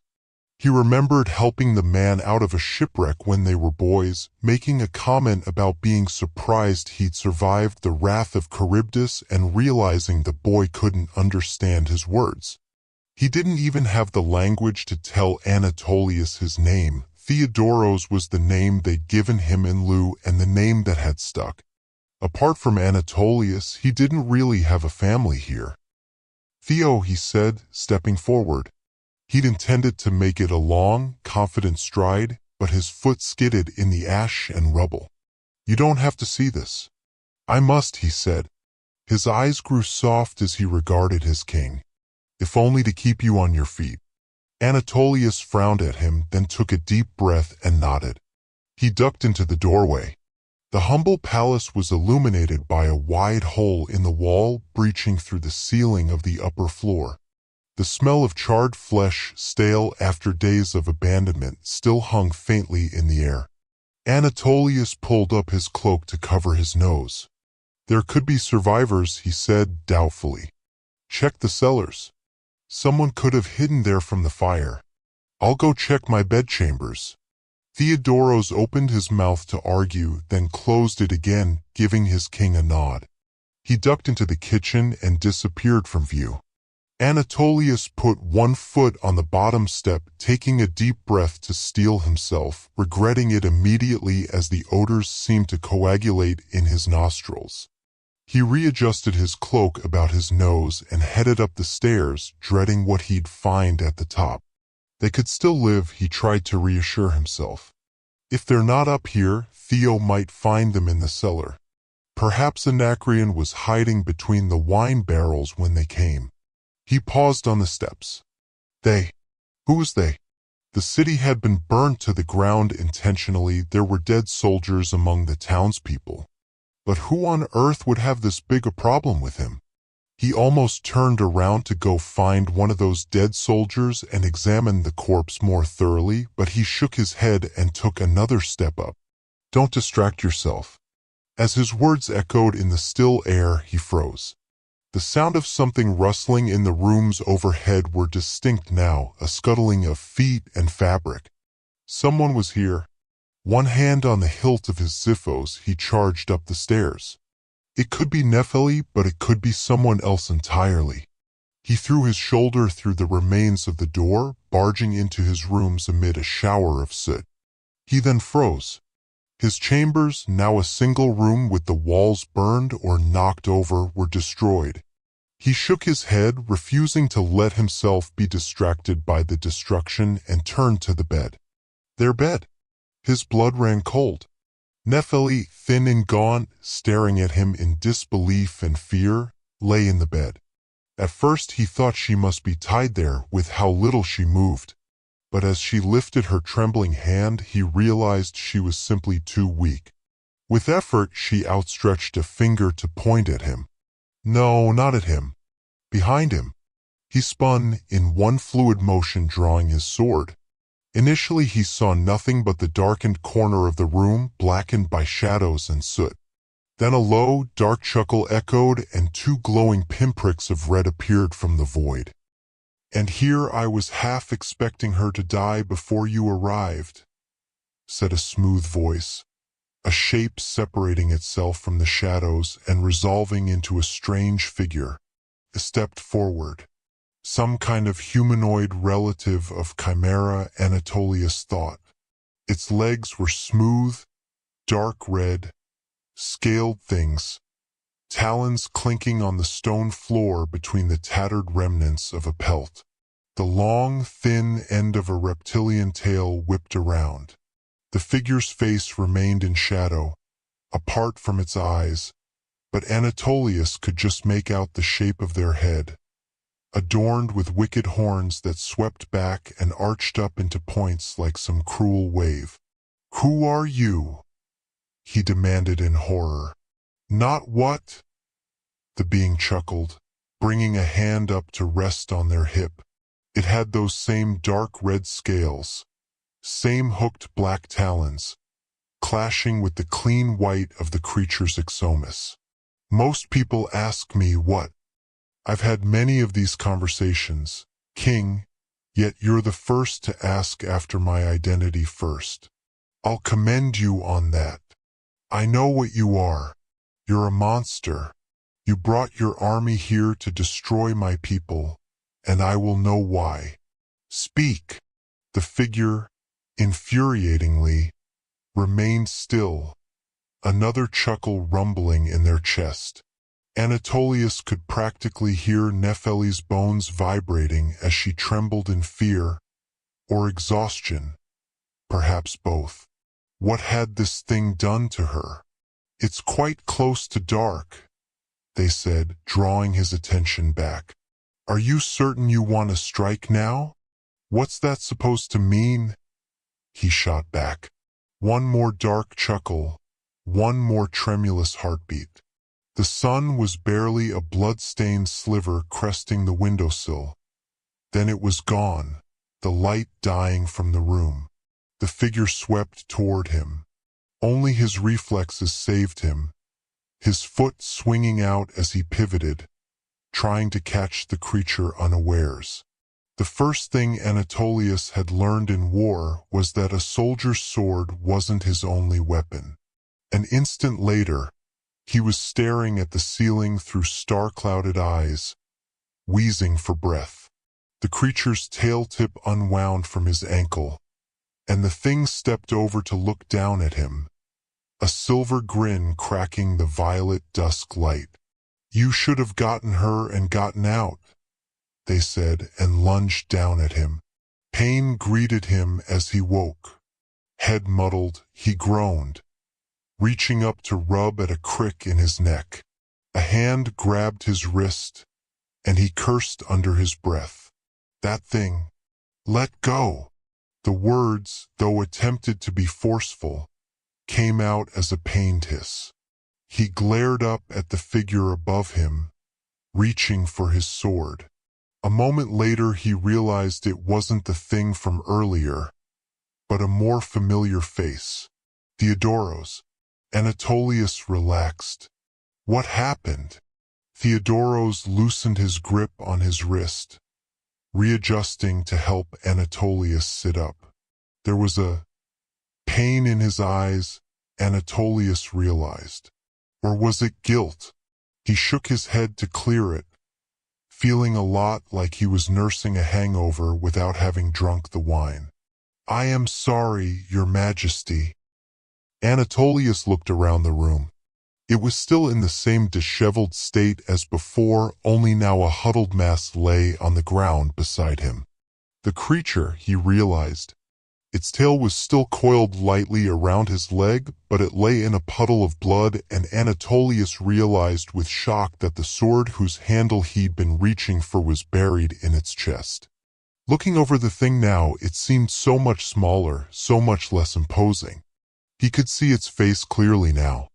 Nearly human, but for a dusting of crimson scales across its cheeks. Had they been that bright before, or had he been imagining it in the distorting shadows of the encroaching night that collected in patches around the outside corners of its hollow silver eyes, framing its face? It was a woman, 2 more sets of horns studding her jawline almost like facial hair. Her mouth hung open, revealing a set of fangs. Fangs whose tips were dipped in blood. Anatolius reached up again, and this time Theodoros didn't stop him as he reached for that crick in his neck. No, not a crick, he realized, hissing in pain as his fingertips brushed a set of puncture wounds. "This thing, what is it?" he asked as he dropped his hand, looking up at his friend. Theodoros shook his head. He didn't know. Anatolius stood, feeling dizzy and weak as he got to his feet. He looked over to the bed, toward the unmoving lump under the sheets. Theodoros got up, but if his intent was to help, he moved too late as Anatolius stumbled to the side of the bed and fell to his knees beside it. His wife, her once beautiful face now sunken in and bloodless, stared with dead eyes back at him. He reached up with trembling hands, one hand cupping her cheek, the other reaching for her hand. It was still outstretched with the pointer finger out. She must have used the last of her strength to try and warn me, he thought, leaning up to kiss her forehead as tears collected in his eyes. Without looking up, he said, "Where's my son?" Theodoros was silent for a long moment. "I found him in the cellars," he finally said. "Dead? The smoke must have killed him." Theodoros usually sounded stern. Even in battle he'd never cracked. But he loved Anatolius's family just as much as he himself did, and now their loss had broken something in him, if the pain in his voice was anything to go by. Anatolius took a deep breath, then stood, still holding his wife's hand. The night before he'd left for war, he'd promised to return. He'd promised to her worried tears that she'd see him again. That promise had been fulfilled, but it felt hollow now. A sudden rage seized him. He dropped her hand, then despite his weakness he stormed to the side of the creature who had attacked him. The thing that had ransacked his kingdom, destroyed his home, murdered his people and his family. He reached out and ripped the sword from her chest, scoring it down her belly to upend her innards onto his floor. "How dare you?" he snarled. Blood arced as he swung the blade down, then sprayed out as he drove the blade into the dead monster again. "How dare you? How dare you? You God's damned rat. You disgusting wretch. I was loyal to the gods. I commanded an army. I destroyed my enemy. How dare you spit in my face like this?" With each heartbeat he swung the sword again, and again and again. Blood drenched the floor, splattered the walls and soaked up the ash from the fire, coating his clothing in sprays of red and black. A bit of it got in his eyes, his mouth as he screamed his defiance. He didn't care even as he tasted it going down. He didn't stop until the body was unrecognizable, chunks of meat decorated with once fine fabric and putrid viscera. Even then he didn't want to stop, but his fatigued muscles gave out, his arms refusing to lift the blade. He glared at the thing, the only bit of it still vaguely intact, its mouth, still agape. Then that mouth closed and smiled at him. "So you accept?" came a voice, though the lips didn't move further. He blinked, about to turn to Theodoros to ask if he'd heard it, too, then froze. Anatolius was no longer in his room. He looked around, finding a field devoid of color. He spun, sluggishly, wondering if he'd died of exhaustion. If he was about to be approached by Sharon and guided by Fairy to join his family. For a moment he hoped so. Then a sound echoed. A footstep. A figure did approach him, but not the figure of the god he expected. A familiar figure, with lizard's legs and a thin whip-like tail. He hissed and crouched down, sword ready, and lunged forward with a strength he thought had abandoned him. "Wrong way, king," said the woman's voice snidely. He whirled on her, slashing once more with his blade. Again her voice was behind him, though this time it was an exasperated sigh. "Maybe I won't tell you what you've done to yourself. It's more fun to imagine your despair from Tartarus. Anyway." He turned, though this time confusion stayed his hand. "What I've done to myself." The creature gave him a flat look, clearly disappointed. Yes, you could have let me kill you.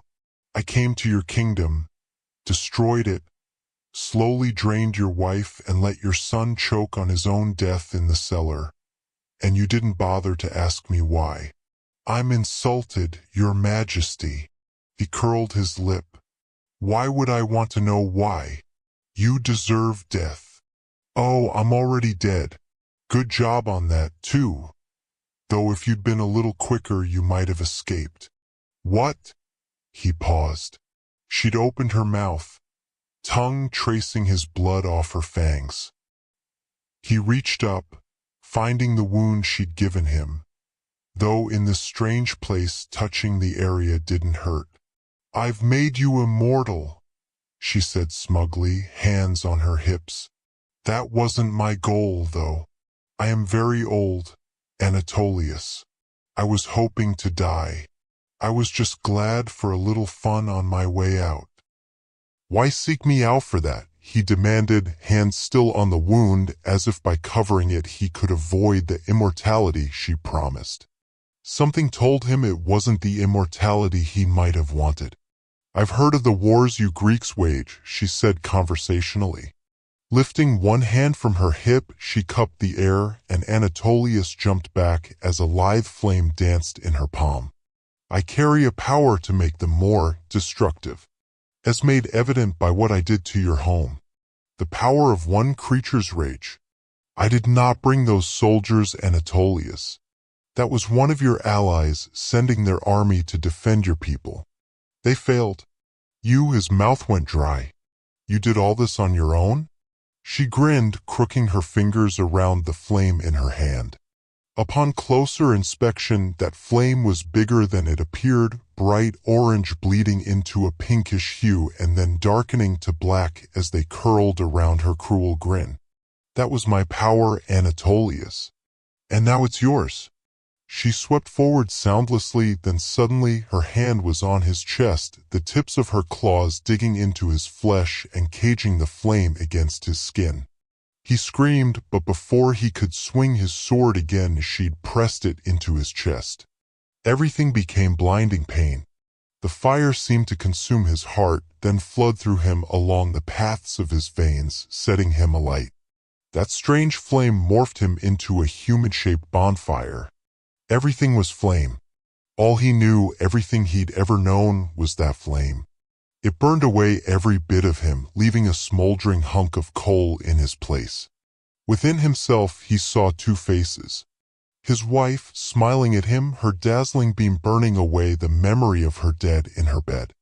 That of a young boy, older than he'd known his son, but undoubtedly him all the same, grinning playfully up at him through the mess of curls on his head.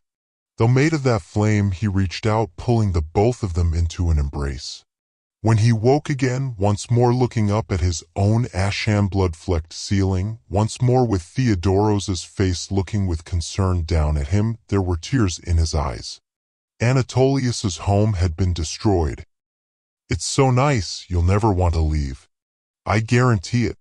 That's what the owner told me when I came by the property to observe it. Check it out.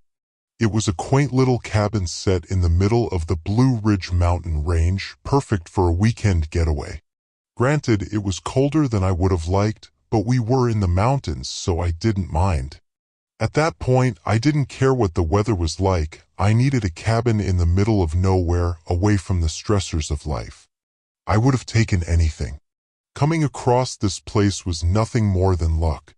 There were just a few scattered reviews over the internet, and the cabin wasn't tied to a specific website. I had to do quite a bit of searching to come across this place. I ended up messaging the owner, and here I was, standing in front of what was going to be my house for the next 3 days. It looked beautiful from the outside, and the images the owner sent me made it seem like it was gorgeous on the inside too. No red flags, nothing looked weird. The owner unlocked the front door for me and I wandered inside, glancing around. It looked exactly like it did in the pictures from the owner, but something felt off. Did you add something new in here after you took the pictures? I turned to question the owner, eyebrow raised. No. Why? Does it feel weird? Yeah, feels like you've changed something about it. The owner gave a small smile and his eyes flickered with something I couldn't read. I may have cleaned up a bit after sending you those pictures, but that's all. Everything else in here is the same as it is in the pictures. I frowned and strolled into the kitchen, unsatisfied with his answer. My gut feeling was to run out of there, but I couldn't afford to do that. Everything looked fantastic, and it was exactly the kind of place I was looking for. I'd already paid a fair amount of the reservation fee already, so if I backed out now I'd lose money. I ground my teeth together and turned on my heel, strolling back outside, deciding that I'd just deal with the unsettling feeling. The next day I packed all my bags, grabbing everything I'd need for a fun vacation the next 3 days, and drove myself back to the cabin, following the twisty mountain roads. As I pulled into the gravel driveway, my heart fluttered nervously, and I could see the owner pacing back and forth on the front porch, house keys in hand. I stepped out of my car and popped the trunk. The owner graciously helped me unload the car of all my bags, and once we were done he handed me the keys and practically raced out of the cabin, speeding away in his own car. I closed the cabin door and locked it, turning to survey my temporary home once more. Now that I was alone, that twisting gut feeling I had grew exponentially, but I didn't dwell on it. Instead, I walked towards the kitchen to see a piece of copy paper lying on the countertop, one that wasn't there the last time I was here. "What's this?" I murmured to myself, picking up the sheet of paper. Written on it were a couple sentences and a few bullet points. "During your stay, it is mandatory that you follow a few rules. Failure to uphold these rules will result in a repair fee, as these rules are essential for maintaining this cabin. Every night before going to bed, turn the TV on and set the volume to the max. It doesn't matter what channel, just pick something loud. Keep all windows closed, front and back doors locked at all times. Always sleep upstairs in a bedroom with the door locked. Never sleep in any other part of the cabin. Never use the downstairs bathroom. Use the upstairs one at all times. Most important, lock the basement door every night before going to bed. Once again, failure to uphold these rules will result in a repair fee after your stay. Thank you and enjoy yourself." Next to the note was a small woven basket with some chips, candy, and a couple cheap beers. I placed the note back on the countertop, puzzled. Why didn't the owner mention any of this when I first booked this place? The reviews I saw didn't say anything about any rules either. I groaned in frustration. This was getting much more complicated than I wanted it to be. I wanted a stress-free, relaxing break from work, life, and I've had nothing but stress since reserving this place. But I was stuck now, there was no backing out. I figured I'd follow the rules, instinct, and that uneasy feeling in my stomach told me I should. So for the next 2 days, I did exactly that. The first night, I made sure to follow all the rules to the letter. I made sure all the windows were shut, front and back doors closed and locked. That was fairly easy since I hadn't touched them since arriving. I didn't use the downstairs bathroom at all, only the one upstairs, and before going to sleep I turned the TV to a sports channel and turned the volume as high as it could go. I wandered over to the basement door with the intent to lock it, but curiosity overtook me and I opened it. Oddly enough, a musky smell wafted from the basement, and the darkness beyond the basement stairs almost convinced me to walk away, but I switched on the basement light and took my time going down the steep steps. Holding my breath, I stepped off the stairs and turned to the right to see a relatively normal room. A single light bulb illuminated 2 wooden shelves along 2 of the walls, as well as a small wooden chair in the very center of the room. A small metal hook that had been driven into the ceiling above the chair glimmered in the yellow light. I wandered over to the chair and looked down at it, then up at the metal hook, trying to imagine what use this chair was to the owner. All the shelves were empty, too. What the hell was this place? A shiver ran through me, and goosebumps spread across my arms. Thoroughly freaked out, I zoomed back up the stairs, shut the light off, and closed the door, locking it with the house keys. Okay, never going back in there again, I muttered out loud, and I walked quickly back upstairs, still unsettled.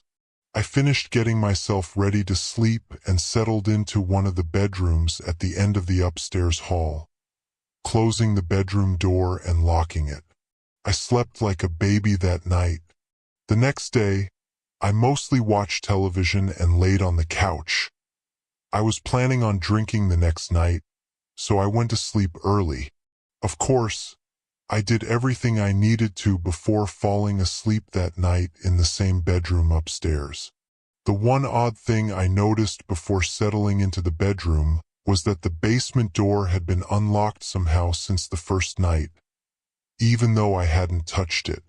I just relocked it and trudged upstairs, thinking the lock must be old and damaged.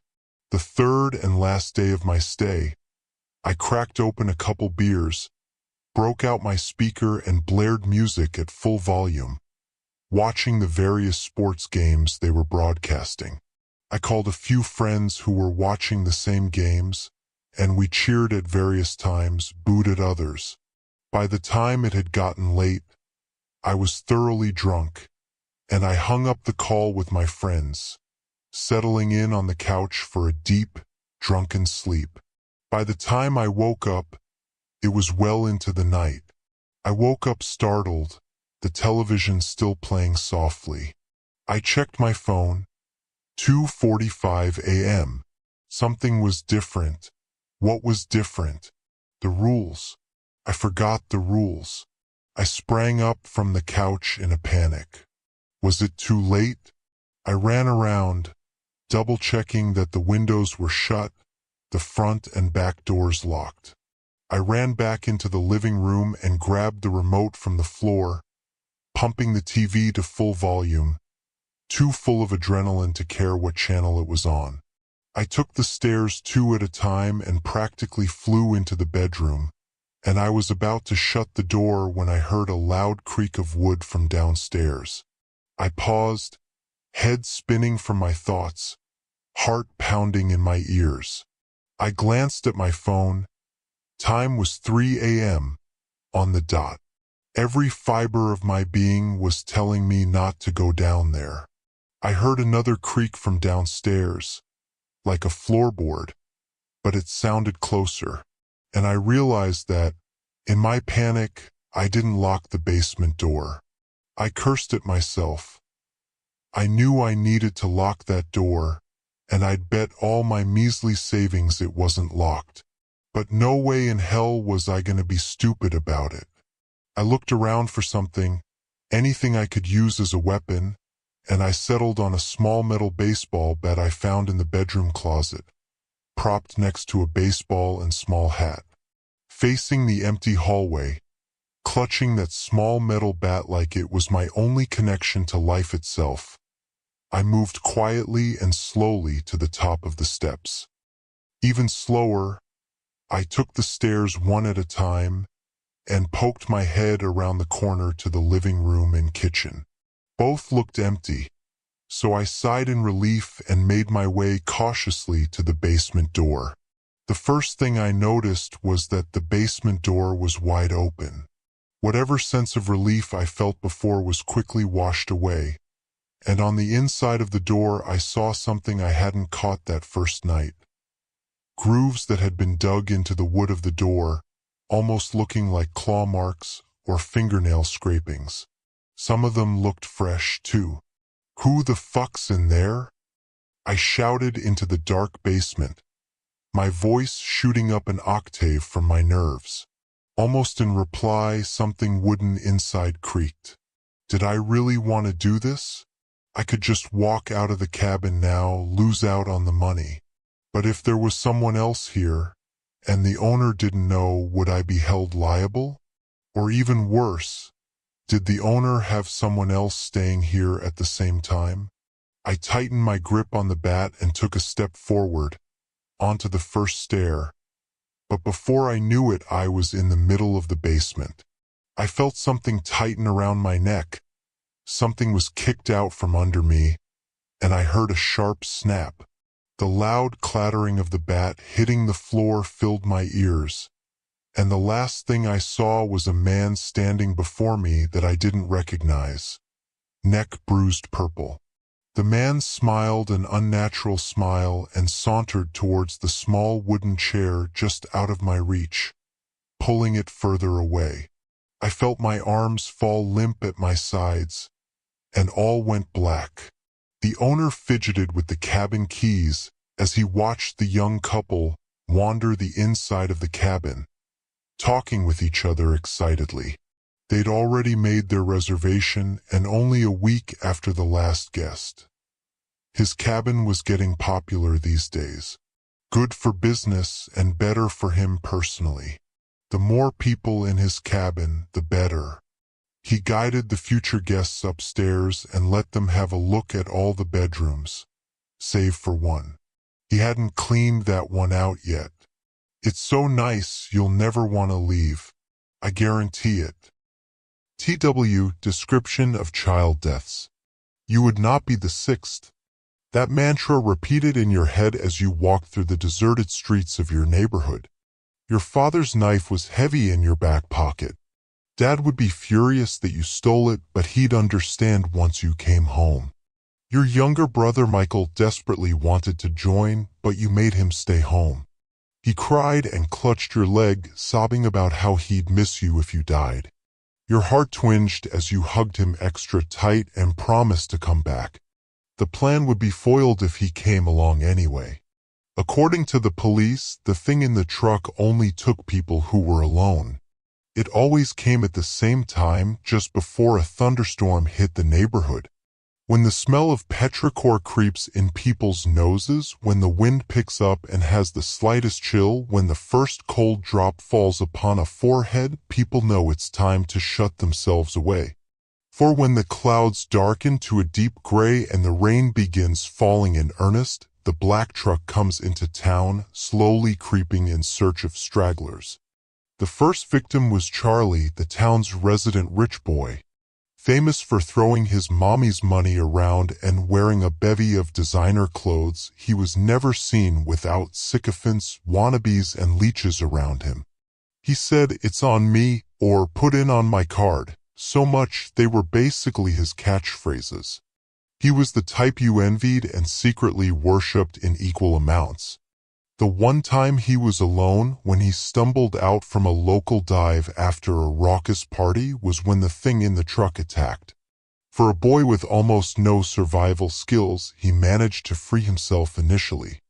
The rope burns on his wrists proved his lucky escape. Witnesses reported hearing cries for help and the revving of an engine.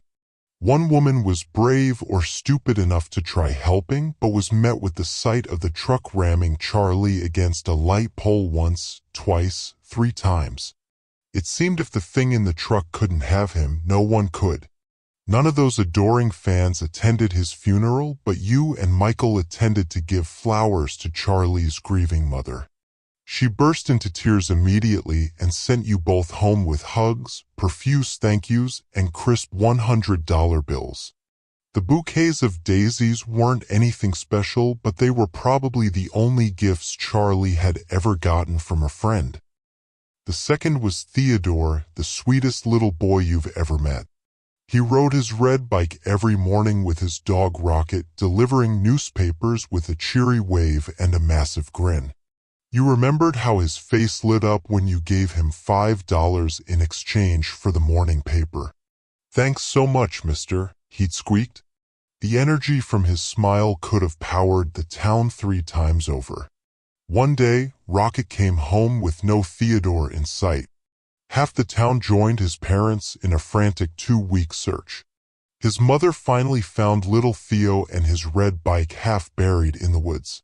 His body was curled in the fetal position and chunks of hair and flesh were gone from his corpse. The autopsy confirmed that the mysterious bloody holes on his body were dog bites, and they were from a much bigger dog than Rocket. The folks living near the woods reported seeing the black truck drive through their neighborhood in the dead of night. Theo's dented red bike was tied in his parents' front yard and surrounded by dog plushies, a constant reminder of Theo's presence. You missed his high-pitched laugh to this day. The third boy was Dante. There was so much to say about him. To put it simply, he was a blonde whirlwind of rage fueled by cherry coke, bloody fights, and punk rock. Dante and his boys were terrors you never dared cross in school. They spent their time sniping at teachers, fighting anyone who looked at them funny, or skipping class to play pinball at the arcade. His name was top of the leaderboard every time you went, and you've never managed to beat his high score. But he got really famous after he came out to everyone in the middle of the lunchroom. After brazenly kissing his boyfriend Paul in front of shocked teachers and students, he made an announcement. If you got a problem with us, we can settle this shit anywhere and anytime. You suspect the thing in the truck decided to take him up on the challenge. When the police found him in an alley, rain-soaked and lips blue from the cold, it was clear he'd fought for his life. There was blood under his nails and skin in his teeth, but tests mysteriously brought up nothing. In the end, Dante's life was snuffed out due to numerous blows to the head and deep purple finger-shaped bruises around his neck. Paul and the rest of Dante's crew were devastated. You never see Paul without Dante's red leather jacket, eyes blank and shoulders slumped as if he had died himself. The fourth boy was Simon, the saddest of the bunch. He was the star quarterback of the local football team, always scoring the winning touchdown at the last second. Along with being tall and confident with a loud laugh, he was sweet as cherry pie. He comforted you when you found out you didn't make the football team. You were great out there. They missed out on a star. You were so flustered at the time you could only squeak out a thank you before hurrying off. Now you wish you could have said more, or at least offered him a ride home the day of the thunderstorm. Simon got caught in a monsoon when he was taken. Witnesses say he was running along the sidewalk with his backpack over his head as rain pelted the sidewalk and streets. You've gotten rides home from neighbors during storms. Simon probably went into the truck willingly. Simon was gone for almost 2 months, the longest any of the victims had been missing. He was finally found in an abandoned shack at the edge of town, hanging from a rope tied to the basement rafters. Everyone laid flowers down at his funeral and the school named the football field after him. But the most horrible part of the whole ordeal was his letter. The police had discovered a letter from Simon to his family saying he was sorry for being stupid enough to go into the truck, that he was ready to die to escape the pain inflicted upon him, and that he missed and loved them. His family was so distraught they moved out of town and were never heard from again. You always eat your lunch on the bleachers now, Simon's comforting words in your mind. The fifth? You swallowed a lump as you thought about Joshua. He was the first person who talked to you on your first day of school, the one who protected you from meathead bullies, the one who taught you to throw a punch, the only boy who made your heart flutter and your stomach fizz with giddiness. You tutored him in math every other day after school, and he was doing so well. He'd gone from straight D's to getting 3 A's in a row on his last tests. He'd wrapped you in a jubilant hug when he got his 3rd A, making that ordinary day the best of your life. But on that fateful night, the night you finally kissed Joshua and he kissed you back, it started to rain. Joshua assured you that since he lived only a few doors down, he would be fine. I'll be careful, I promise. I gotta stay alive if I want to kiss you again. Off he went, pressing a final gentle kiss to your forehead. But the short distance and running in between backyards didn't stop him from being taken. You desperately led your own search party with Michael by your side, ignoring the police's orders to stop. Many sleepless nights and missed days of school later, the police found him. They found sweet, brave Joshua with his crooked grin, constantly bruised knuckles, constellations of freckles, and the resolution to never give up on anyone or anything, cold, bruised, and bloated in the evergreen lake. Dad forced you to go to school despite Joshua's death. You were reminded of Paul's half-dead state as you trudged through the crowded halls. But through the numbness, renewed bullying, piles of missed assignments, and Dad yelling at you to get over it because that stupid boy knew the rules, it's his own fault he's dead, resolve emerged. The only way this would stop was if someone ended it. The police couldn't, no one was brave enough to step outside, and you were sick of reading about friends and neighbors dying. So during the next thunderstorm, you packed your lockpicking kit in your backpack, stuffed Dad's knife in your pocket, and walked to your possible death with your head held high. A cold raindrop hit your forehead. More drops followed until buckets of rain soaked your shirt and sneakers. The only things keeping you company were the heavy sheets of rain, deserted streets, dead leaves, empty buildings, and the black truck slowly creeping behind you. Your heart stuttered as the tires crunched over the cracked asphalt. Everyone's heart probably did the same when they heard it. But the difference between you and them was the knife now clutched in your hand. You turned and marched to the truck, flicking the sharp, silver blade open. You gripped it tight and stood tall as the truck slowed down and cracked open the door. Over the pounding rain, a voice emanated from the shadowy interior. It was male and female, high and low, soft and resonant, entirely inhuman. Its words rang like a blaring siren in your head. Truck bed's already full, sweetheart. I'll come for you next time. The door began to close, but not before a familiar face peeked out, eyes wide with terror. Help! Don't let it take me, please. Whatever was in the truck pulled little Michael back and slammed the door shut. The knife fell from your grip as you lunged for the door handle. The thing started driving before your fingertips could brush the metal. You pounded the side of the truck until your fist ached, screaming for the creature to stop, screaming that Michael didn't deserve this, it could have you instead, it could keep you forever if it wanted, just please let Michael go, please, please, please. Your foot caught on a crack in the street. The world careened downward as you slammed on the ground, nose breaking against the street. Blood filled your mouth, your hands and knees were scraped to hell, and bits of street were embedded in your cheeks. But that didn't stop you from running. Just a little more, you thought. Just a little more until you reached the taillights. Just a little more until you reached the truck handle. Just a little more until you could end this nightmare. But inches turned into feet, and feet turned into miles. Your feet grew sore, your lungs screamed for air, and pain bloomed as your adrenaline gradually wore off. You collapsed to your bloodied knees and gasped for air as the truck continued on.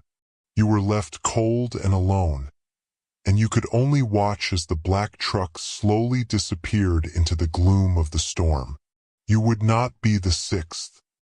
I've said too much, Caroline exclaimed. She snatched her rain-soaked, black denim jacket from the chair and turned to go. Caroline, wait. Hank caught her hand.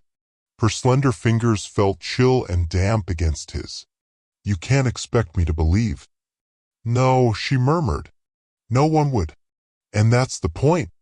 It was useless even coming here. I don't know why I did. Hank squeezed her limp fingers, giving them a shake. Please, let's start over, he said, motioning for her to sit again. This cult, it's a coven. The Sisterhood of Unhallowed Light. She fidgeted with a lock of damp auburn hair stuck to her pale forehead. Right? The Sisterhood. So, a few women who get together and play at witchcraft. There are 12. They wanted me to join. And I thought I wanted that too. But, Caroline caught her bottom lip between her teeth. The midnight hue of her black lipstick was a stark contrast to the pallor of her skin. She took a breath and the words tumbled from her. I feel seen by them. Like they really get me. They accept me. They celebrate me. Just as I am. And what they offer, the sense of belonging, the knowledge, power. I thought, why shouldn't I? A flash of lightning lit the rain-spattered window with a crack of thunder following close behind. Caroline's eyes grew large with panic and she twisted in her seat to look outside. There are things we shouldn't play with, she whimpered. I know that now. I've completed 2 of the 3 initiation rituals with the sisterhood. And you're saying this torrential rain we've been having these past 3 days is part of that? That's awfully biblical, isn't it? This isn't hurricane season, Hank. He shrugged and twisted his mouth in a halfway's grin. With weather patterns these days, who can tell what season it is anymore? It was me. It was the sisterhood. It's part of the ritual. Part of the summoning. Coincidence, that's all. She clutched his arm where the sleeve of his t-shirt ended, digging her cold, clammy fingers into his bicep and pleaded, you wouldn't say that if you knew what I've done, what I've gone through to make this happen. Caroline. She let go of Hank's arm and fumbled with the top buttons of her black shirt. Yanking one half of it to her left side, she exposed part of her chest. A long vertical slash was bisected by a shorter one, forming an inverted cross over her heart. The 2 slashes stood out as angry purplish-red marks on her otherwise smooth, pale flesh and were knitted together with black stitches. They made me promise my heart to Valthus, the formless entity of writhing darkness whom they worship. Hank stared for a moment, then sputtered, Valthus? Your heart? Come on, Caroline. What? Am I supposed to believe they've cut out your heart? Isn't it usually the soul these sort of fanatics are after? Caroline grasped Hank's fingers in her trembling hand and placed his palm over the wound on her chest. Her skin was unnaturally cool. He held his hand there for a moment, then brought his fingers up to her throat, feeling for a pulse. Another clap of thunder startled them both. Hank pulled his hand from Caroline's neck. He stared at her in disbelief, saying, this is some kind of joke. A prank. It's not real. How could you be here telling me all this if they've taken out your heart? I don't know, she sobbed. But I think I've made an awful mistake. You've got to help me. Promise you won't let them take me. No. Of course not. Where would they take you anyway? A hospital. It's an abandoned old church, Blackthorn Chapel. They want to take me there for the final ritual, Caroline said. To complete the summoning of Valthus, they need to make an offering of the heart. But aren't you supposed to be joining them? Becoming one of their coven? This sounds more like a sacrifice. Yes, it does. They told me it was my initiation, but Caroline trailed off, turning to stare at the rain beating against the window. In a low whisper she continued, now I'm not so sure. That's why I'm frightened. The blinding flash of light lit up the nearby window and a deafening roar of thunder shook the house. A loud crash followed. Nearby, a car horn began sounding, repeating its alarm annoyingly. Hank leapt to his feet and crossed the room to look outside. Christ, that was close. The tree next door has split nearly in 2. Some of its limbs have fallen over a few cars on the street. The lights inside the house flickered. Once, twice, and a third time before plunging them into darkness. I'll get some candles, Hank said, cursing as he caught his toe on some piece of furniture. He fumbled his way to the kitchen. Just need to find my phone so I can light the way. One more thunderclap boomed overhead. A sudden blast of wind swirled through the house. Footsteps pounded across the floor. Caroline shrieked. And there were sounds of a struggle from the other room. No. Caroline cried out. I won't go. Hank. Don't let them take me. Hank stumbled from the kitchen and could see down the hallway to the front door. It was swung wide open and the wind and rain swept through in howling gusts. Caroline? Hank called out. He heard glass shattering all around him. The back of his head felt like an explosion had gone off and the world tilted and shifted into slow motion. Hank sank to his knees. His vision was filled with a combination of swirling stars and inky blackness. The sounds of frantic struggle moved away from him as his hands slapped the carpeted floor. He struggled to breathe and clear his sight as he held himself from pitching forward onto his face. "Caroline!" he shouted. His head throbbed viciously and he thought he might be sick. From outside he heard car doors slamming and a vehicle roared to life. He struggled to his feet and made it to the front door. Through the sheets of rain he saw the burning glow of red tail lights receding down his street. Pursuit wasn't an easy option. The tree limbs which had fallen over several cars were blocking Hank's car as well. He slashed at them with a hatchet he had stowed in his camping gear. The rest of the fallen limbs tore at the side and undercarriage of Hank's car, but he managed to break free. He swore and cursed some more. The lousy cell service the storm had left him with made searching the internet difficult.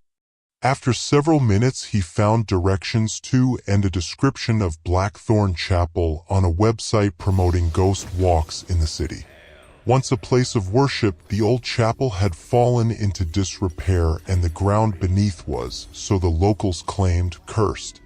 It took nearly an hour to detour around storm debris and reroute past streets that had been rendered impassable before he arrived at his destination. If he'd paid the $50 for the Ghost Walk tour, Blackthorn Chapel would have rated 5 stars. It was surrounded by an overgrown and tangled hedge of blackthorn shrubs. Buffeted by the wind and rain, the gnarled limbs seemed to claw at the twilight sky as though grasping at something unseen. The crumbling stone walls were cracked and weathered. The roof was partially caved in, showing an outline of jagged edges that looked like the jaws of some wild beast snarling or snapping at the heavens. And the heavy wooden doors were worn and splintered and hanging slightly ajar on great, rusted iron hinges. The jet-black gloom beyond the entrance seemed more of warning to sensible folk, rather than an invitation to step inside. But if there was any chance he might save Caroline, inside was where Hank needed to be. He passed through an opening in the rough hedge, careful not to let the thorns sink their barbs into him. Walking in through the front entrance, he decided, would be courting failure. He might as well put his head through a noose. Instead, Hank crept around to the side of the rundown property searching for another way into the chapel. Lightning lit the horizon several miles off. The brief flash revealed to him that he was creeping through a graveyard which was part of the chapel grounds. Most of the headstones were crooked, sinking into the ground. Some had fallen or been knocked over. Many lay half-buried in tufted humps of wild grass. With a sense of dread, he picked his way carefully through the tangle of ancient stones and grass until he was out of the graveyard and could lean against the chapel wall. His heart was pounding as he panted silently, trying to catch his breath. Above the howling of the storm, a sound caught his ear. Soft at first, but regular, insistent, and coming from inside the chapel. Hank strained to make out what he was hearing. It was definitely chanting of some sort. Hank edged along the stone wall to the back of the crumbling old building. The ground sloped down, revealing the foundations of the chapel. He spotted a break in the wall and rushed to it. It was a narrow space, but large enough, he felt, to squeeze inside. Before he did so, Hank hefted the hatchet in his hand. He couldn't imagine actually using it to hack away at some unseen coven member. That would be slasher movie extreme. He twisted it around in his hand so that the square end faced out, becoming his weapon. He sucked in a few deep breaths, questioning his sanity. Then he scraped and squeezed his way through the narrow space. Feeling his way around in the dark, Hank discovered a series of long, wooden boxes. Great, he thought. Could this night get any spookier? He'd found his way into the crypt. It took him a few minutes to pick his way around, but he eventually found a set of stairs leading to the proper part of the chapel. This was one of the cloisters or side chapels. The chanting was more distinct. He could make out the words. Valthus, Valthus, Veil of Night. Drown the stars, consume the light. From the maw where silence dies. Open now your 1,000 eyes. He edged carefully toward a gap in the wall which entered into the chapel's nave. There were broken pews scattered throughout the space, casting long shadows from the candles which lit up the altar at the front. Shadow deep and shadow wide. Stretch the fold, let worlds collide. What was whole, let it decay. Let the void now have its way. He saw Caroline bound and gagged. She was wide-eyed and frantic, struggling to break free of her bonds. Unseen horror, whispered breath. We call you forth, we offer death. One by one, we fade, we kneel. Take our names, make us real. A quick count revealed only 8 figures in hooded robes surrounding Caroline. He thought she'd said they were 12 in number, but this would be better odds. Hank hefted the hatchet in his hand one more time, feeling as confident as a person could ever be faced with such a scene. He took one step forward, but that was as far as he got. He was grasped from behind, his arms, legs, and even his torso in the grip of unseen talon-like hands. With swift force they pulled him backwards, throwing him off balance. A ragged cloth was pressed over his nose and mouth. He struggled and tried to scream. Then blackness engulfed him. When he came to, Hank found he was now stretched out over the altar. His hands and feet were bound. Looking up, he could see eerie shadows playing across the vaulted arch above. I'm sorry, Hank, Caroline said. I had to do it. He snapped his head around in the direction of her voice and saw she was standing to his left. She held a long, curved dagger in her hands. The other coven members, all 12 of them now, were surrounding him. We needed a heart to complete my initiation and call down Valthus. He thought he'd known fear earlier in his pursuit of Caroline's attackers. Now, a choking sensation that felt like ice was spreading through his chest. In his head, Hank shouted Caroline's name, but the gag in his mouth prevented him from getting that or any other words that followed out. The coven members began to chant once more. Valthus, Valthus, Veil of Night. Drown the stars, consume the light. Mia was in an unfamiliar living room. Nancy was there. In the corner of the room was a floating baby. It giggled and bounced in the corner, then pushed to the middle of the ceiling and turned to look at Mia. Mia looked at Nancy. Who's that? Nancy glanced up, then looked back at Mia and smiled. She said nothing. The baby cooed and giggled, then began to float over Nancy's head. Nancy looked up at the baby. She reached out her hand with a pointed finger. The baby reached out. It couldn't reach. There was too much distance. The baby looked at Mia. Tether loosening has begun. Mia sat up in bed. She had never had a dream like that before. Everything seemed so real and dreamlike. She looked at the clock. It was 2:13 a.m. Then she lay back down. She knew that Nancy was indisposed tonight because she was with Steve. He was being deployed tomorrow. She wrote down the time and a detailed description of the dream. She remembered when she was a little kid and nightmares would come. Janice would get into bed with her and rub her head. They would talk and then sleep would ease into her. All was made right. Nancy felt different. She'd never felt this way before. Something was and wasn't right. She was lying in bed naked with Steve. He was snoring away. She could still feel his wetness between her legs. Nancy turned over and shook Steve. Wake up, honey. Ha! Steve turned to look at her. You okay? Steve held her close. Something is different now. She nestled into his chest. After a few minutes, Steve had fallen back to sleep. Nancy turned and looked at the clock. It was 2:13. Her eyes closed and her body relaxed. Nancy was staring at a tunnel. A young child was playing with a ball further down it. She could hear her high-pitched giggle.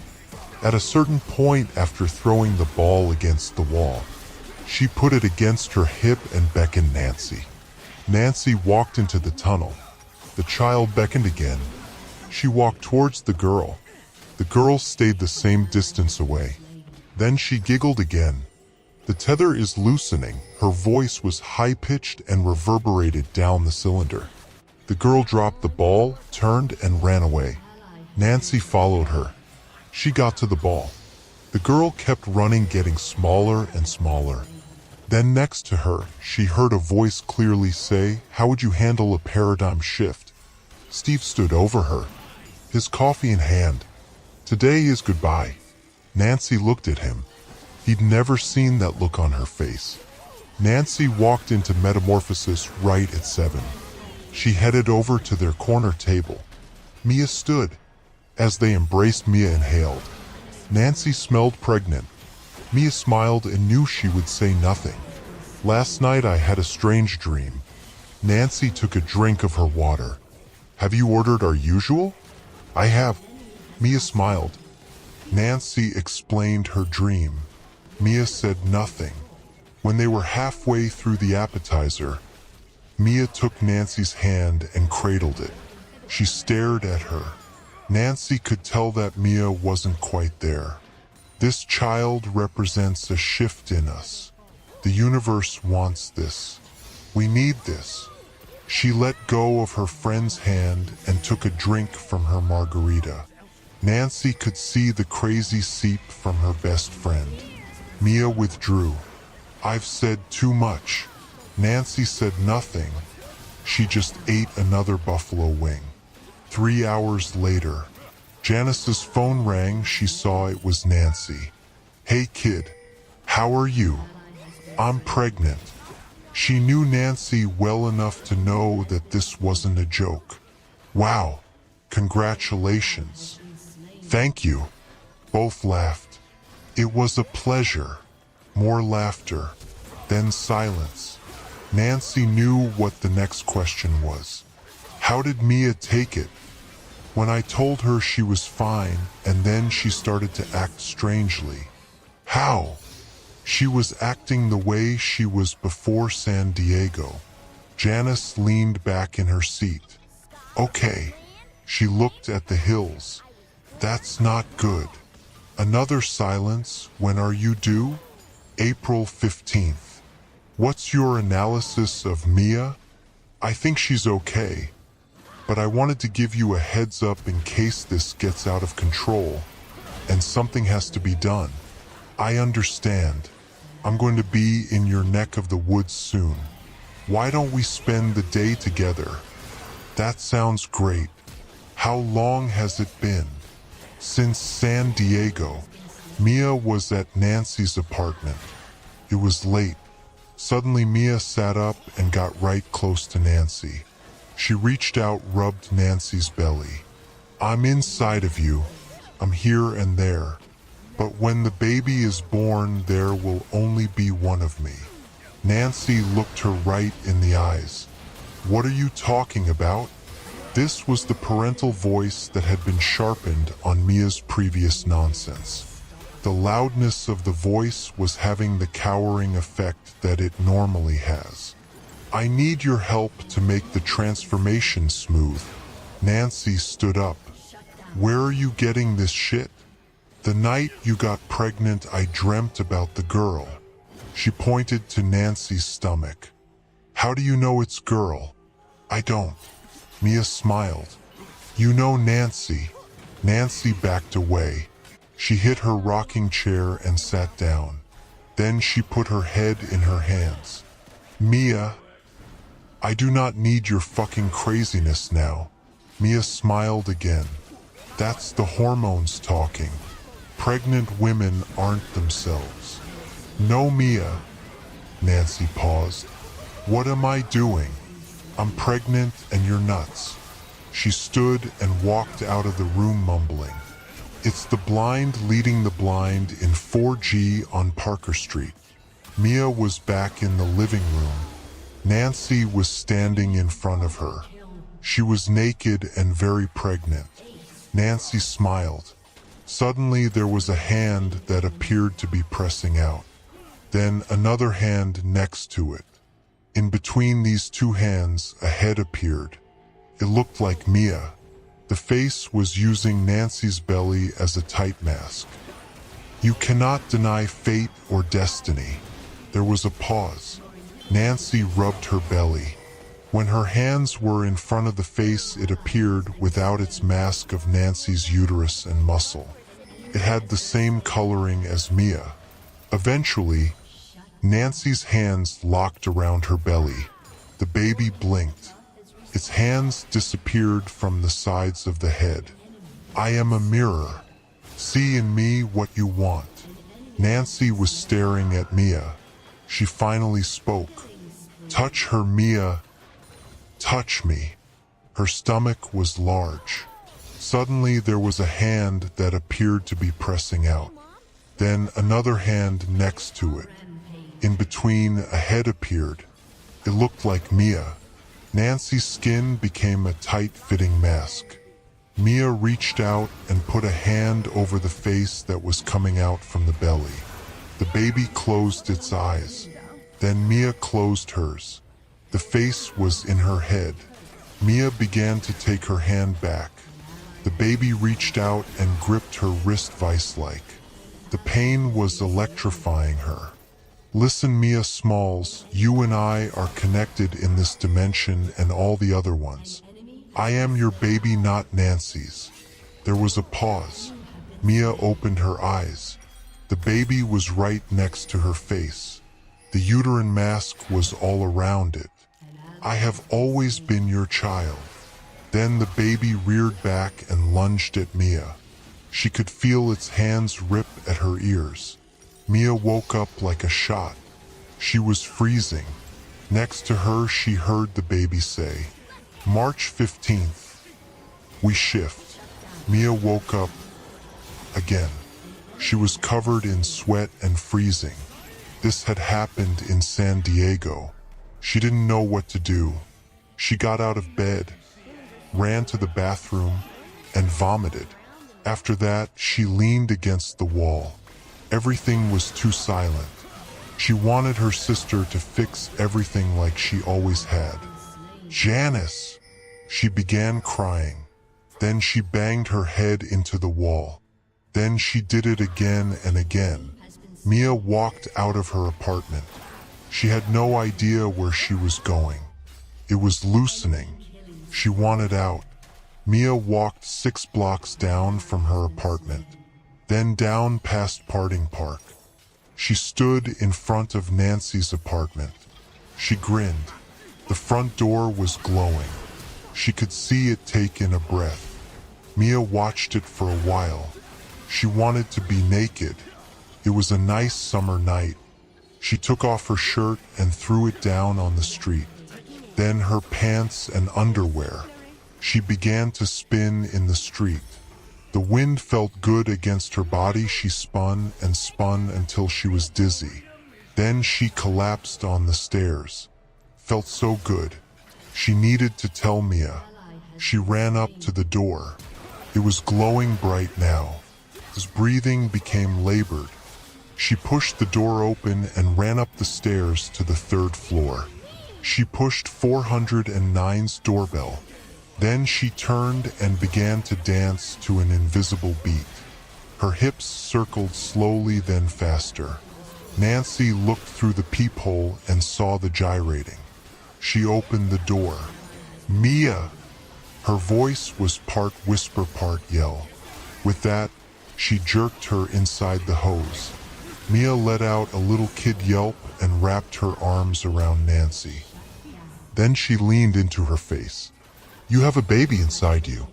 A blank slate for the world to write upon. I am inside now.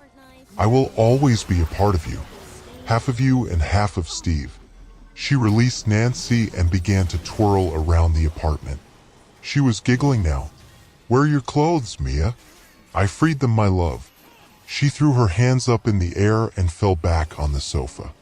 They're free. The baby was kicking a lot. It did that almost all day, but tonight it was much more than normal. Tonight, it was pounding her uterus like a drum.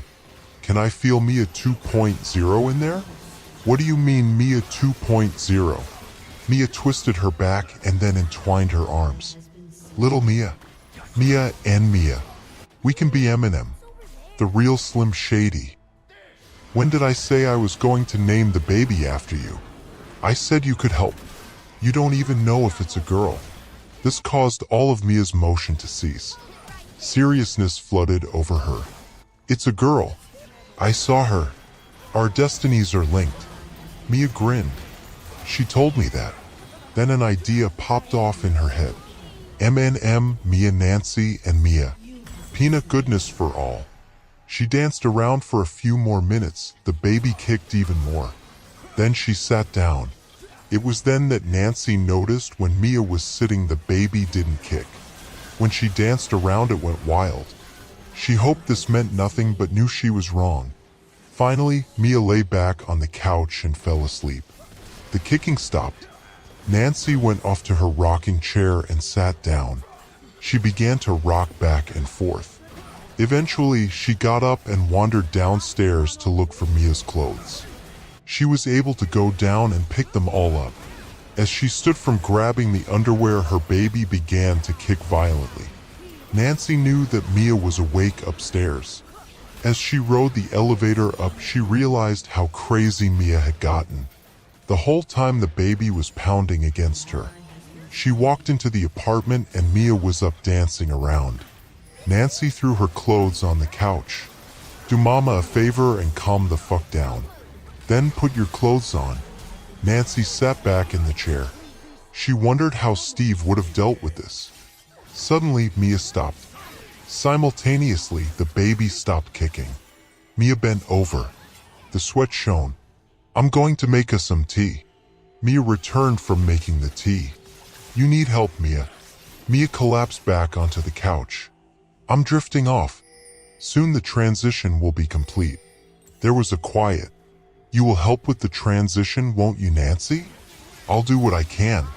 Nancy picked up her phone. She pulled up Janice's number. She typed in 911 and sent it off. I'm going into the bedroom. Let me know when the tea is ready. When she got to the bathroom, Nancy wrote a text to Janice. Mia just showed up to my house naked. When can we talk about this? Janice responded. I'm available all night. Breakfast tomorrow? Metamorphosis Restaurant. 8 a.m. Address to follow. The ruins of breakfast lay on the table. So, Nan, what's been going on? You know I love Mia, but lately she's gone off the deep end. Worse than San Diego. I don't know, I'm not really in my right mind. Nancy rubbed her belly. You're due next month, right? I'm due in exactly a month. You're going to be an incredible mother. I hope so. Nancy crossed her fingers and looked to the heavens. She felt the baby kick. Then again, she had to stop talking for a second. Sorry, they're awake. More kicking. That's the other thing I need to tell you. The baby's movements are connected to when Mia is up. The more energy she has, the more energy she has. Is it a girl? I think so. Are you serious about the Mia girl connection? Completely serious. Last night during her meltdown, the kid was going crazy inside. Mia collapsed and the kid stopped kicking. Nancy looked up into Janice's eyes. I'm not kidding about that. That's weird. So, besides the stuff I've told you before, Mia has been saying that she will be reincarnated as the child. She will be the child. Jesus? There's more. Last week Mia demanded to be in the delivery room. I didn't have the heart to ask if she would be dead by that time or when exactly the soul transference, her words, Nancy rolled her eyes, takes place. Where's she getting the stuff from? No idea, Janice, no fucking idea. Nancy raised her finger. She does want this transference to be very smooth. Janice put her head into her hands. This is much worse than San Diego. Nancy leaned in close. You and I have known each other for decades. Mia has never scared me. Now she's scaring me. She needs to be hospitalized. Suddenly from the door, there was a scream. Janice, what the fuck are you doing here? Mia stood in the doorway. Her top was hanging off her shoulder and her pants were barely on. She approached the table. How long has this been going on? Janice rose. Mia, I was worried about you. Mia ignored Janice. She glared at Nancy. And you? How long has this been going on? Nancy felt an enormous tsunami of kicking inside. The kicking was relentless and felt like it was powered directly from hell. She could feel the bile rise. Mia was speechless. Nancy's bile was picking up speed as it snaked up her esophagus. The baby's kicks seemed to be never-ending. Mia was backing away from the table. She bumped the table behind her. Janice moved towards her. Mia, calm down. I'm here to help you. Nancy tried to stand up, and on the second attempt, she got up. Mia was rushed back to earth because of the bump. She turned and ran out into the street. It was then that the impact happened. A large white car squealed to a halt. The witnesses said that Mia's body flew up and then hit the ground with a sickening crunch. The moment Nancy heard the crunch, the kicking stopped. She moved out into the street and Mia lay there. A halo of blood was evenly forming while her brain matter was easing from her. It was then that Nancy's bile erupted. It spilled over the curb and into the street. Janice, meanwhile, immediately took control and began screaming for someone to call an ambulance. She walked over to Mia and held her hand. Mia's eyes were open. Nancy was in dry heaves. Someone came over and led her back into the restaurant. She touched her belly instinctively and it felt different. The baby is gone. The thought flashed across her head. But she knew it wasn't true. She just knew she was wrong. The baby is gone. The thought was there again. She dragged herself back to the bathroom. Metamorphosis was empty. Everyone had gone outside to see what had happened, and now the ones who wished they hadn't been dribbling back in. Nancy moved into the back of the restaurant and down to the women's restroom. She got into there and walked into the stall. She leaned and slid down the wall to the floor. It was then that she felt the blood on her legs. Something had gone wrong. She went to scream, but nothing came out. She looked towards the door and then at the other wall. It was then that she saw the white shoes and stockings. There were 2 pairs of them in front of her. Further up, there were 2 black dresses and white shirts. Nancy's eyes rested on Mia. Mia stared down through Nancy. Next to her was a child that looked like Mia and Nancy. Mia looked down. That was the transition that was supposed to be. The child looked up at Mia. There was silence. Mia smiled. The child looked back to Nancy. It never smiled, just stared blankly. Then the stall was empty. Nancy had forgotten that she was trying to scream. She broke the silence with a roar. Then she looked at the wall. There was nothing there. She noticed that someone had scrawled something on the wall. "Thank you for the release." The handwriting was Mia's. Nancy screamed again. I'm lying on the ground, the bright sun warming my face. Squinting, I rise up feeling the grass with my hands. Strange, tall, smooth, with some green while most gold. Is it wheat? I'm not sure. Looking around, I'm in a huge meadow surrounded by trees. Deep rust red but smooth trunks under thick canopies of large yellowish leaves. The forest is thick and shaded. There's something not quite right. The colors, lighting, textures, and scents all seem just a little off. Worse than that, I can't remember how I got here. My last memory is putting on the shirt I found at a garage sale of all places. I went there to buy some cheap tools, but saw it on the same table. It was certainly unusual with the embroidered tarot card figure of the hermit on the back of a long-sleeved denim shirt. I'd liked that image ever since I saw it on a Led Zeppelin album years ago. Standing on a mountaintop holding a lantern. How could you not like the guy?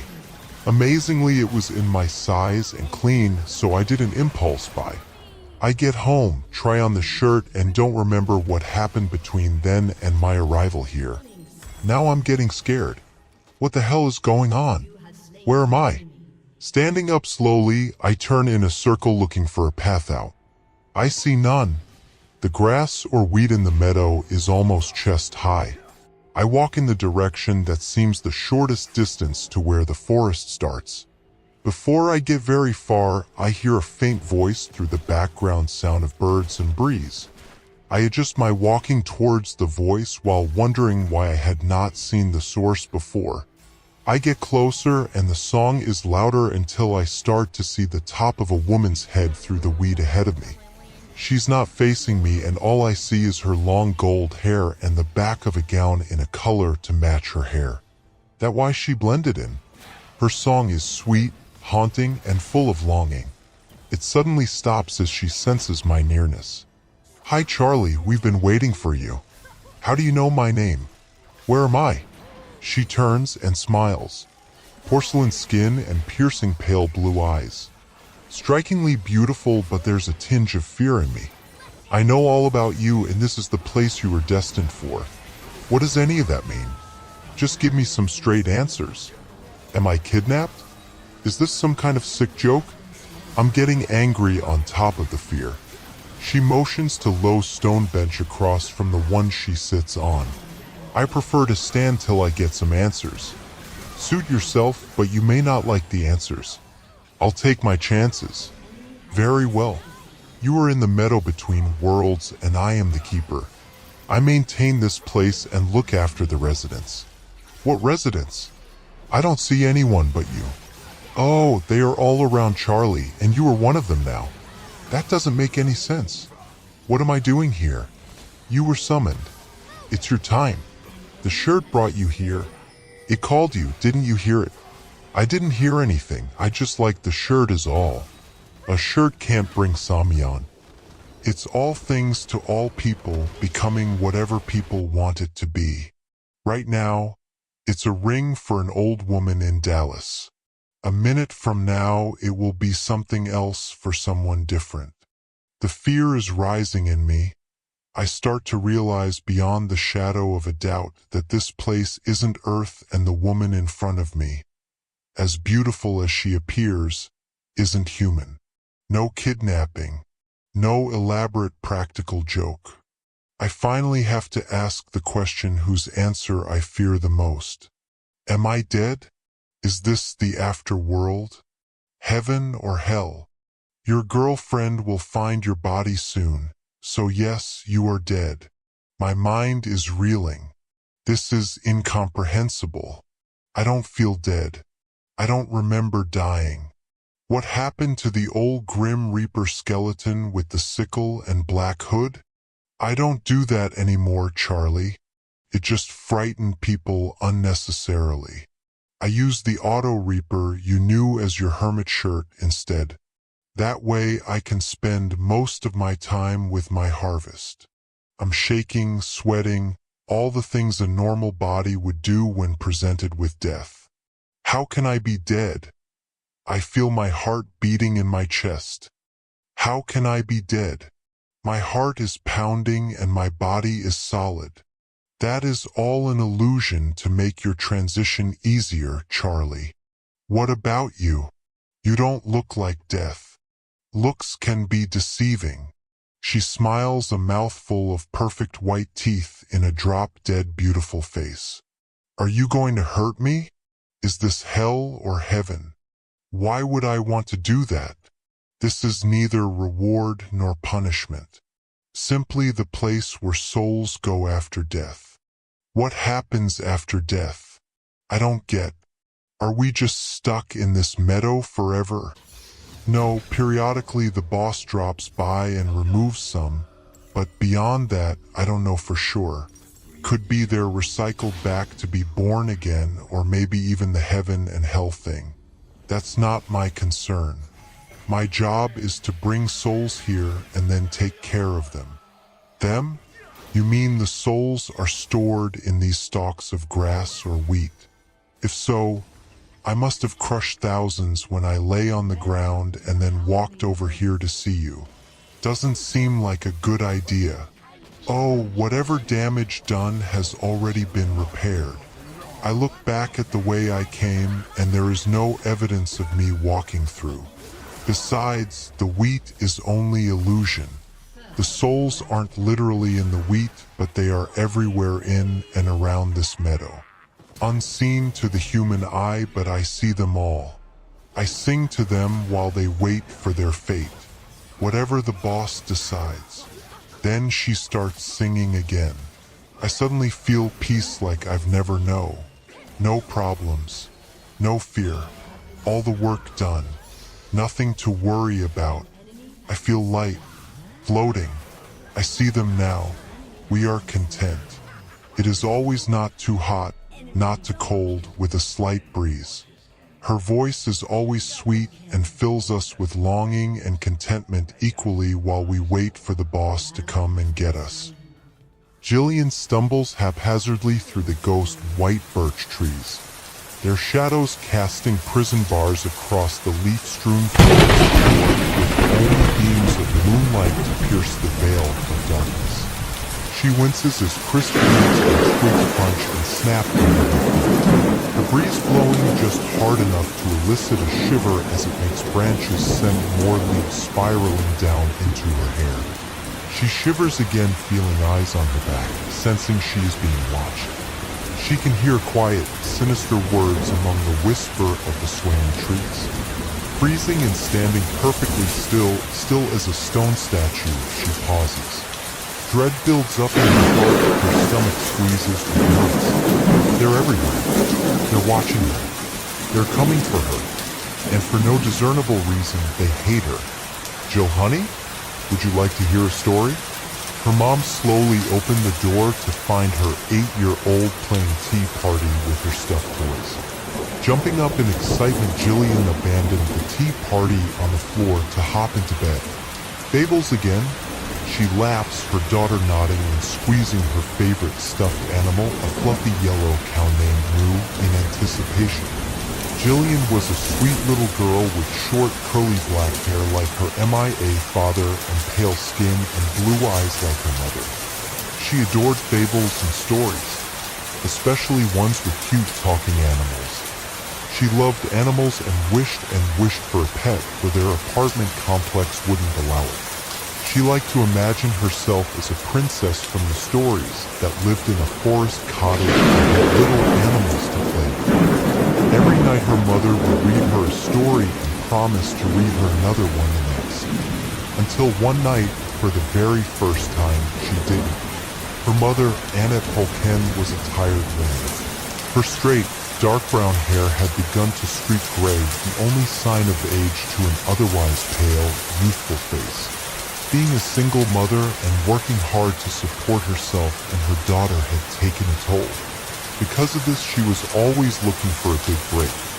So when she went into Jillian's room that night, instead of a story, she had great news.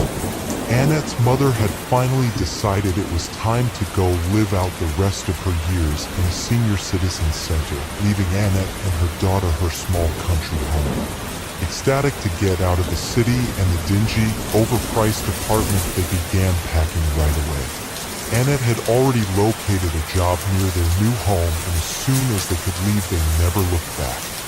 Certain they had found their story's happy ending. It is autumn, and Jillian watches as a colored curtain of leaves fly up as they drive on the twisting forest road. Crossing a bridge that goes over the stream, she watches the hazy sunlight glint off the ripples. Her legs bouncing to the soft music her mother has on the radio as she props Moo up in the window beside her.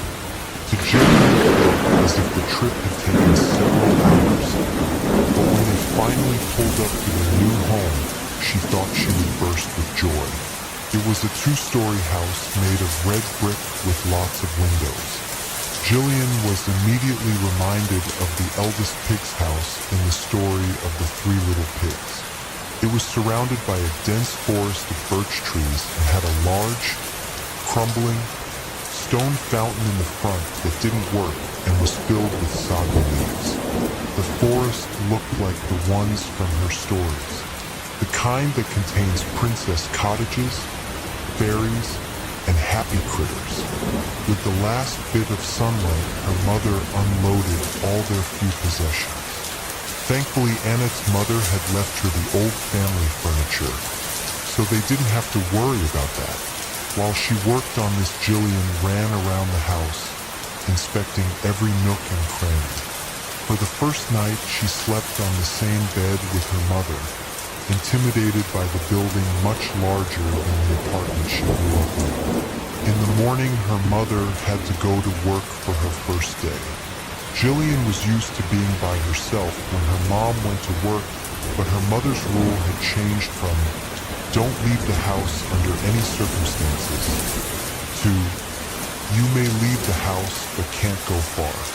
Jillian really had to fight for that one and gladly went exploring the woods right off the bat, taking her favorite stuffed animal Moo with her, of course.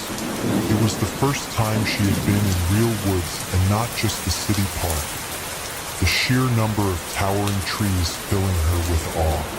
Weak sunlight filters through the leaves as she laughs, climbing over logs and skipping over rocks, making sure to always keep the red brick house in sight. As she gets further, she begins to falter. Something didn't seem right, though she couldn't really pinpoint it. She continues on more cautiously before realizing what it was. It is too quiet, too still. Maybe it is because she was used to the noisy, flashy city, but something felt very wrong. There are no whistling birds or chattering squirrels like she had expected. Not a single sign of wildlife. She reasoned it's because her playing had scared any of them off. But she couldn't shake the ominous feeling. She quickly ran back to the house and waited for her mom, deciding she wouldn't tell her for fear of being silly and that her mom would reason to not let her outside anymore. As the sun begins to set, lighting the sky pink and purple, she watches from an upper-story window as her mom pulls up. With a sigh of relief, she slides down the stairs to greet her, only realizing as she gets to the door that she doesn't have Moo. She had left him in the woods. The next day, Jillian planned a search mission. Hopping on a backwards baseball hat and putting on her overalls, she grabs a magnifying glass to look for clues and a small satchel to carry it. Heading out the front door, she tries to follow the same path she took yesterday. Though she attempts to be much quieter, the woods stay just as silent in return, without a single bird call to interrupt it. Stepping over the same logs and rocks she did last time, she becomes very worried for him. Luckily for her, it didn't take very long to find him, or at least his head. She barely contains a gasp at the sight. The stuffed animal's head had been torn off its body and stuck on top of a sharp stick wedged in the ground. Stuffing trailing around on the ground below it with no body in sight. She lightly brushes her fingers over its soft, yellow fabric and with a sniffle tugs the head off the stick and places it in her bag. At the same moment, she hears laughter. Light, malicious laughter that comes from everywhere and nowhere. Racing back to the house, she stumbles over roots, eliciting only more muffled, evil giggling. The red house gets closer and closer, but as she breaks out into the open, she sees a fox sitting in the middle of the driveway, stopping her in her tracks. Picking up the nearest stick as a weapon, she waits for it to run off, feeling like she will explode with fear and tension. It only blinks at her, cocking its head. It gets up and trots forward, stopping when she steps back, raising the stick. Flipping its ears back, it looks almost disappointed before turning and bounding gracefully into the underbrush. A minute later, she hears a vehicle as her mom comes around the bend in the road, parking and stepping out. "Hey, look who got home early. Are you playing adventure or something?" Jillian didn't want to go into the woods again the next day. In truth, she was afraid. Who was in the woods? Who heard her stuffed animal and laughed and laughed and laughed? She sat by the upstairs window contemplating this when she glimpsed a flash of red movement below. A fox, possibly the same as yesterday, sat in front of the house looking straight up at her. A little disconcerted by its presence, she leans against the glass to see it better. Bang! She almost tumbles out of her seat as a large blackbird hits the window, flapping its wings crazily and scattering inky feathers everywhere before landing on the sill. its beady eyes piercing into Jillian's as it begins to peck, peck at the glass. Down below, the fox paced intensely, with Jillian not knowing what to do. Then the bird starts whispering at her, inaudible chatter that sends chills up her spine. Snatching the curtains shut, Jillian regains her ability to move and runs downstairs, grabbing the broom by the door and peeking out of the large living room window. The fox is still there, but closer to the house now, staring at her, knowing she is there. He wasn't the only one that knew where she was at though. The blackbird, along with another, land on the sill pecking at the glass, while a chipmunk and 2 squirrels climb up beside them, furiously pawing and scratching at the window. All the while they whisper. They murmur and chatter and laugh. Then a squirrel screams as blood splatters the window and it hangs limply in the fox's jaws before dropping like a stone. The fox repeatedly leaps up, snapping at the animals with its sharp teeth and scaring them away. It runs back to the woods, sitting on the edge of the tree line, keeping watch. Her mother would be home soon, and she took the opportunity to run out with the broom and a rag to wash off the window, returning back inside as fast as possible. "Jill, honey, why are all the curtains shut? It's so dark in here." She felt like she couldn't tell her mother about any of this. Without Moo, she was all on her own. She didn't trust the fox. In fables, foxes were bad guys, sly, greedy, devious creatures that could never be trusted. Still, every day from then on, he sat by the fountain where it seemed like he was waiting for her. After 3 days, she climbed up on the kitchen counter, armed herself with a knife from the block, and leaning out the kitchen window above the sink, tried to speak to the fox. "Mr. Fox, you were a boy, right?" She asks hesitantly, only leaning as far out of the unscreened window as she dares. He nods in turn, so she takes that as a sign to continue. "Can you talk as well? Why are all these animals being so mean to me? Are you trying to help?" she asks almost desperately, and is trying not to get her hopes up or get tricked. After a long pause, he sighs. "Yes, I can talk," he begins as he wraps his tail neatly over his paws. "My name is Ruse. I'm trying to help you because I'm the only one that can. But why are they doing this to me?" I whisper fearfully, "Because I know they are listening, always listening." "Because they can?" "I do not know. Perhaps they think you are a weak prey and they are after your flesh," he says with an unmistakable grin. At this, she jerks back. "Then how can I trust you not to be the same?" Jillian huffs, gripping the knife against her unknown threats. "You ask too many questions," he answers, licking a paw delicately. Slamming the window, she resolves to avoid him along with the others. Her mother wakes her up in the morning with absolutely dreadful news. She has the day off, so she wants to go on a fun hike together. Hoping the animals would leave her alone, with a strong grown-up present, she reluctantly agrees, not wanting to seem very suspicious. It's a lovely sunny day with nearly no clouds and little to no wind.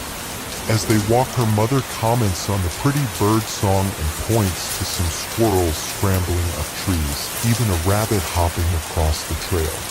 Her mother doesn't see the animals stop suddenly as if they were statues, slowly swiveling their heads to stare with their beady eyes as Jillian looks back, then naturally scampering and fluttering off again as her mother turns around too. She tried her best not to cling to her mother's jacket. Asked to go home, asked to move somewhere else even. She didn't know if the animals merely wanted to scare her or had a more vile intent. These were not the jolly, helpful animals she had dreamed of.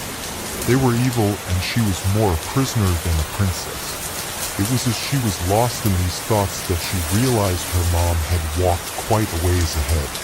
She rushed to keep up, but barely made it 5 steps before a large creature barreled out of the bushes next to her. Not a sound was able to come out of her mouth before everything went black. Sirens. In the distance, she heard the barely audible shriek of sirens. Her eyes needed to adjust to the dark, but when she opened them, she saw a doe standing a few feet away. Sitting up carefully, she rubs her head, feeling very nauseous. Jillian gazes around to see she's in a clearing next to an old well made of large, broken bricks. Wobbly, she stands up, using the well wall to hold her steady. That's when she sees the well is full of bones. Animal or human was hard to tell. Unable to comprehend the sight, she backs away, clamping a hand over her mouth. The deer, alerted by the sound, stomps forward threateningly. Without a thought, Jillian picks up nearby bricks and branches, hurling them at her captor. Twisting around, she takes off into the dark woods by the light of the moon. She didn't think the deer had given chase, but she hurried all the same, tripping on a root in the process and hurting her ankle. The sirens had stopped, but she headed in the direction she had heard them.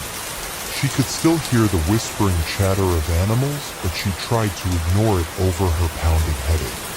Suddenly there he was. "Ruse, is that you?" Jillian whispers between panted breaths as she sees a fox sit washed in moonlight ahead of her in the middle of the trail. He nods and seemingly beckons with his tail to follow. Too tired and lost to question, Jillian limps after, giving in to accepting his suspicious offer of help. Many minutes pass as she follows the white tail tip through dense undergrowth, brushing aside plants and spider webs. When they finally make it out onto the main trail, she knows they only have a little more to go, especially now that she can hear the sounds of multiple people calling her name, searching for her. She starts to smile because the nightmare is almost over, but that's when a badger crashes through the bushes up ahead. A vicious-looking thing with long claws and a big body. "He's old, desperate, and hungry. We can take him, Jill," Ruse says quickly as she snatches up a rock to throw. "Are you out of your mind?" Jillian whispers angrily, "We can run. I just want to go home." She breaks off, sniffling as tears begin leaking from her eyes. Turns out they don't have a choice as the badger charges forward in desperation, heading right for Jillian.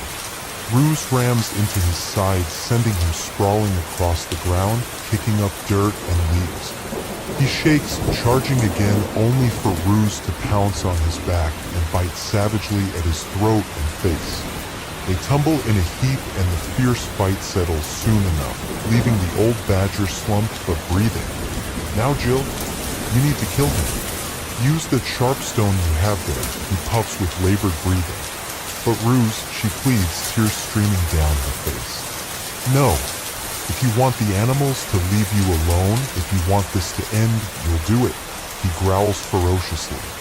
Scared, she crawls toward the badger, holding the jagged rock so tight she thought it would cut her palm.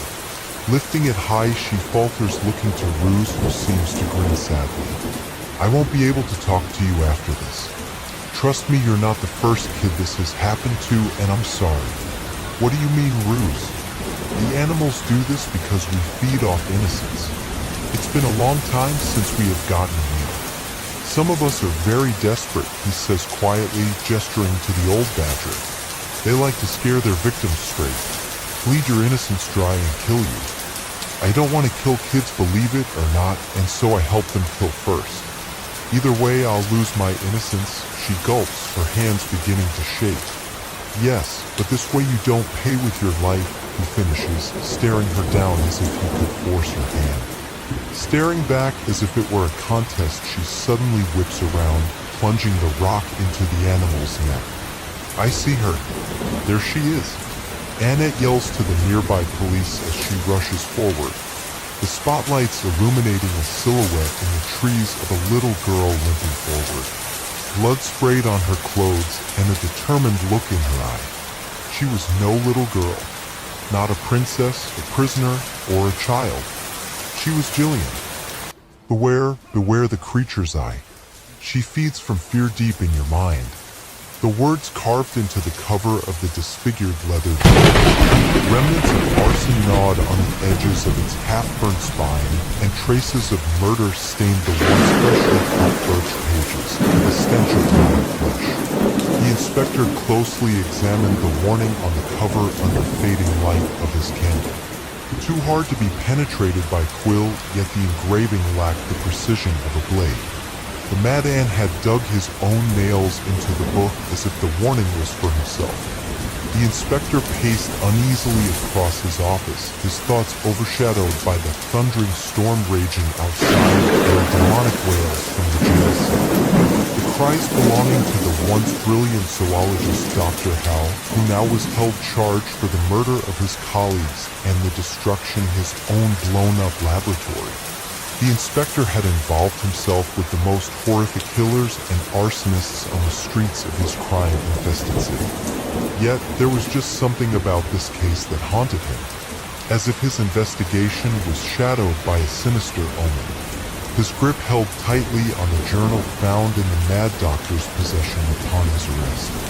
If the doctor kept his sanity long enough to maintain his conducts as a scientist, he would have recorded all his findings and observations, and his journal would be the key to unraveling the mystery. The inspector considered himself a logical man. His logical mindset was a powerful and reliable tool he utilized to uncover his previous cases.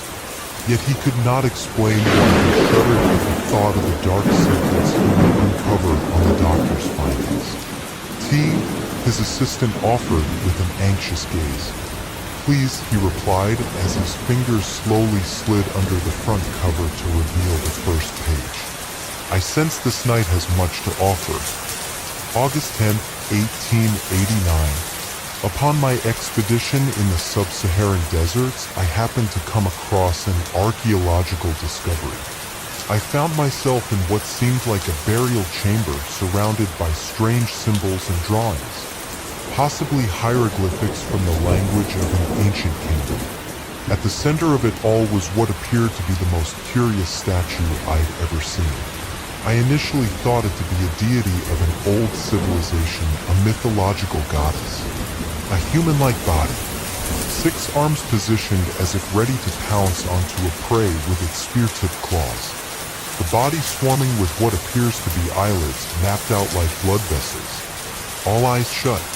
All but one, the giant eye that envelopes its entire face, from the right corner of its forehead to the left center of its chin.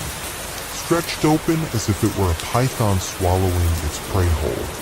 Within the eye, a set of 3 pupils and 3 irises streaking across like claw marks. 3 precise pinholes in the pupils jabbed through the head. Archaeology is beyond my field of studies. Statues and discoveries of such would be nothing worth recording in my reports. Yet something about this figure seems almost organic, as if it were once a living being. Or rather, still is. I simply cannot rule out the possibility that I've discovered a new prehistoric species. As faint as the possibility may be, I must be certain. It will be taken back to my lab for further analysis. September 17, 1889. The subject is truly fascinating. We've been working tirelessly, running numerous tests. The stones show properties of both fossilized carbon and decomposed tissue. Yet it still seems too intricately preserved to not be a man-made structure. These may be the thoughts of a man showing first signs of becoming senile, but I could have sworn the statue was broken into more and smaller fragments when we first discovered it. A self-joining material, perhaps? If that were the case, my discovery could truly revolutionize the future of the modern world. The inspectors noticed the end of each following entry appeared to contain a tally. 53 he counted beneath the first, second, and third entries. The number at first seemed to remain a constant pattern, until a following entry ends with 52, then 49 a few entries later, until slowly reduced to 45. October 7, 1889.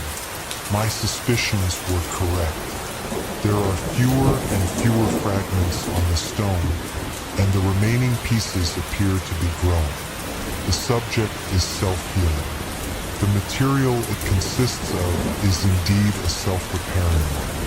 It appears to have a memory of its own to return to its original form. It If anything, this further supports my theory that this was indeed once a living being. Or perhaps still is. The archaeologist's letters were folded between the blood-stained pages. The bleeding ink blended among the red. The inspector closely observed each mark on the page, reading carefully between the fragments that remained intact, decrypting as much of the message as he could make out. My dearest friend, hope this letter reaches you well. I'm writing to inform you that I've deciphered the inscriptions at the site of your discovery. The language is in fact Aramaic, and I must say, they're of a rather sinister nature. I, as much as you, am not one to believe in ancient curses or the paranormal of sort, but if your theory stands correct, and it is indeed a fossil or a mummy, then I'd advise to heed these warnings with great caution. Inscriptions you found at the burial site speak of a most terrible creature who lingers in the shadows and feeds off fear and insanity. Legend goes, these creatures are the reason we fear the dark. They are the reason why we turn our heads towards the strange flicker in the corner of our eye, the reason why we hold our breath at the sound of creaks nearby. They are the reason why we search the corners of our homes for monsters, why we glance back at the empty corridor waiting for something to appear. Humankind never needed such instincts to survive in the natural world, but we evolved to protect ourselves from creatures of her kind.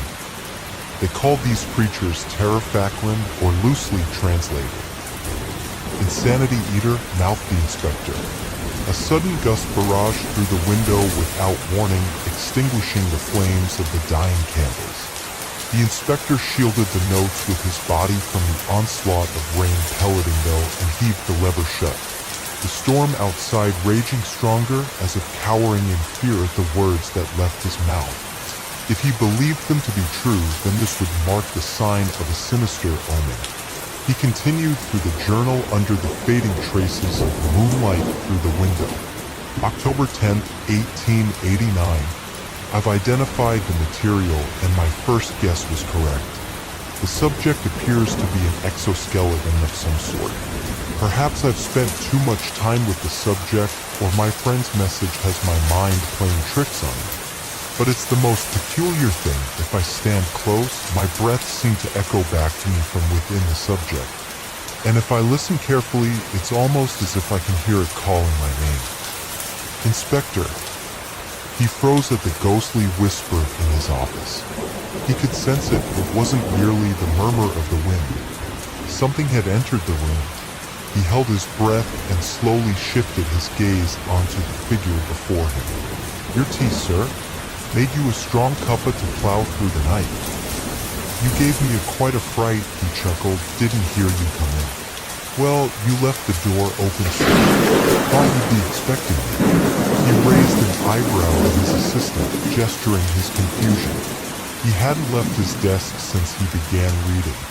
Thank you, he said firmly. Now I must continue without further disturbance, so please, don't forget to close the door on your way this time. Didn't forget, sir. I know how hacked off you get about it. The inspector immediately dismissed the thought of an unearthly phenomenon in play. He couldn't let his assistant's carelessness compromise his logical mentality. He took a few deep breaths to regain his focus and continued through the journal. November 2nd, 1889. I've named the subject Eve. Though I regard myself and my methods rigorously logical, my reasoning on this instance simply do not concur. Just as the periodic table fell into place in Mendeleev's sleep, this name simply appeared in a vivid dream, one I cannot recall having. Eve, the mother of all mankind. Whatever this creature once was, I may be the first to have discovered her kind. I only await my good friend's word of confirmation. One thing I failed to notice before, it seems to have a second eye open on the lower back of her neck. I'm not sure how I missed it after many thorough inspections. I ridicule the thought, yet cannot help but wonder if somehow the subject's Eve's eye was in fact closed from the beginning and had only just opened now. Silence. The unearthly cries from the jail cell came to a sudden halt. Had he grown tired of the screaming? No. Something felt wrong. Disturbed by the linger, beckoned his assistant to check upon the mad doctor before he continued deciphering the archaeologist's second message. My dearest friend, letter reaches you in good health. I myself have not been. I've remained awake for many days now, unable to sleep, haunted by. We've studied the sample you kindly sent us, and we can confirm your theory correct. It is indeed the remnants of a once living creature. Deciphered more of the messages left by the ancient tribe and bring information on the nature of your creature. You have seen its true form and lived to tell the tale. What you see before you is merely a vessel a human at last occupied, undergoing metamorphosis to change into the creature's true form. I've had my artists recreate the images we found at the burial, which I have enclosed within this letter. I must warn you, the image haunts me even in sleep. The inspector clutched his grip on the archaeologist's letter, trembling violently, staring wide-eyed at the horror before him. A swarm of eyes wrapped around like blood vessels over its twisted and tangled body, wrapped by its 6 arms clawing out like the branches of a dead tree. It stood its 4 revealing tentacles spread like splat blood across all corners of the page. But its most horrifying feature, the eye that fissured its face in 2 halves like an open jaw. Its lashes spiked out like the teeth of a great white, with the 3 distinct pupils and irises streaked across like claw marks. November 12, 1889. Another eye has opened. I now realize the subject is neither mummified nor a fossil. She's alive. His mug shattered on the ground as the inspector was thrown back, mortified by the horror of the next entry. She's in my dreams. She's in my dreams. She's in my dreams. She's in my dreams. She's in my dreams. She's in my dreams. In my dreams. In me dreams. Yes, I'm my dreams. In my dreams. Miss, he's in my dreams. She's in my dreams. Dream she.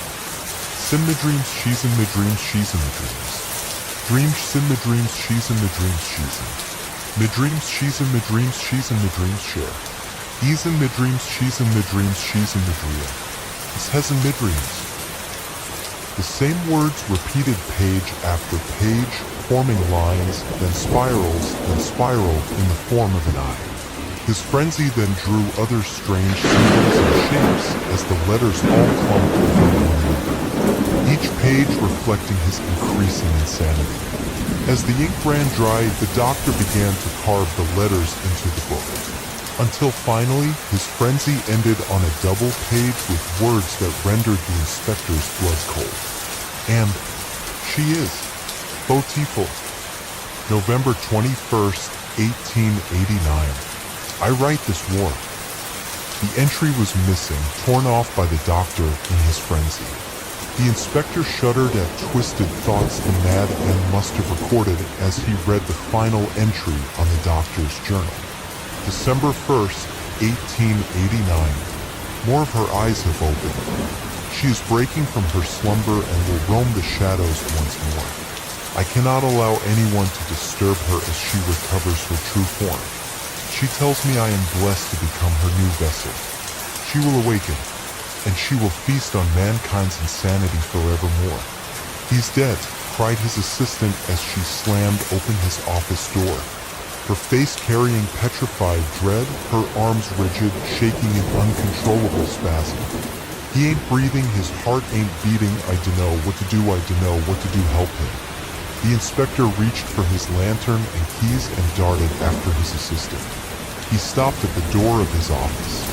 He looked back at his desk, his vision focused on the hardback journal that lay ominously still as if it were beckoning him.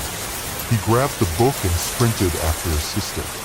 Holding the lantern in his cowering grip, he fixed his eyes on the inert body of the doctor, waiting for him to make his move.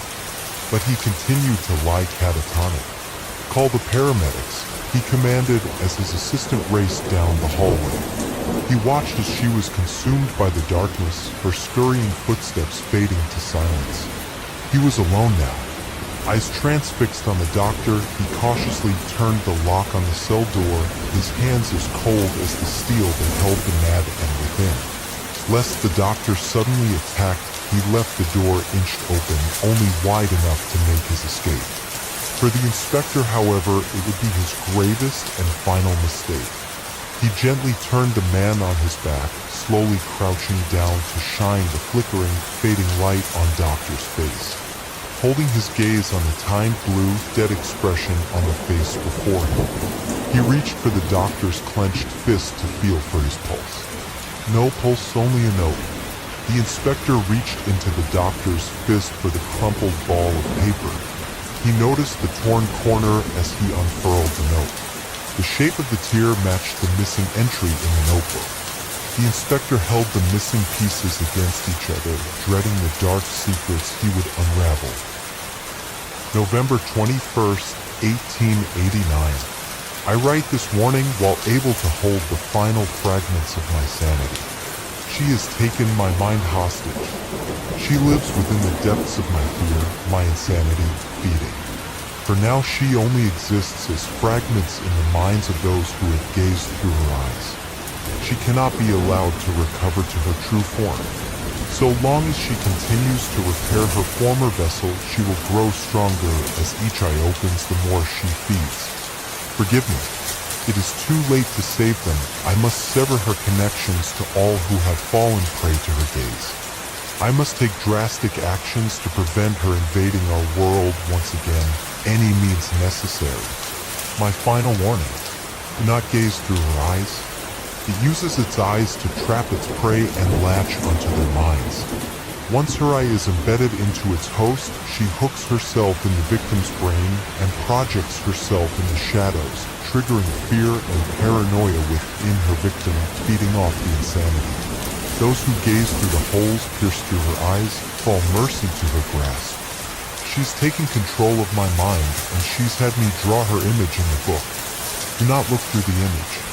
Even that which holds the image of her eye too falls under her gaze. The final words echoed in the inspector.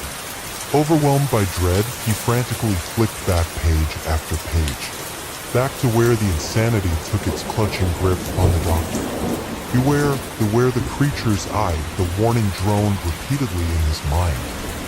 It was there, hands quaking with tremors of fear through his veins as he fixed his wide-eyed gaze at the ink-bombed pages. Midreams, she's in midreams, she's in midreams, shit. He's in midreams, she's in midreams, she's in midreams. She's in midreams, she's in midreams, she's in midreams. Ye mess. Even that which holds the image of her eye too falls under her gaze. 3 holes pierced through the dead center. The letters shaping to 3 distinct irises of 3 pupils, all slashed across from the right corner of the double page down to the left, taking the form an eye. Her eye. The inspector tore the pages of the journal, clawing away in frantic spasm. He dug his nails deep into the blood-stained pages and slashed his way through the book. He slammed down his foot repeatedly, fracturing its spine, crushing the clawed, hardback leather. With a final blood-curdling bellow, he smashed his lantern over the shredded remnants and set ablaze the cursed notebook. Gasping desperately for air, having escaped from drowning under waves of terror. His eyes flickered with the flames that engulfed the cursed ink and blood-painted pages of the journal. Too late, Inspector, whispered the voice from within him. The doctor's body flung upwards, stretching and twisting into knots. Cracks appeared throughout, tearing his fibers open to reveal a swarm of eyes blinking furiously, rolling corner to corner in unison. His pale blue-strained skin blackened into an abyss of shadow, and his face fissured its jaws open to reveal its eye. Its lashes spiked out like the teeth of a great white, with the 3 distinct pupils and irises streaked inside like claw marks. You've fallen prey to my piercing gaze, and now I forever remain within the depths of your mind. I am free again. I will be every shadow, every whisper of the wind, every sudden movement in the corner of your eye, every monster in every corner you look, in every empty corridor waiting to appear, and your every nightmare. A flash of lightning illuminated the room, and the wind howled through the barred window of the jail cell, extinguishing the flames. As the hungry darkness consumed the final flickering traces of light. After the child abruptly stopped, the mother backed away. The baby's mouth was covered in blood, and so were her hands. But that didn't stop her. She ran down the hallway and into the kitchen, where she hastily had taken a knife from the drawer, its silver glinting in the dim light and shone through the window. Her other 3 children fumbled to their feet, letting out gasps of terror as their mother ran into the living room, her eyes wide and her knuckles white as she clenched the knife. She ran towards them, making them run to the kitchen in an attempt to get away from her. Unfortunately, she was able to grab Donald. He screamed and cried, but his mother took no heed to him and stabbed him in the chest 3 times. Blood squirted and he landed on the wooden floor, turning a coppery brown to a velvety red. Her other children screamed and hid in a corner. Their mother stared at them, eyeing up each child. The T.B. was just a constant drone in the back of her mind as she pointed to Anna, beckoning for her to come. Anna shook her head and shrunk down further into the corner, praying that she disappear from this nightmare. Emma stared at her little brother's dead body. The mother got angry again and tried to demand her forward, her voice high and startled. This time Anna screamed, no. The mother swore and lunged forward, throwing Emma out of the way and grabbing Anna, stabbing her 3 times. More blood squirted, landing all over the walls and onto Emma. Emma fell to the ground sobbing and crying, "Mommy, no. Please, no." But of course the mother grabbed Emma and stabbed her 3 times. The screaming hurt her head. After the blood had sprouted from her daughter's stomach, the mother raced around the kitchen, destroying everything in her rage. She flipped over the table and started to throw the dishes out of the cupboards. She opened the fridge and threw all the food around. After she had stopped, the mother looked around. She dropped the knife and sobbed herself. With loud gasps and moans of distress and anguish, she walked to her room where a gun was hidden in the top drawer of her dresser. Sitting on the bed, she cried and screamed, punching the mattress. After an hour or so of crying, she had grabbed the gun and had walked to the kitchen, a note in her hand. Carefully, she dragged her precious babies out of the living room and placed them in the kitchen. They laid before the overturned table. One last meal with her babies, she decided. Standing over them, she carefully placed 1 bullet into the barrel of the gun.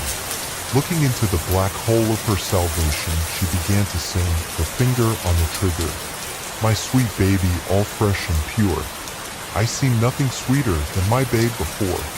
I will hold you proudly till you can walk strong. Then my little babe will be gone, a strong man. And then this sweet mother will rejoice for so long. Pop, the gun did not hurt her head. My best friend is a ghost. We met when I moved into my family's old estate a couple seasons ago.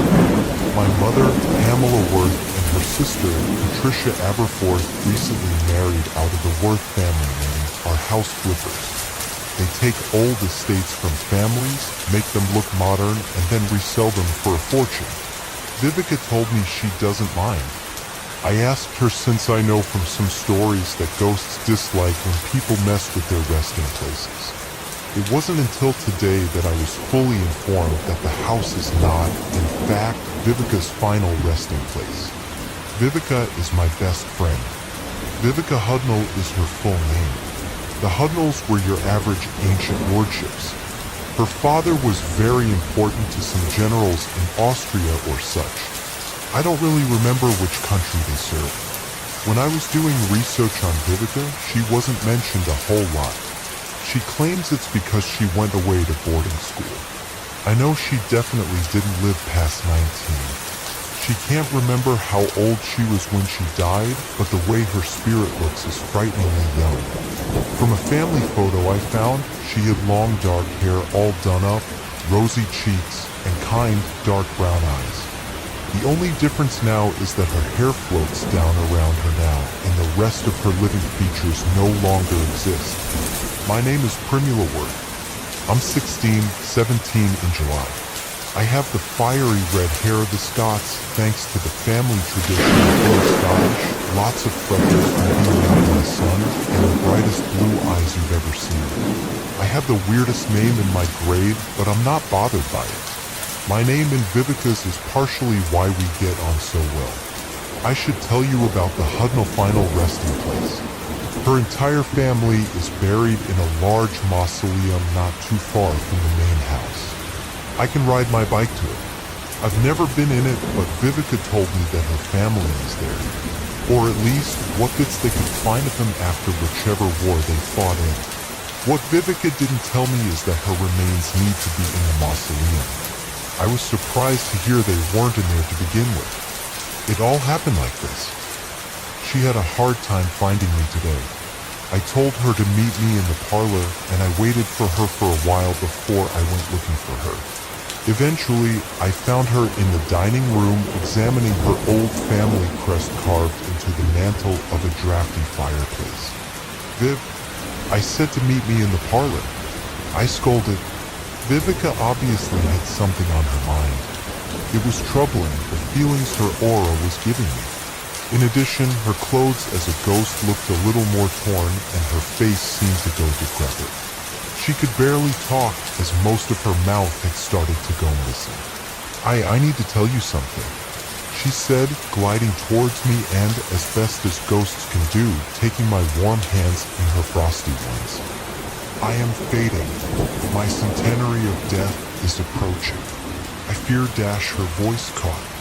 I held my breath, starting to feel some sorrow well up in my chest. "I fear I may not continue in this realm if I am not returned to my family's mausoleum." "Wait, Vivica, you're not there?" Her head shimmered for a moment, an indication that she had tried to shake it. Is an answer I often take for no. "Well then, where are you? And how can you continue to haunt the house if you're not on the estate?" "I am on the estate, that much is correct. But I have stayed in the house for so long, I've forgotten where my bones lie," she cried. It was a mixture between the sound of sobbing and a rising of the wind. "Vivica, tell me what to do. I don't want you to leave," I said, getting misty-eyed. I couldn't afford to lose my best friend like this. "Perhaps," Vivica said, her sobs quieting and her voice dropping to a whisper, like a breeze whistling through the trees. "Perhaps, if you can find my bones and bring them to the mausoleum, I may remain as I am, your friend and an eternal spirit. Perhaps. Do you have any idea where your bones might be? Any guesses?" Asked. Vivica stared somewhere behind me, lost in thought. I remember darkness and dusk, the smell of damp. A thin shawl draped over me as my eyes stopped working. The last thing I remember seeing was the trees above me and the sound of trickling water farther away. I gulped at Vivica's description. I wasn't prepared to bring it up, but her death sounded less than natural to me. However, I didn't want to upset her further by trying to bring up memories of her past life. What was important now was to find the bones, or whatever else was left of Vivica, and find a way to get into the mausoleum without my mother knowing. I nodded my head at Vivica. "I'll do this for you, Viv," I said gravely. "I'll do my best. Thank you, my friend." She wept silently. "A friend like you is worth more than 2 lifetimes on this earth."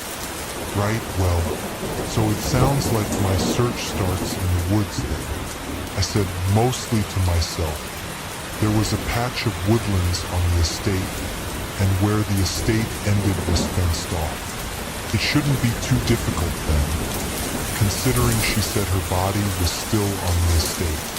I would need a shovel, my large boots, and a bag to carry the bones in if I found them.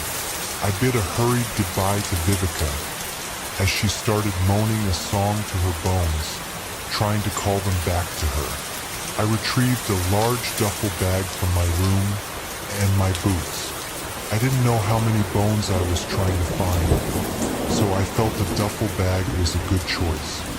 Finally, I found an old shovel in our shed, and I started off into the estate woodlands. It was much darker than I had anticipated in our woodlands. It was cloudy outside, the overcast day lending to my increasingly gloomy mood. I tread carefully, watching my feet in the dim light as I crunched through crisp leaves. I didn't want to accidentally crush Vivica's bones if they happened to be closer to the surface. I dug a little bit in a couple of places, but not more than a foot or so. I really had no idea what I was looking for based on Vivica's description. I just tried my best to imagine myself in her shoes in certain spots, and if it felt right, I dug a little. I reached the perimeter fence in less than 10 minutes. It was just one of those plastic construction fences, kind of tacky and not very sturdy. It really made the estate seem smaller having it all fenced in like that. I peered over the fence for a minute just to see what was beyond our estate. All I could see was the steep gully with a small burbling creek trickling its way through the dark black mud. I turned to head back into the woods when my jacket caught on the fence. Startled, I tried frantically to remove the fibers of my jacket from the fence. I only seemed to become more entangled as then my sleeve became caught in the fence. To make matters worse, I noticed the earth beneath my feet becoming loose, crumbling down into the gully below.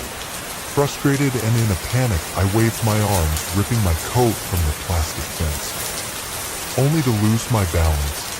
My frantic motions made me top-heavy, and the earth beneath me crumbled in a massive chunk. I ripped through the plastic fence as I fell, taking it with me as I tumbled through clay-like mud and leaves to the bottom of the gully. Stunned and bruised, I groaned as I slowly got to my feet. Thankfully, there weren't any large rocks. As I stood up, I found a cut on my knee from clutching the shovel to myself as I fell. It stung terribly, and I hadn't thought about packing any first aid. It would have to wait until I got back to the house. I tore the piece of plastic construction fencing off of me with a vengeance.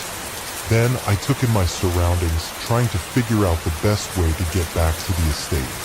The creek water was cool and soothing as it seeped into my boots, and as I looked down to check that they were still laced, I saw some peculiar-looking white rocks at my feet. I leaned down for a closer look, thinking I'd bring something interesting home for myself. I picked one up and suddenly a shock ran through me. These are Vivica's bones, I thought to myself, stunned by the gruesomeness of holding another person's bones. And I've landed right on them. They must have ended up outside of the estate, due to the gully's erosion. I mumbled aloud to myself, examining the bones further before gently placing what I could determine was Vivica's into my muddy, wet duffel bag. I will admit, I only knew they were Vivica's bones because I had this sense that something ancient and unsettling had gone wrong. It's the type of horror Vivica's ghost exudes constantly, and what repels so many people from acknowledging her presence. I've learned to be comfortable with it, however. I am grateful I never found a skull, or I think I would have lost it. Maybe just backed out then and there. In the end, I had landed on roughly 7 to 10 larger bones. I stopped searching for Vivica's other remains when I felt the aura of disturbance lift, and I was once again left lonely in the all-too-eerie backwoods of the Hutton estate. Glad to be done with the bone-finding part of my mission, I now turned to the hopefully more comfortable bone-returning part. I zipped up my duffel bag and, with determination, used my shovel to hoist myself up over the side of the drop and back into the boundaries of the estate. I then hurriedly left the woods, not wanting to linger there any longer. I didn't want to dwell on Vivica's death, partially because I was becoming more spooked the more I surmised about Vivica's past and how she came to haunt me. I hate to admit it, but the entire woods felt foreboding as I carried her bones away from her initial resting place. I returned the shovel to our shed, found my bike, and rode hurriedly to the mausoleum. While I had been at the house, I peeked into our dining room window to see if Vivica was still there. She was not. Instead, it was my Aunt Patricia, whom I waved at before riding off to the mausoleum. I could only hope that Vivica was visiting some other room and would be there when I got back. I dropped my bike as soon as I reached the doors of the Hudnall's resting place and frantically tugged at them, hoping for some give. However, they were locked, as they always were. I was starting to lose it a little bit, frantically pacing on the steps as I tried to figure out what to do. I just wanted to get rid of these bones and have my best friend back. I was desperate to just sit and have tea with Vivica once again, like we would usually do around this time of afternoon. As I started to feel panicky, I saw, out of the corner of my eyes, a pair of cellar doors leading into the mausoleum. Hurriedly, I took a deep breath and heaved on the cellar doors. They opened with a cloud of dirt, causing me to cough and sneeze for a good minute. After the dust cleared, I looked down into steps that led into darkness. Thankfully, I had thought to pack a flashlight, figuring that the mausoleum would be dark inside since it didn't have windows. I was not, admittedly, thrilled to be treading into the underbelly of the vault. My dim flashlight was not the most helpful, especially with all the dust I was kicking up. Dust motes floated in my vision as I walked further into the crypt. It was hard to tell where to go, given my limited view. To my left were some barrels. God knows what was rotting in them. To my right was the crypt wall, covered in spiderwebs. I didn't want to touch anything, and as I trembled, I thought I could hear squeaking.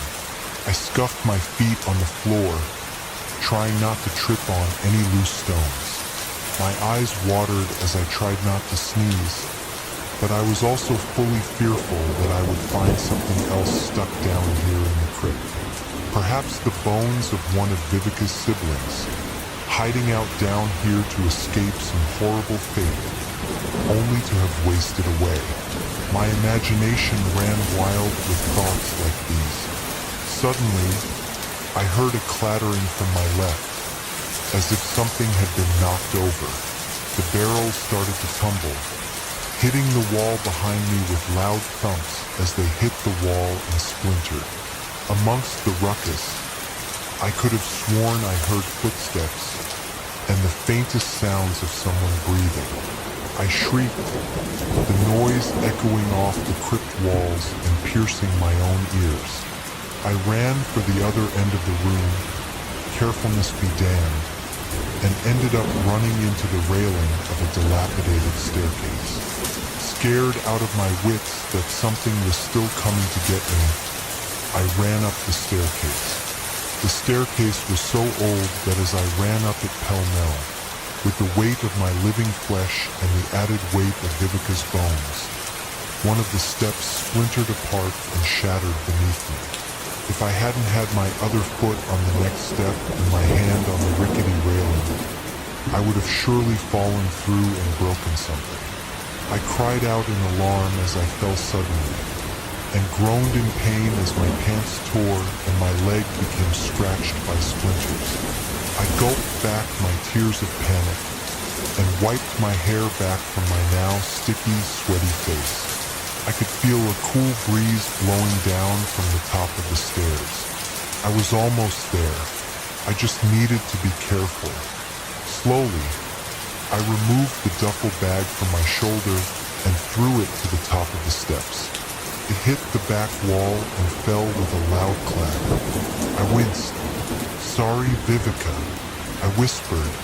Then, I gently pulled my leg from the hole in the stairs. steadying myself between the cold stone wall and the wooden stair railing. It stung more than the cut on my other knee had, and I was suddenly looking forward to taking a hot bath after this entire ordeal was over. Gingerly, I put some weight on the next step and managed to finally crawl my way up to the top of the stairs. After taking a moment to recollect myself and catch my breath, I pushed open the hatch above me with a loud hollow bang. I scrambled up into the cold mausoleum air, although it really wasn't much a change from the damp, dusty air below it. Having dropped my flashlight in my panic, I had to fumble about with my hands, tracing out the carved names of the Hundell family until I found Vivica. Being unable to open her tomb, I simply laid out the bones on top of it, hoping it would suffice in the fickle world of the dead. I left the mausoleum after that, being able to unlock the doors from the inside.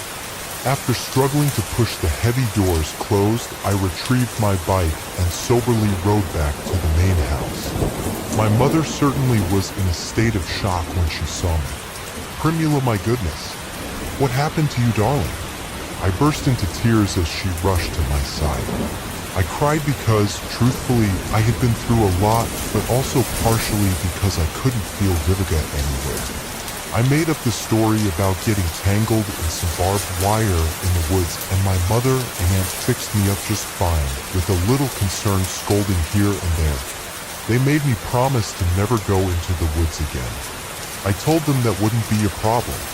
After a hot bath and a change of clothes, my aunt gave me some chamomile tea and suggested I wait in the parlor until dinner was ready. I numbly agreed. As I entered the parlor, I just felt cold and hollow. "Vivica?" I whispered, but she did not come. Tears threatened to choke me, but I told myself not to cry. Vivica should be coming back after all. I had returned her bones. I slumped into a parlor chair and sipped my tea reluctantly.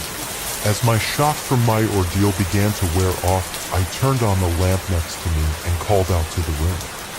"It's all right, Vivica. I'm here. If I don't see you, I'll come back and check before bed."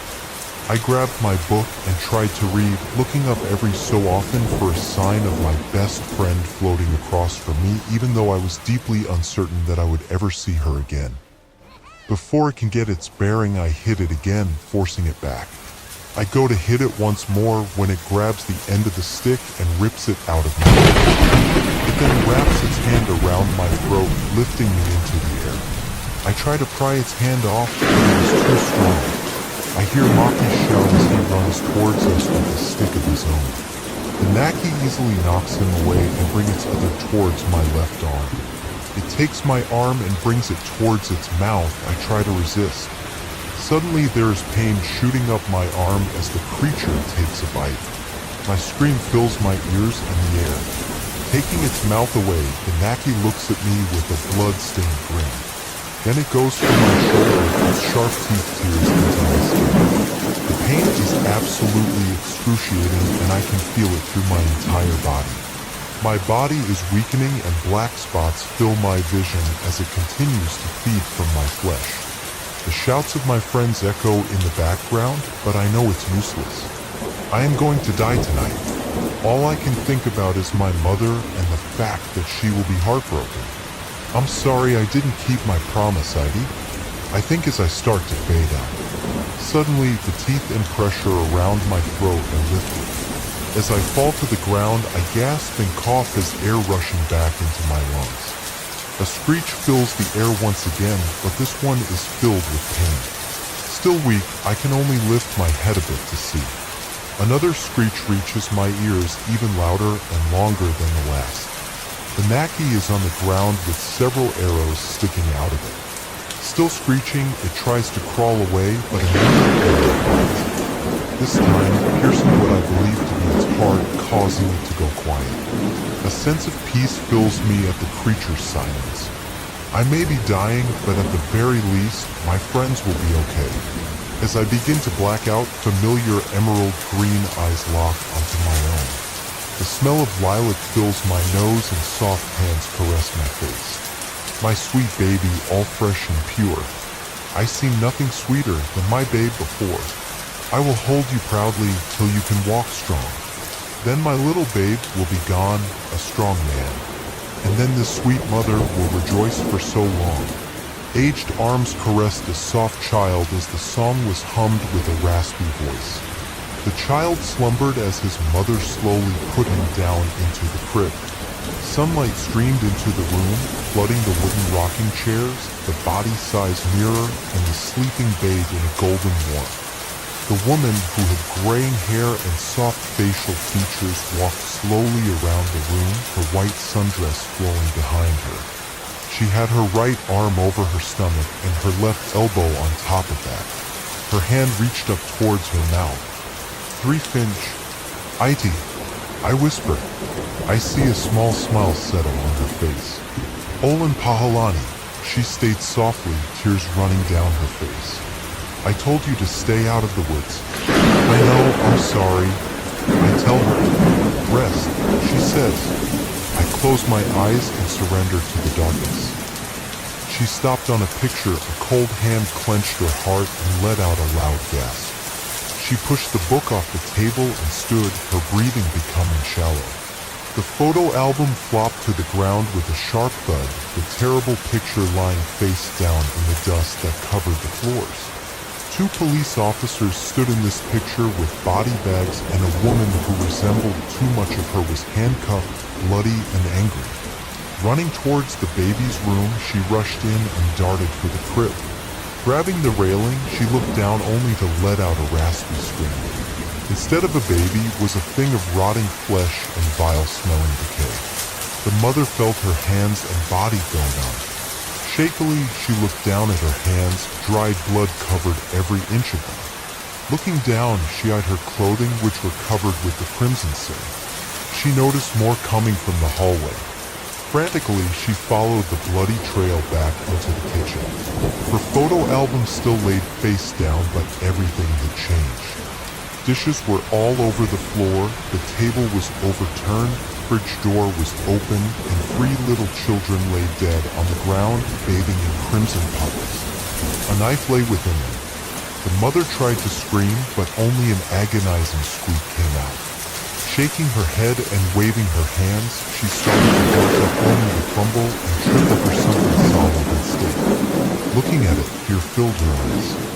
There she saw her own body lying, a gun in one hand and a note in the other. Shakily, she picked up the note and read it. The words of her sweet lullaby rang out like white noise. Throwing it down in fear, she jumped to her feet and rushed back to the baby's room. Throwing herself into the corner, she covered her face and sobbed. Rocking back and forth, she remembered. In her pain and agony, she remembered everything. She walked into the living room where her 3 children lied. They were watching Saturday morning cartoons. All morning she had been drinking and her own self-control was lower than low today. She hadn't taken her medication yet, they angered her. She hadn't even showered, water was always too hot. She hadn't done anything. Walking into the kitchen, she grabbed a plate and out of nowhere threw it on the ground. Looking around, her vision started to fade in and out. A shrill voice of a child cried out from the back of the house. This crying made her head hurt and she wanted it to stop. She went down the hallway and into the baby's room. The baby screamed some more and squirmed around in the crib. That angered her even more. Looking around, she tried to find a way to make the baby stop, but finding nothing, she just stared at it. It screamed again, and then she lunged. She put her large hands around the child's neck and squeezed, yelling and begging for it to stop. After the child abruptly stopped, the mother backed away.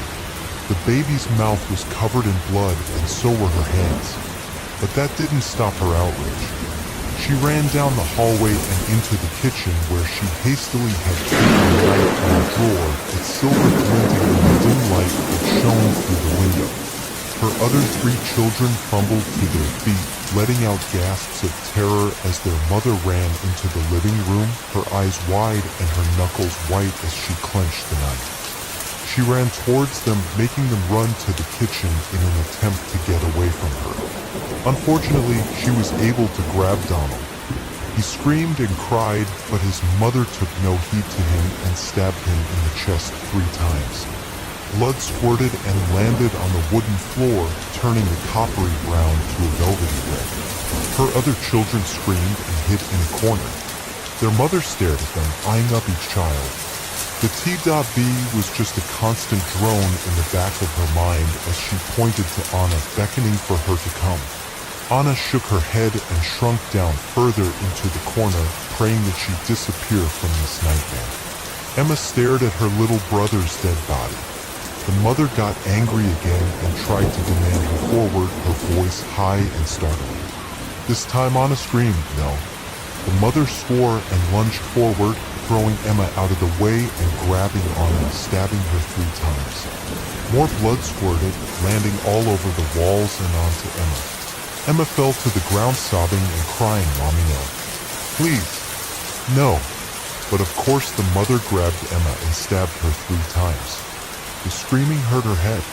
After the blood had sprouted from her daughter's stomach, the mother raced around the kitchen, destroying everything in her rage. She flipped over the table and started to throw the dishes out of the cupboards. She opened the fridge and threw all the food around. After she had stopped, the mother looked around.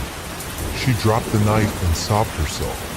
With loud gasps and moans of distress and anguish, she walked to her room where a gun was hidden in the top drawer of her dresser. In bed, she cried and screamed, punching the mattress. After an hour or so of crying, she had grabbed the gun and had walked to the kitchen, a note in her hand. Carefully, she dragged her precious babies out of the living room and placed them in the kitchen. They laid before the overturned table. One last meal with her babies, she decided. Standing over them, she carefully placed 1 bullet into the barrel of the gun. Looking into the black hole of her salvation, she began to sing, her finger on the trigger. "My sweet baby, all fresh and pure. I see nothing sweeter than my babe before. I will hold you proudly till you can walk strong. Then my little babe will be gone, a strong man. And then this sweet mother will rejoice for so long." Pop! The gun did not hurt her head. Eldmere, Finland. "Heidi, why can't we go into the woods again?" A small 7-year-old boy, voice curious, as he gets into bed. He pulls his covers over him as he lays down. The boy's mother gives him a small smile and helps him settle in. The moonlight casts a soft glow through the window. "The woods are very dangerous," she answers him, sitting on the bed, and holds a great evil within that preys on people. The boy looks at his mother with curious yet confused eyes. The Naki lived there. She supplies at his look. "Not he?" he asks curiously, causing his mother to let out a small chuckle. "Not he," she sounds out. "They are water spirits that live within a lake at the center of the woods. They look friendly and beautiful, but they are not. They are shapeshifters that lure you to them. When you are within their grasp, they drag you down with them into the water where you can never leave." The boy gasps in shock at his mother's words.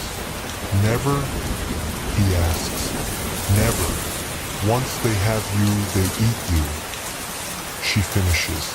The boy's bright emerald green eyes are wide with fear. "Promise me, Alexei, that you will never go into the woods." The woman fiercely asks her son, her own emerald eyes pleading. The boy looks at his mother. "I promise," he tells her. The mother gives her son a kiss on his forehead and bids him good night. This legend of the Naki is one the mothers of Eldmere, Finland, have always told their children. Stay out of the woods, lest the Naki will take you away forever. As children, we held the legend with childlike contempt. They scared us enough to where we listened, but we were still children. We would tease each other at school the next day. One of us would pretend to be the Naki and chase the rest of us around at recess. As we grew older, we realized the legend was just a story, a fairy tale. Mothers told their children to make them behave and stay out of the woods. And as time went on, we stopped believing. Alexei, Gareth, and Maki are here. I hear my mother shout from the front door. I quickly stuffed the rest of my korvapusti into my mouth. Licking cinnamon off of my fingers, I quickly grab my bag and head to the front door. I can see my friends waiting at the bottom of the steps. "I'll see you later, Heidi," I say, giving her a quick kiss on the cheek. Before I can step out of the door, she grabs me by the arm. "Alexei." "Yes," I sigh, already knowing what's about to happen. Gareth and Maki look up at us, also knowing, before heading to the end of the walkway. I turn my attention back to my mother. "Have fun," she starts. Her grip on my arm gets tighter. "And please do not go into the woods," she pleads. "I know," I tell her. My voice comes out a bit harsh. She flinches slightly, causing me to sigh. "Olin pahoilani, Heidi," I say as I embrace her. She smiles softly and gives me a gentle pat on the cheek. "I know you get tired of me telling you this, Poikani, but I just want you to be safe." "I know, Heidi, I promise," I tell her. Her bright eyes search mine for a second before nodding her head. "I'll see you tomorrow," she tells me, giving her another kiss on the cheek. I leave the house and walk towards my friends. "Are you ready?" Gareth asks, a wide smile on his face. His dark russet brown eyes sparkle and his broad shoulders hum in excitement. I look at Maki with a raised eyebrow, to which he shrugs his shoulders. "You're pretty excited, huh?" I ask as we walk down the road. The streets are slowly dying down as people pack up their vehicles for the day and start making their way home. The sun's descent paints the sky with pink, orange, yellow, and purple. Of course I'm excited. This meteor shower is the most exciting thing to happen in this town since Mrs. Lottie got caught sleeping with mailman by her husband. He states, causing Maki snicker beside me. "You can't tell me you're not excited about seeing an actual meteor shower," Gareth states, looking at me. "I am," I tell him. Eldmere is almost completely surrounded by woods, and is a small town compared to others in Finland. With less than 300 people here and 3 stoplights, there isn't much to do here. He then looks at Maki.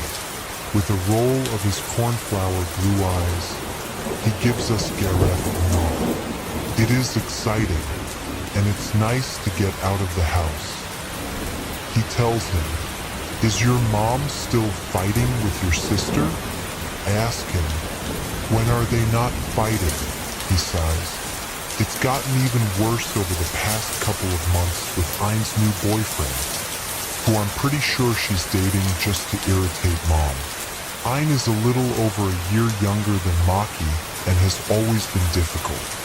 She seems to crave getting into trouble. The arguing has gotten bad enough to where Dad has been staying in the den when he's not at work. Though now it's more of Mom shouting and Ein ignoring her." He finishes with another sigh.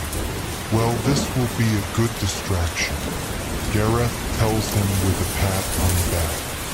It doesn't take us long to get to the creek. A bright, burning fire flickers, lighting up the area. Music fills the air and drunken teenagers stumble around. The sound of the rushing water can barely be heard of the excited shouts. A quick glance at my watch shows we still have about half an hour before the shower is supposed to start. We head over to the fire and relax. Something we haven't really been able to do lately.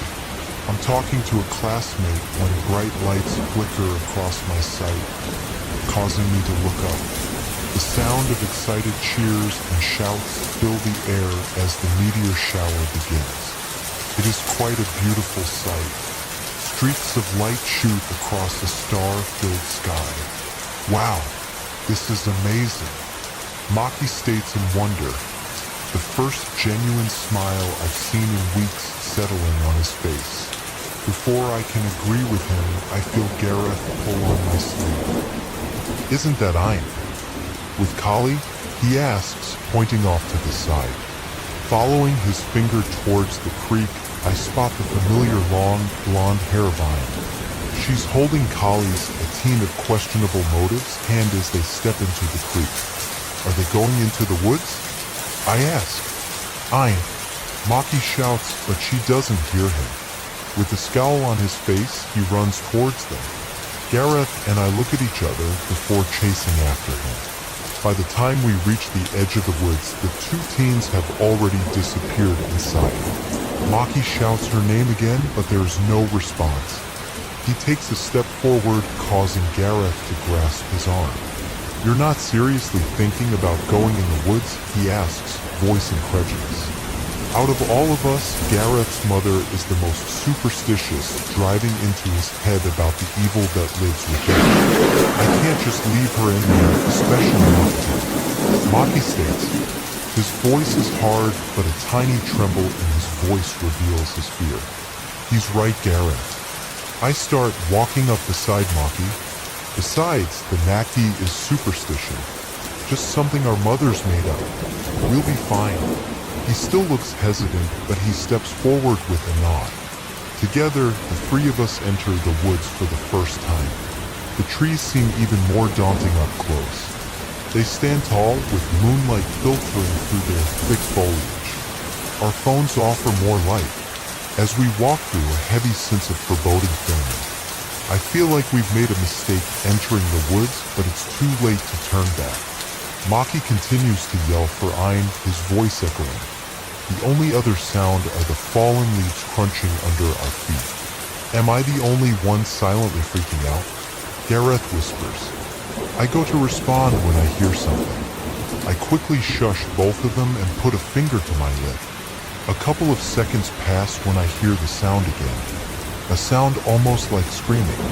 My eyes lock with Maki's for a split second before he takes off. With a curse, we quickly follow him. The screams are getting closer and louder. Ein! Maki shouts loudly. Maki, she shouts in return, her voice right next to us. Suddenly Gareth goes down as something collides with him. He groans as he lands on the ground with a thud. I quickly shine my light, revealing Gareth's pain-filled face and Ein's frightened one. Ein! Maki shouts, going towards her. He gathers her in his arms as sobs rock her frame. Leaves and twigs stick out of her wet hair. Mud and blood cake her pale face. There is a bleeding gash on her forehead and small cuts litter her skin. Her clothes are torn, bloodied, and drenched in water. Ein, are you okay? Did Kali do this to you? Maki asks frantically. She shakes her head, her body still trembling. And no, Kali didn't do this, she stutters out. I take off my jacket and wrap it around her shoulders. We have tea to get out of. She tries to stand up, and her shaking legs force her back down again. Take it easy, Maki says. She grabs his arms in a fierce grip. We have to leave right now, she growls out, her voice has stopped shaking. It's coming. Ein, what are you talking about? What happened to you? They're real. The Naki, they're real. She tells us the last part a whisper. They can't be. It's a store dash dot. Maki replies. It killed Kali. She interrupts, casting us into silence. Dragged him into the lake, kicking and screaming, and tore him apart. She pulls down the collar of her shirt, revealing a deep bite mark that definitely does not look human. It almost got me, but I got away somehow. I look at Ein, not quite believing my ears. story my mother always told me was real? Suddenly an inhuman screech fills the air, causing us all to freeze. More screeches fill the air and are steadily growing in volume. It's coming. Anne whispers, her pale blue eyes widening in fear. I quickly help her stand, the screeches getting closer. Run! I shout. I grab Anne's hand and head in the opposite direction that she came from, Maki and Gareth right behind us. Bushes and low branches cut into my skin, but I pay them no mind, focused only on getting out of the woods. This can't be happening. This cannot be happening. I hear Gareth state in a breathless voice. We just have to make it out of the woods.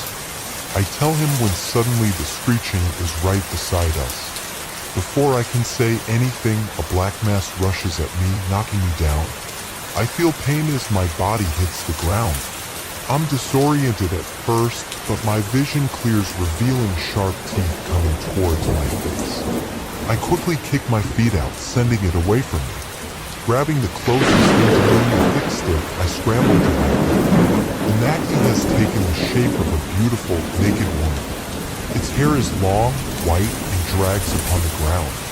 Blood stains its pale skin, and its eyes are black as night. It flicks its attention between the four of us, as if deciding who to go after first. The dark orbs settle on Ayn, and a cruel smile stretches across its face. With fingers clawed, it races towards her. I use the stick and smack the Naki across the face.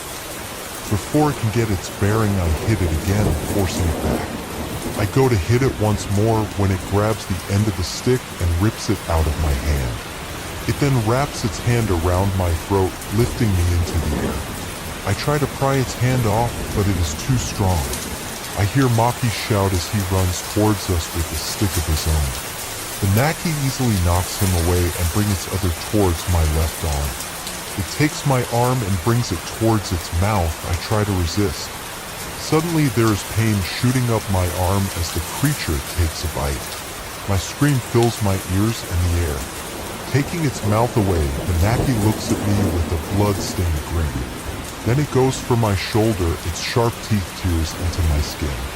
The pain is absolutely excruciating, and I can feel it through my entire body. My body is weakening and black spots fill my vision as it continues to feed from my flesh. The shouts of my friends echo in the background, but I know it's useless. I am going to die tonight. All I can think about is my mother and the fact that she will be heartbroken. I'm sorry I didn't keep my promise, Heidi. I think as I start to fade out. Suddenly, the teeth and pressure around my throat are lifted.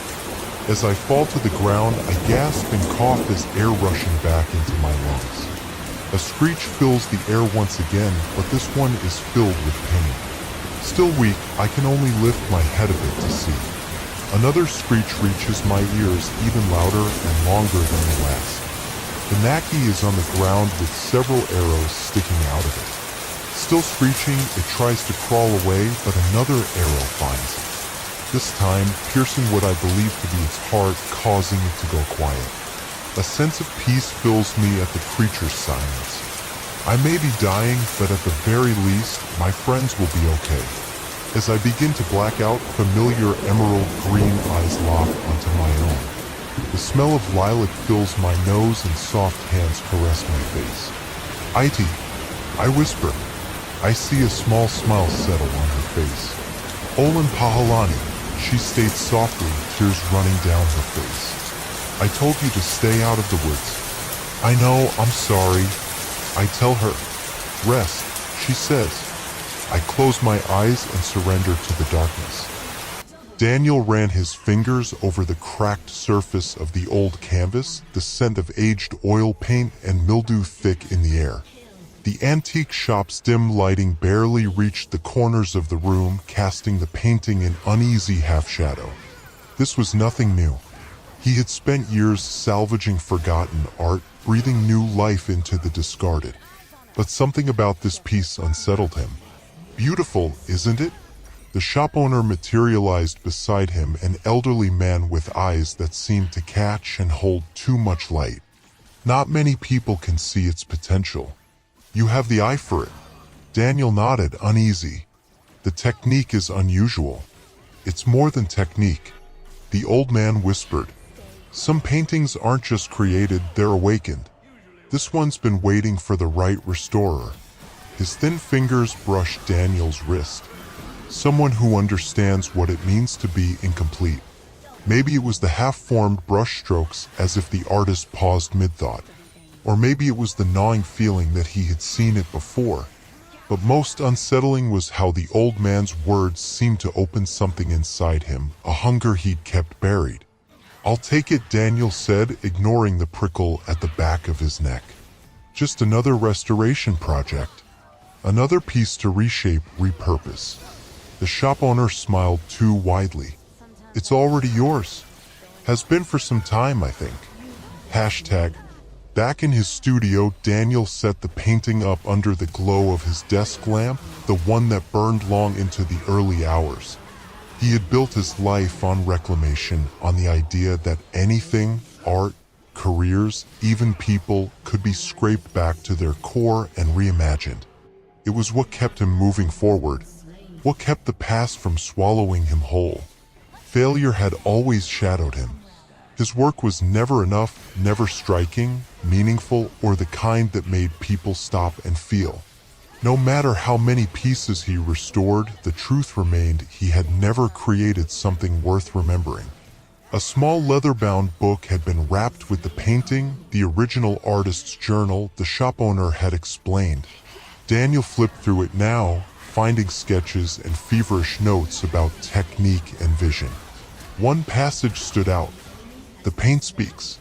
It has always spoken, not to be heard, but channeled. True mastery comes when you surrender to its will, when you become the conduit rather than the creator." The words resonated, awakening something that had always slumbered in Daniel's artistic soul. He turned back to the canvas with renewed purpose. As he worked, peeling away layers of chipped pigment, he revealed something beneath. A face. His breath hitched. The man's features were unmistakable, his own jawline, his own deep-set eyes, yet something was wrong. The expression was too knowing, the tilt of the lips a fraction too sharp. A whisper drifted across his consciousness. Not from the room, from the canvas. "Fix me."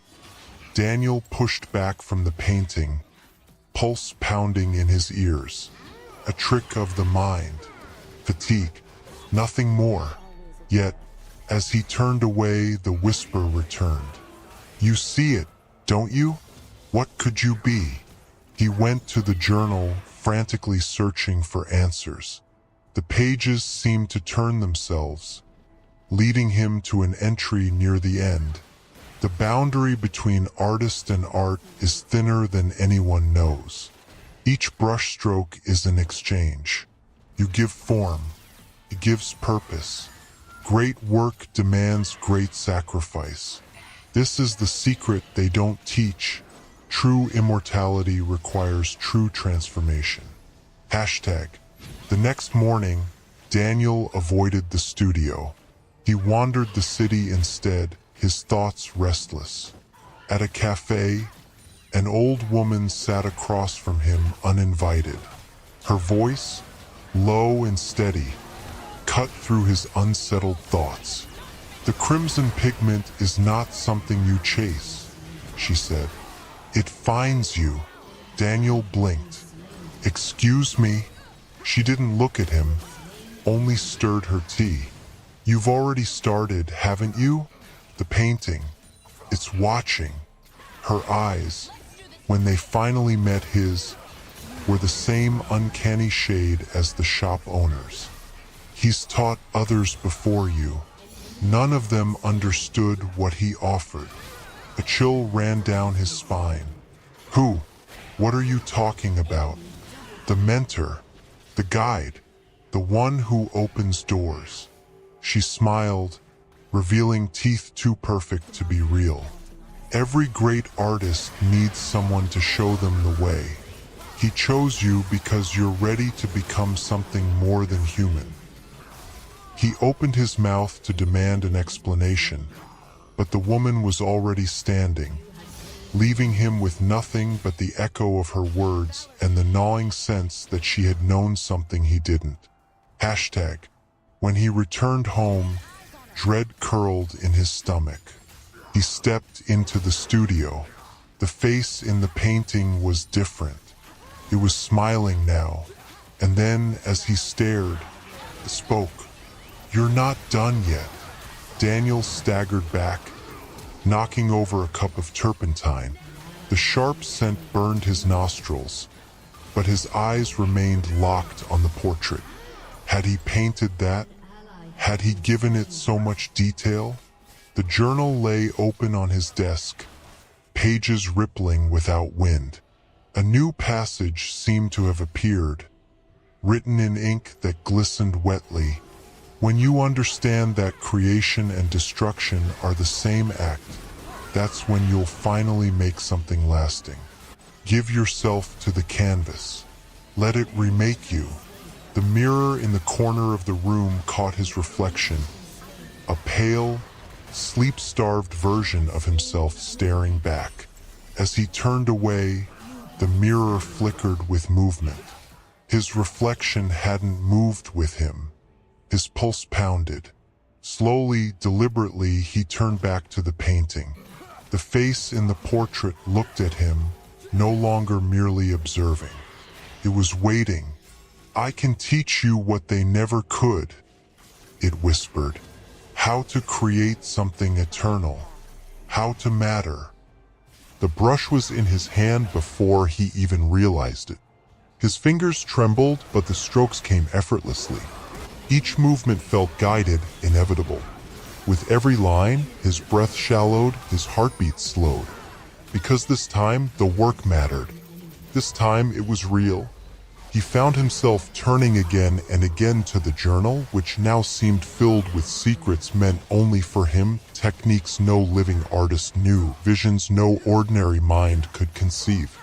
Each instruction drew him deeper, each revelation bound him tighter to the canvas. "You're so close now," the painting whispered. "Just one final lesson. One final surrender." The mirror in the corner blurred at the edges, color bleeding into the glass, shifting. By the time he realized what was happening, it was too late. The paint had spread beyond the canvas. It was on his skin.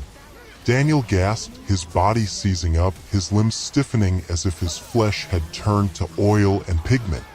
He clawed at his chest, his throat, his mouth opened in a scream that made no sound. The figure in the painting stepped forward. And Daniel? Daniel was gone. Hashtag. When Daniel vanished, his apartment remained undisturbed. No sign of struggle, no trace of his existence, save for the painting resting on the easel and the leather journal beside it. The landlord entered a week later, shuffling through unpaid bills, eyeing the unfinished sketches littering the room. He paused, attention drawn to the painting on the easel.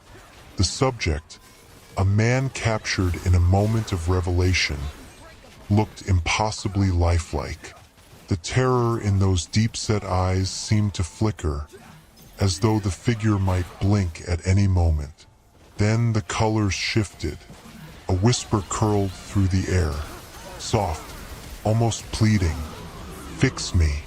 The landlord shuddered, his fingers brushing against the journal. It had fallen open to a page filled with frantic scrawl, the ink still wet. Daniel's handwriting. "The painting isn't haunted. It's hungry. Not a doorway, but a mirror.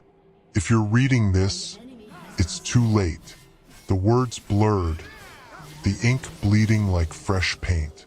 And then, behind him, a breath, not his own. He turned, stomach twisting. The mirror in the corner, long untouched, no longer reflected the room. The glass had darkened, colors swirling beneath its surface like wet oil. A figure stood there, tall, familiar. Daniel, but not Daniel. His face was now paint-streaked and hollow-eyed. a grotesque transformation from the confident expression in the portrait. His mouth curled in a near smile, betrayed by the raw, pleading awareness in his eyes. The landlord stumbled back, heart hammering. The figure stepped forward. The glass rippled. "Your turn." The whisper was inside him now, winding through his thoughts, filling the empty spaces of his mind. His hands trembled. Why was he still holding the brush? Hadn't he just picked it up? The painting on the easel had changed.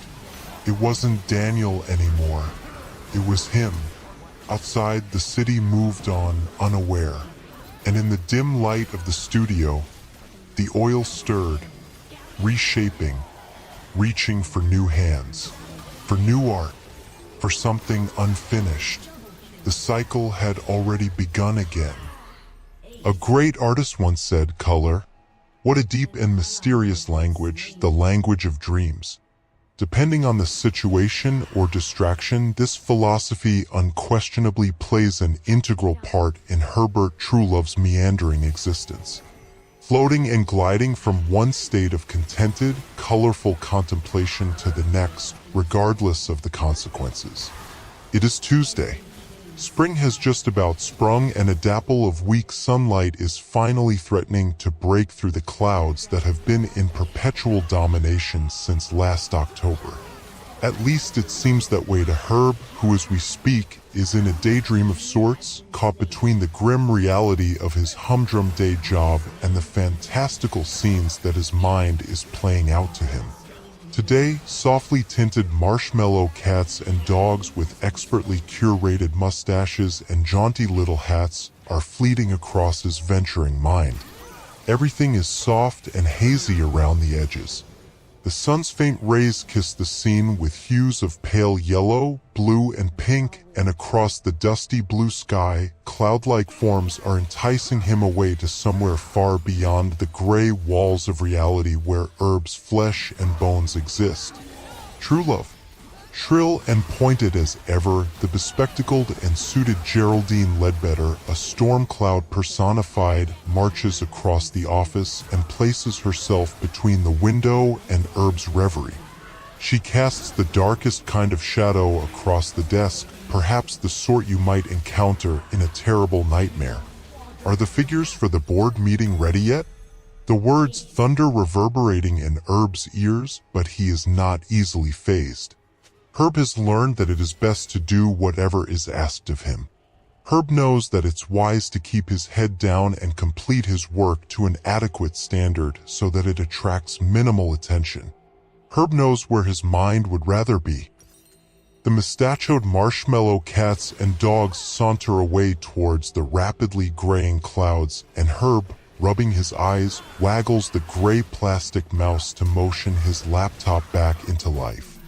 "Half an hour," mutters Herb as he adjusts himself to the reality that surrounds him, the cats and dogs disappearing into the cloudy horizon. His tired eyes flicker across the incomplete spreadsheet that occupies the screen. Conditional formatting highlights the cells that need to be completed in a garish bright yellow. As Herb knows from bitter experience, the department heads are notoriously tardy in submitting their month-end figures, and this month is no exception. And that will include the projections for the second quarter. The dark outline of Geraldine Ledbetter demands rather than questions. Of course, around the edge of Geraldine's heavy form, Herb can see a butterfly hovering outside the window, its golden-tipped wings unusually early for the time of year, but splendid all the same as it flutters in the mid-morning light. "On my desk by 11 sharp then." Then Geraldine, engulfed within her ominous cloud, rumbles back through the office and is gone. The light resumes its place on Herb's desk and his pupils contract for a moment. As he refocuses, he watches the butterfly as it continues to dance outside the window, coaxing and tantalizing, almost coquettishly if a butterfly could assume such a demeanor. "Hey Herb, look at me." Herb runs his hand over his chin, catching the patch of stubble that he's missed during this morning's shave. The empty yellow cells blink at him. Herb is no fool, of course. He is something of a spreadsheet genius, and all the projections, graphs, and charts will update automatically as soon as he inputs the missing figures. He turns his attention away from the butterfly for a moment and flicks to his emails. Nothing. 5 department heads have still not submitted their figures. Herb detests having to chase them. They make him feel insignificant, as though they have more important things to think about than a few numbers. Numbers that you should bloody well know if you had any clue what you were doing, thinks Herb. The tapping at the window draws his attention away from the screen. The butterfly is still there, and in the distance, pink and blue marshmallow cats and dogs with mustaches and jaunty hats are bounding along the treetops. The butterfly poses enigmatically on a small branch that grows out of the old brickwork, stretching and twitching its outstretched wings.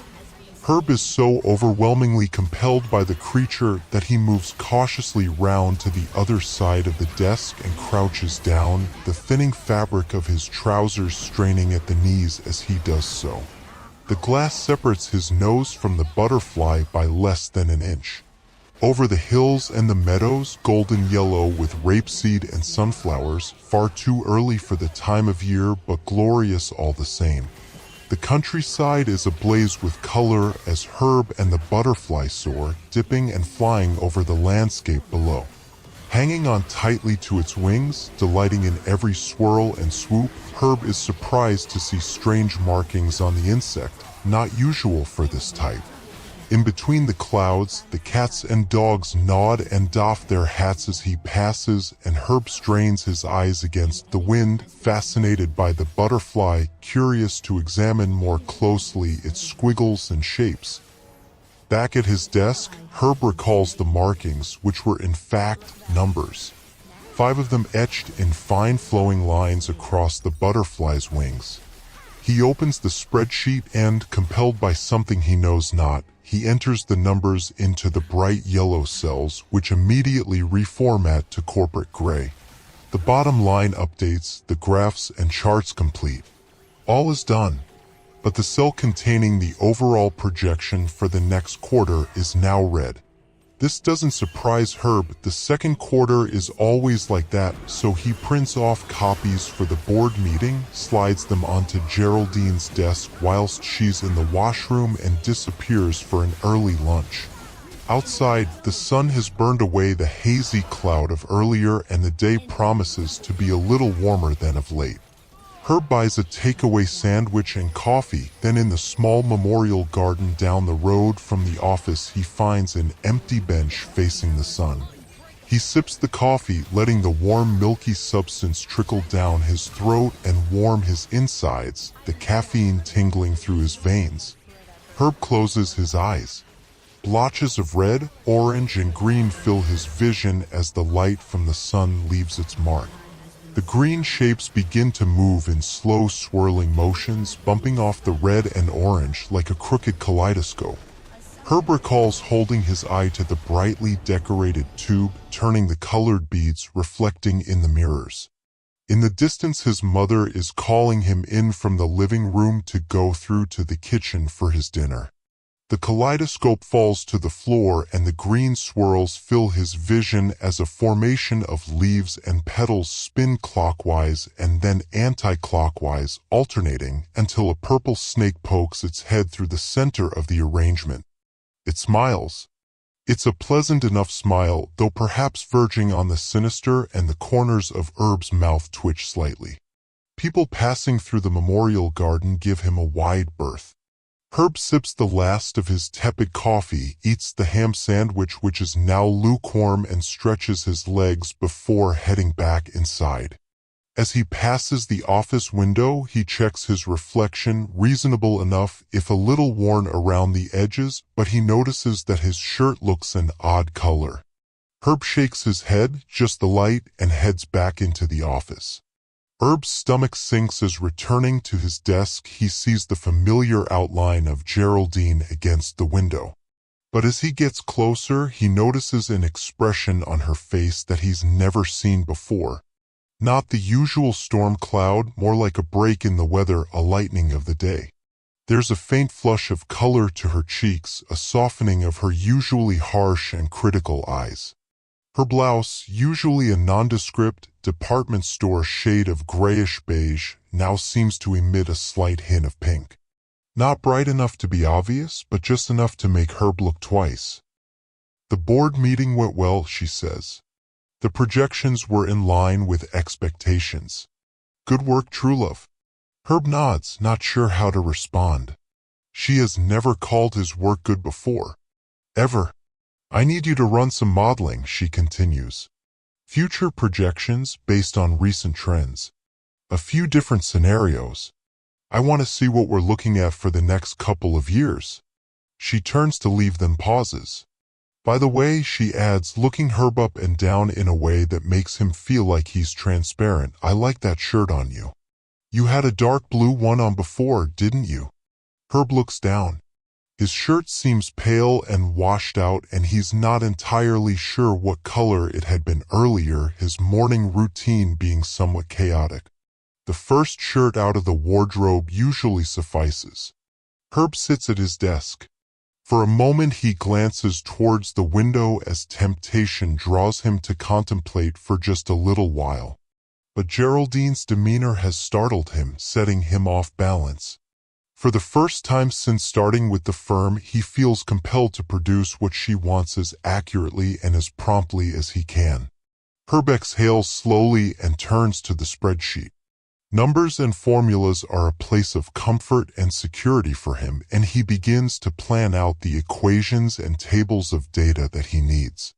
Everything is mapping into the right place, no errors flash, but his mind is slowly drifting. The warmth of the sun still lingers on his face, the coffee tingles in his bloodstream, and Herb's fingers hover over the keys. The marshmallow cats and dogs have returned. Their sugary bodies bound across a soft, undulating pastel landscape, their hats perched askew at gravity-defying angles. Herb watches the beautiful hues of the world around them, gentle like childhood dreams. He smiles as they swirl and leap, admiring their peculiar hats and mustaches. Then there's a flicker and something deeper in his mind stirs. Herb snaps back to the screen. The formatting is wrong. Purple cells. They hadn't been there before. He hadn't formatted them that way. Herb was sure of that. The empty spaces within them pulse ever so slightly, and Herb's stomach tightens as he recalls the numbers on the golden-tipped butterfly. The snake was purple. He tries to remember the patterns. Had there been numbers? Herb leans back in his chair and closes his eyes, trying to recall, attempting to resummon the lunchtime dream. The marshmallow creatures appear again, bounding across rolling gentle pistachio fields, warm, comforting, inviting. But that's not what he needs right now. The snake had been different. It had coiled through a spiral of violet and deep shades of green, its smile knowing, its movements slow and deliberate. Herb pushes deeper into the memory, searching for it, feeling the gentle marshmallow dreams resisting, as if trying to keep him away. Then he finds it. The kaleidoscope returns. Your dinner's ready, Herbert. But the snake slithers from the swirling pattern of leaves, its scales shimmering in purple hues. And there they are, the numbers, etched in golden ink along its back, shifting and twisting as the creature moves. Herb returns to his desk with a jolt. His fingers move quickly before his waking mind erases what he's just seen, and with shaking hands, he enters the snake's numbers into the spreadsheet. The model updates. The figures align. Herb's heart thumps in his chest. The purple cells have turned gray, but he doesn't know what the new snake-derived data means. But when he prints the pages and places them on Geraldine's desk, she looks at him with something close to admiration. Interesting, she murmurs.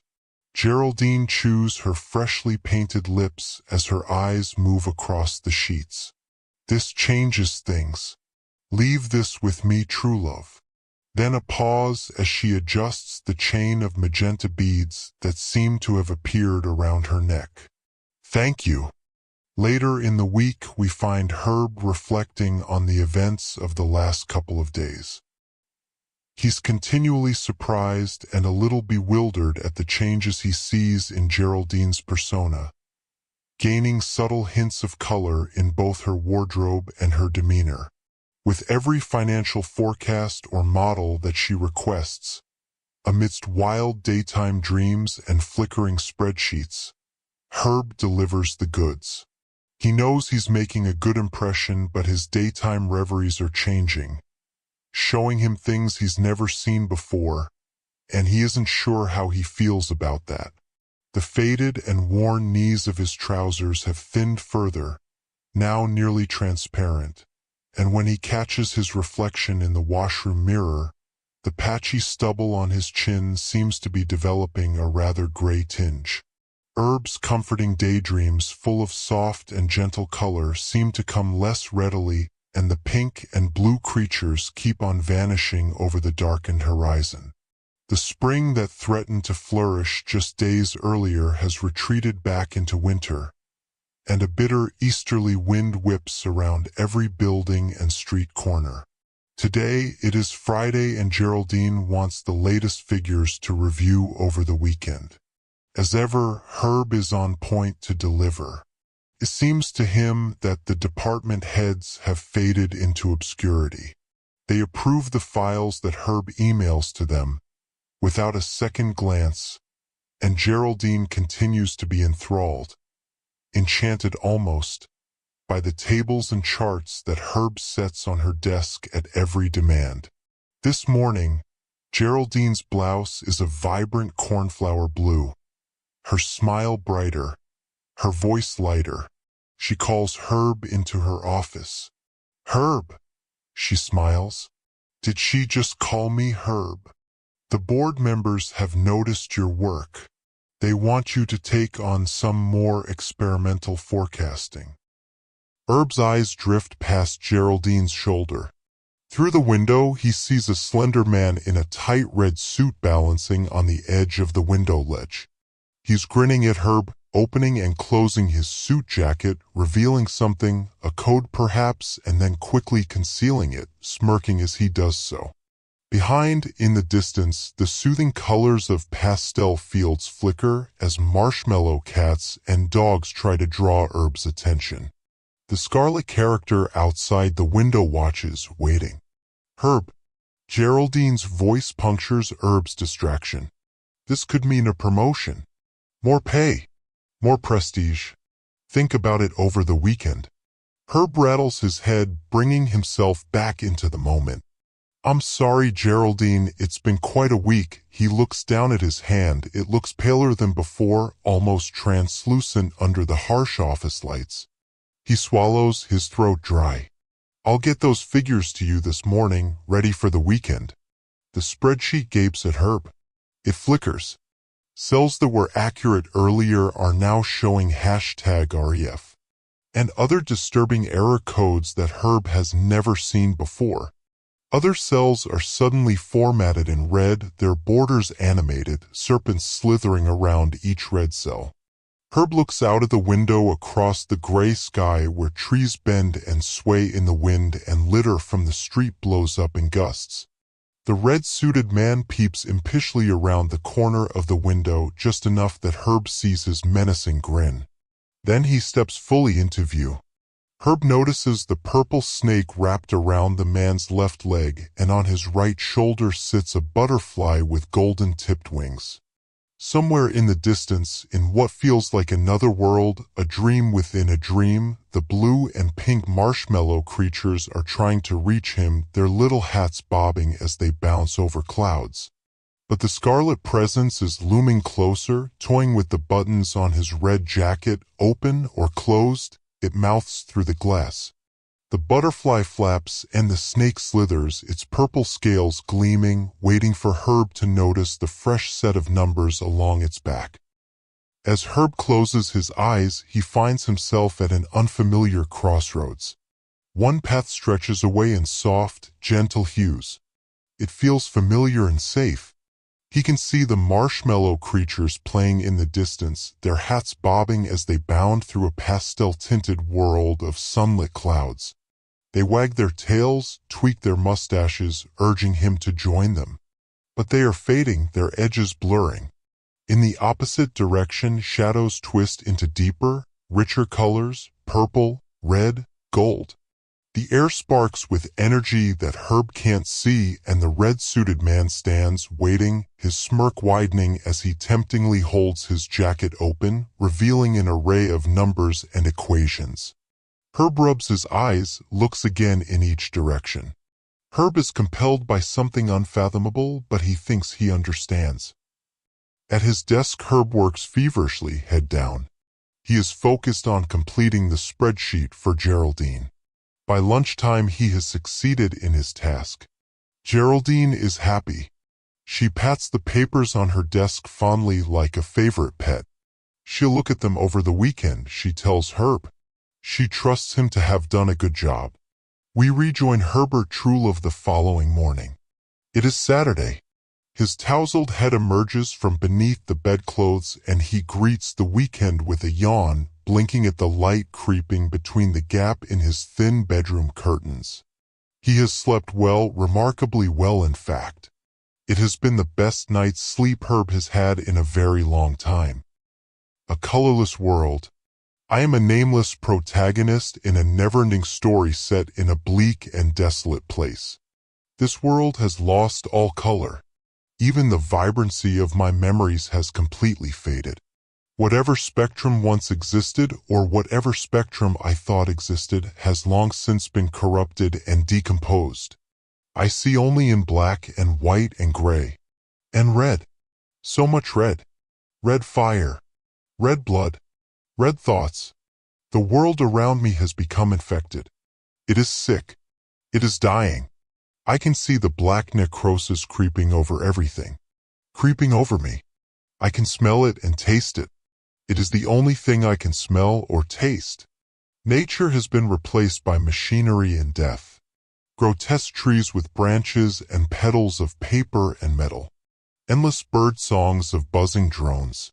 Gentle breezes replaced by the constant white noise of humming radio static with no one and nothing on the other side. There is no blue sky. Only gray smoke. There are no pastures and rolling hills of green grass. Only black rot and char. No plants or flowers. Only gardens of red flesh and white bones. The birds are black. The other animals are dead. And we have made it this way. I have been here long enough to see most of my friends die. Those who are still here have also become colorless and unrecognizable. Their pale white skin covered by powdered black soot and festering red wounds. The blood starts out as red, but that too soon fades to a decrepit rotten black. Even the unique colors of their eyes have all faded. They all look the exact same. I do not know them anymore. I am sure they have forgotten me as well. I have certainly forgotten myself. When they die, they are an alabaster white, and then a ghoulish blue, and then a rotten black, and then their bones are white. There is still color in other parts of the world. People still look different and unique, but not here. The men who decide to kill the world do so in beautiful, ornate offices carved out of aged mahogany with beautiful rich tones of brown and gold and little flecks of orange and yellow swirling within the woodwork.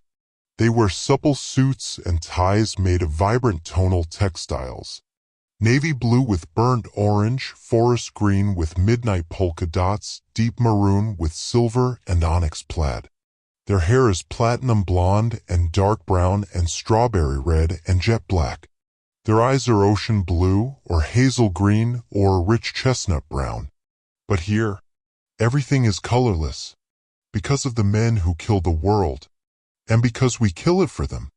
The gunfire lights up our faces, but this only momentarily casts a hellish crimson over our unflinching masks. We look like devils, like demons.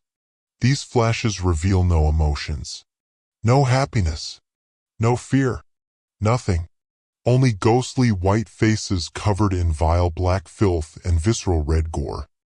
When the artillery lands, the bright red flames reflect off the thick gray smoke and shine back down onto the charred black earth.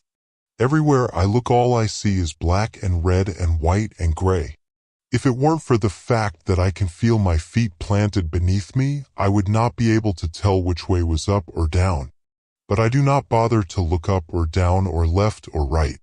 I only look forward, towards the enemy. And they look like me. Colorless.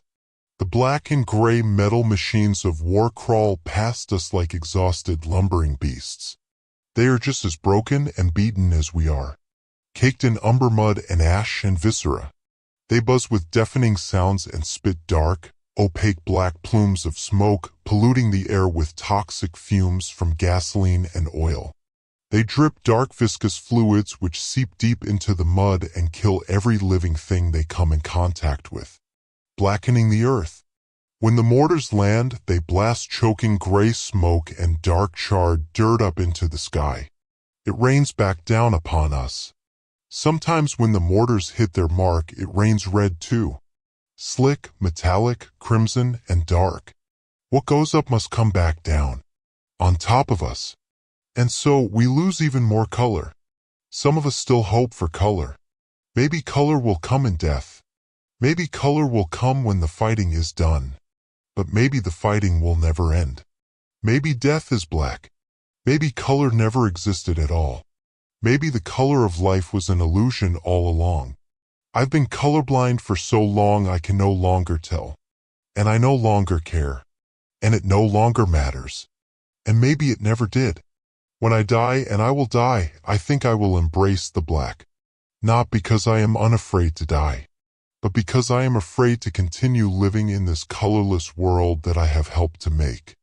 I am afraid to admit that this blackness I have come to hate is my fault. I am to blame. I am black. I am death. I am dead. There is no point of this colorless story in this colorless world. There is nothing to glean from the things I have shared. These little colorless pockets have existed in the world since man first stood upright and threw the first stone. Since man first used fire for violence and war instead of warmth and comfort. These colorless pockets continue to grow and grow and grow. As they always have. As they always will.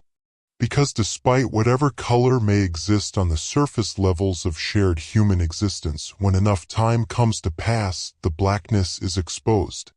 We were born this was. And we were raised this way. And we live this way. And one day the entire world will become colorless. And it will be our fault. It always has been. It always will be. Clara Burton stared at the lady in the painting. The woman was old, her gray eyes looking tired, the wrinkles in her face marking time in her pale skin. Around her neck, a silver brooch set with a crimson jewel which Clara swore sparkled in the candlelight of the foyer. The high neck of her white dress, stiffened up to her jaw, lay open at the front, exposing her neck, giving her a vulnerability that caused Clara to cover her own with her hand. The dress flowed down the woman's body, hugging her frame. It covered her bosom, such a last-century fashion. The lady sat in the painting, but Clara couldn't see on what. She had a thin scowl on her face, and her hands neatly folded in her lap. Clara had no idea why she looked so angry, living in such a nice house. "Oh, so that's where you got to, Clara. You never made it past the Aunt." William Ashton Lazush, heir to the barony of Lazush, strode into the foyer with a glass of wine in one hand, a smirk on his face, and the other behind his back. He wore no powdered wig, and his deep blue coat's lapels flapped against his legs as he moved around Clara. His blonde hair lay pressed flat against his head, falling around his shoulders in the back. "Come, have a drink with me," as he produced another wine glass from behind him. Clara smiled and took the glass. She was here at his invitation. Clara had never seen such a beautiful man before, and she felt heat rise in her chest even before she took a drink. "My good sir, is this a painting of your aunt? She is so enchanting. William shook his head. No, but she has been hanging in the castle Ashby de la Zouk for as long as anyone can remember. From what I am told, she likes to look over the guests when they arrive at our feasts. Clara took a sip of wine and tilted her head at the painting. She turned her body, swirling her dark green dress around and looking at William's blue eyes. Has she always hung here? Such a sight to greet our lordship's guests. William's smile vanished. I hear that the staff moves it to a bedroom each night. Why do they do that? William looked down, trying to hide his sheepish grin. That I don't know. Why so many questions? That's not becoming of a lady. As my guest, come with me into the main hall. We have lemon cakes, fine vintages, and a succulent red-feathered goose that will delight your eyes. William held out his hand, in which Clara placed hers, willing to be led away from the painting. Clara had never seen such a sight before.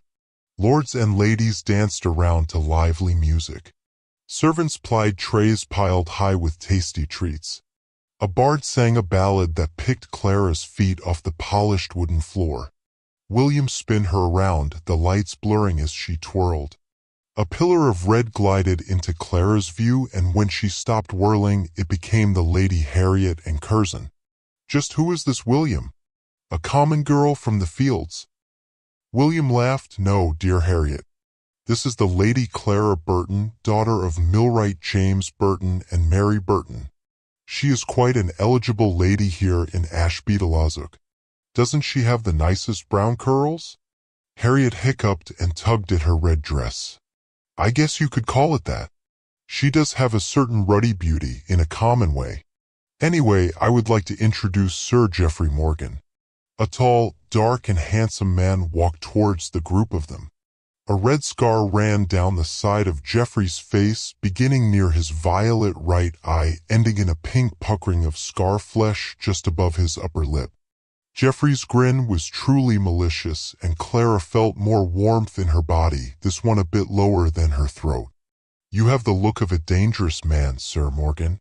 Morgan's dark short hair, thin mustache, deep red military coat, and obsidian-colored knee-high boots spoke cavalryman, the sneer out of his mouth, and the saber said dragoon. You have a clear eye, Lady Burton. I have seen action in the Americas and the West Indies. I have stared down a savage of the Iroquois tribe. I have crossed blades with a buccaneer out of the vile port of New Providence. I don't think that you fine ladies need those skills on this night. A killer indeed. Well, I can't speak for Lady Harriet, but I certainly feel safer under your protection, Sir Morgan. Clara put her hand on Geoffrey's forearm, rubbing the golden button on his cuff. William stood up straight. Now, Sir Morgan, aren't you here as Lady Harriet's guest tonight? The lady's glass looks a bit empty. There is a fine yellow vintage they have just opened. A sweet vine dances on the tongue. Geoffrey led Harriet over to the wine casks, and William took Clara out to the dance floor. He kept her spinning and her glass full, and the night passed as a dream. She barely had time to catch her breath, but when William stepped away to relieve himself, she took a moment to get some air. Clara walked back out to the foyer. The ant was gone.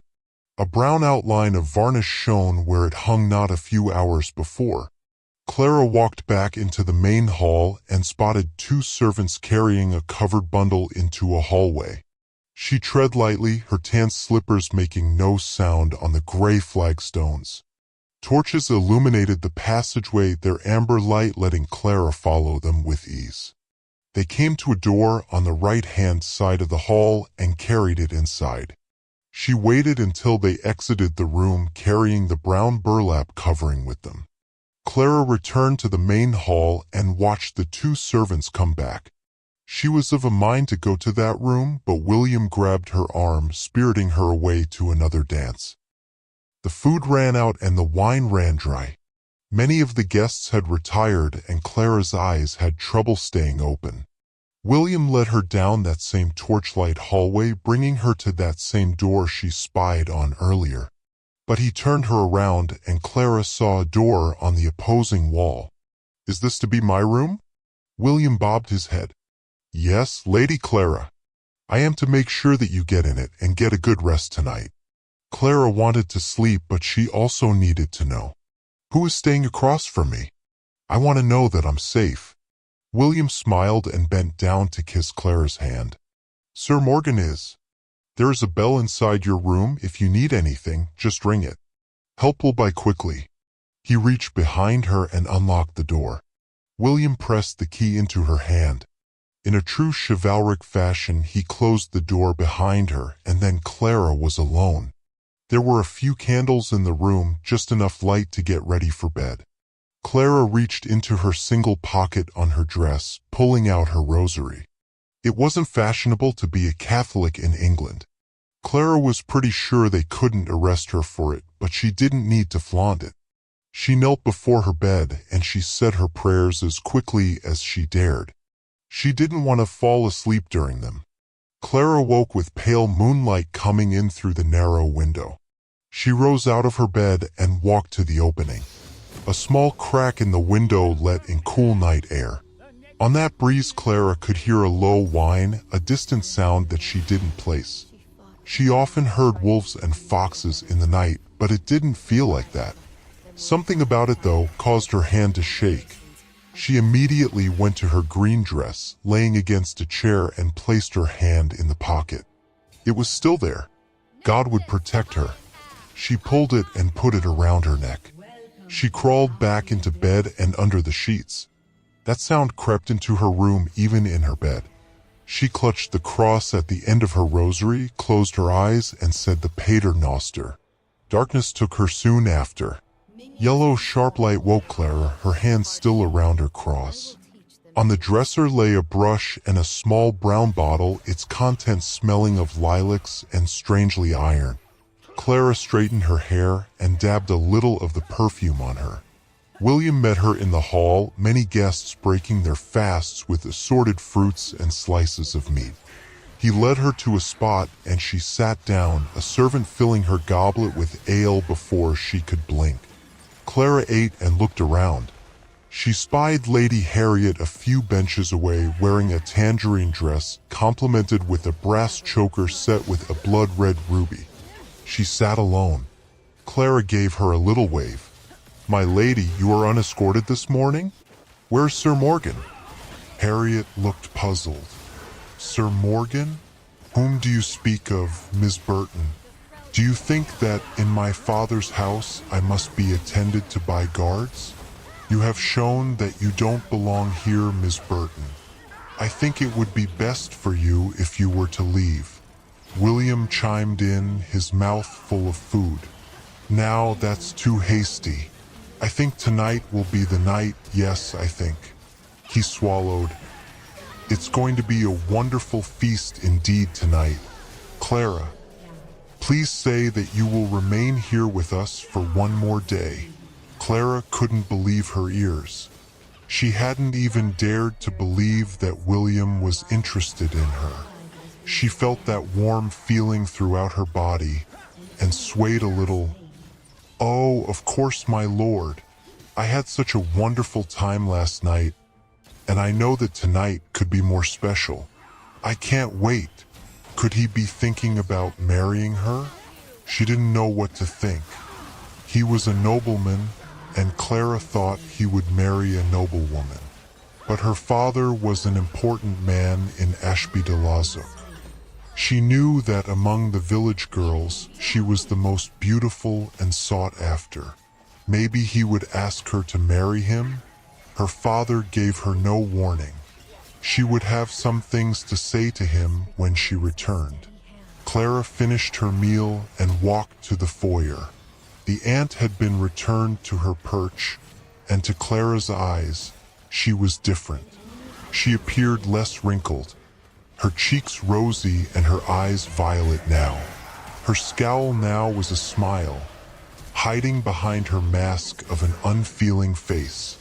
The red brooch glowed in the candlelight, and she wore the same dress as before. Maybe Clara was just misremembering the painting from the night before. It was a magical evening, and that must be it. There would be no reason as to why someone would paint changes into this piece. She stared at it for another moment, then suddenly felt something staring back at her. She spun around, and Lady Harriet stood behind her. "You like this painting, Miss Burton?" "I don't. If it were up to me, I would put it into the dungeon, but it's been in our family for as long as anyone can remember. If I were you, I would turn on your heel and not look back to us." Clara flushed, her ears turning crimson. "You don't like me much, my lady, but I don't see why. I am just a miller's daughter, no threat to you. We could be friends if you wanted it." Harriet's face looked pained, and she lowered her voice. "You stupid peasant girl, we don't want you here. You need to leave now. Go and you will find that the village boys will fight over you, they certainly will. Just don't come back here." Clara smiled and curtsied. She glanced at the painting once more and turned towards the front door, pulling it open so she could enter the courtyard. She wasn't about to let Lady Harriet win, so Clara didn't exit through the main gate. She wandered the courtyard, drifting from yellow flower to red blossom. She found a stone bench and sat on it.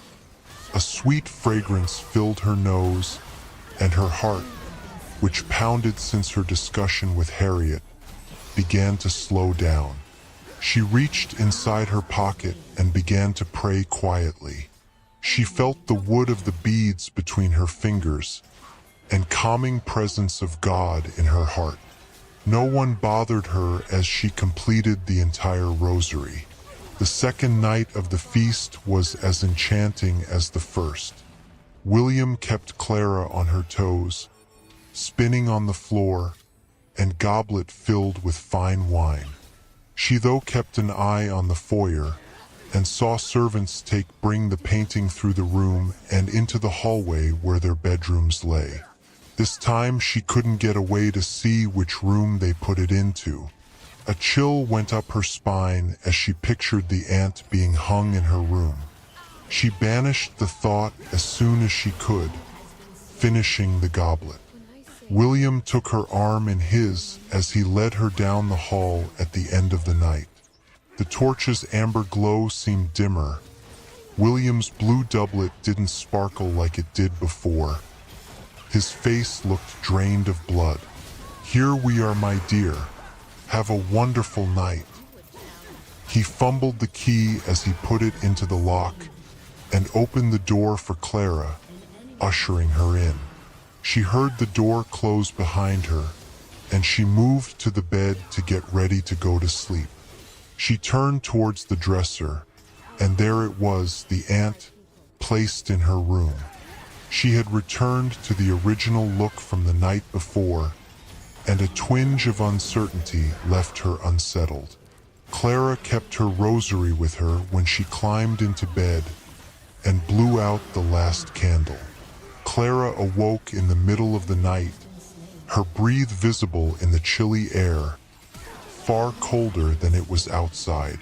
She tried to sit up, but found it difficult to move. She opened her eyes wide and moved her head around to look about the room. The aunt stood at the foot of her bed, her eyes illuminated with green light, and her spindly fingers extended to Clara, ending in sharpened points. Her mouth agape, teeth sharpened to points, gave a moan that froze Clara to her soul. It climbed into the bed, coming towards Clara on her knees, and Clara still could not move her legs or chest. Clara squeaked out a feeble word, "Stop!" and found more spit to speak more, "Please!" The aunt tilted her head back and gave a soundless laugh, and dragged her fingernails down the bed sheets that covered Clara.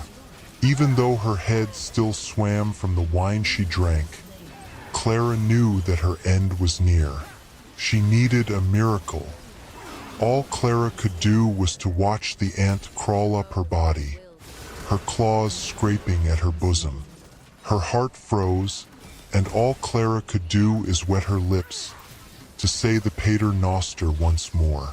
As the words crossed her lips, the creature recoiled as if it hurt by the very words. Clara found she could move her arms, and she produced her rosary, displaying it to the creature. It shuddered in horror. "Our Father, who art in heaven," the ant soundlessly screamed and dragged itself back off the bed. As it moved back, Clara could move, and she followed it, continuing the prayer. "Hallowed be thy name. Thy kingdom come. Thy will be done." Clara backed the ant against the fireplace, the creature pressing itself against the dull red bricks, its limbs breaking and gray dust falling down over the floor. "On earth as it is in heaven, give us this day our daily bread, and forgive us our trespasses, as we forgive those who trespass against us." Its torso collapsed on itself, its skull twisted by a scowl, its glowing eyes hating Clara. "And lead us not into temptation, but deliver us from evil. For thine is the kingdom and the power and the glory, forever and ever. Amen." Only dull dust remained of the horror. Sweat dripped from Clara's brow, and she sat down on the floor, exhausted. She looked up at the painting. A very different visage greeted her. A demonic figure, blood-red eyes, black horns, scales instead of flesh was the subject of the painting.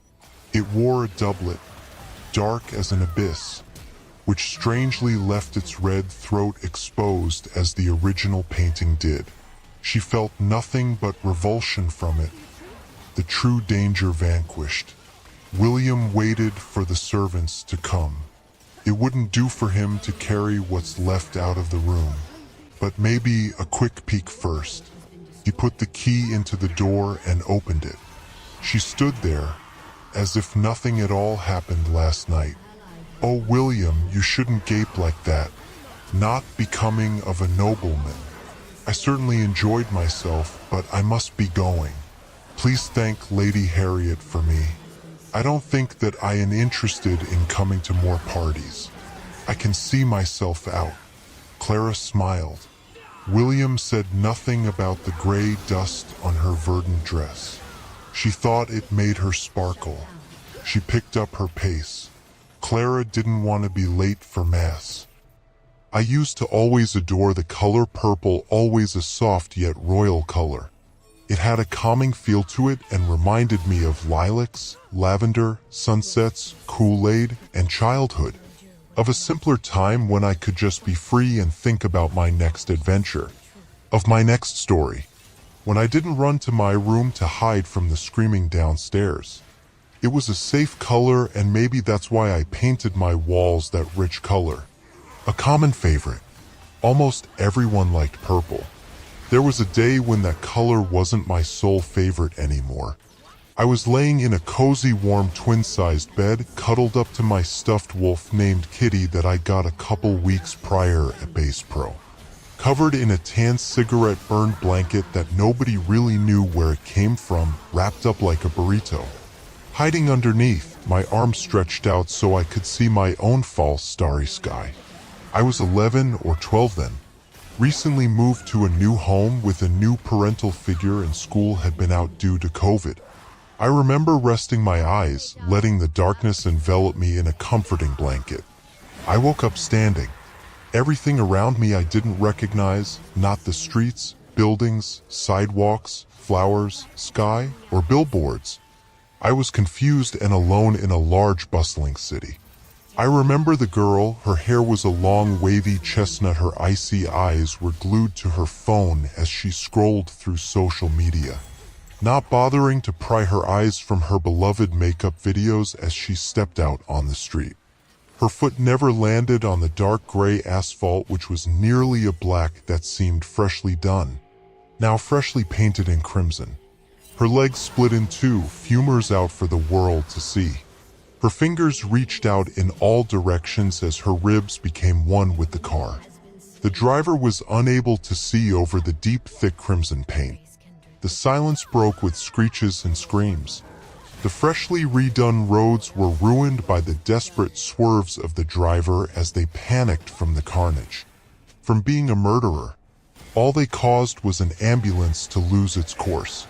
The back doors of the ambulance flew open like curtains as the main actor on a stretcher fled without will.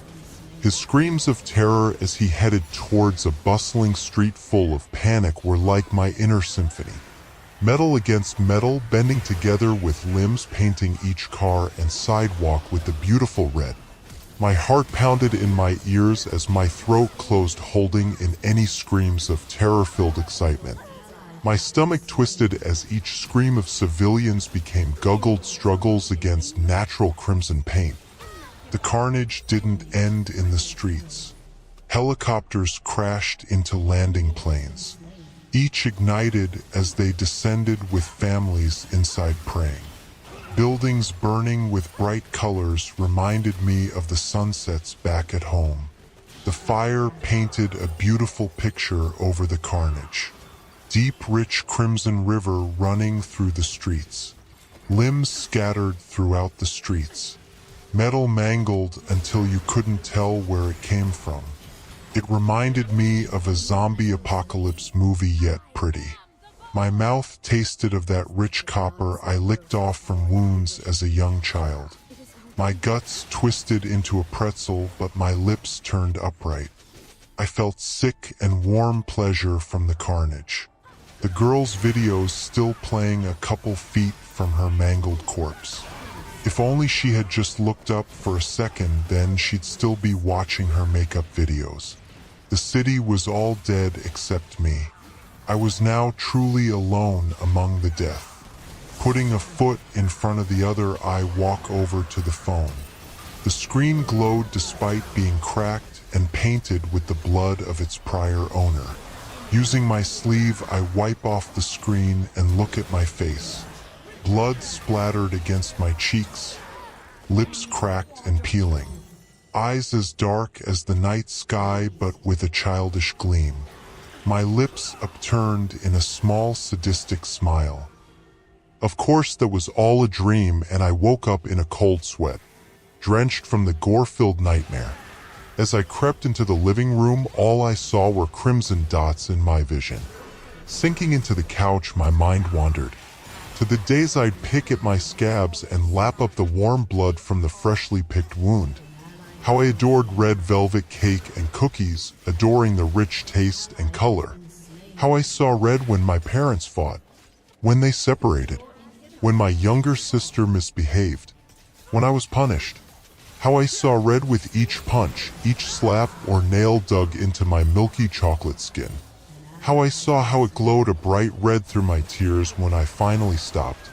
My heart sank knowing I wasn't well mentally but didn't tell anybody. I never wanted to bleed. I never wanted to be the cause of a new fresh wound that would leave a scar that'll stay with me. I never did, but I wanted to bleed without bleeding. Scream without screaming. To stop seeing red. Perhaps that's why I love red so much.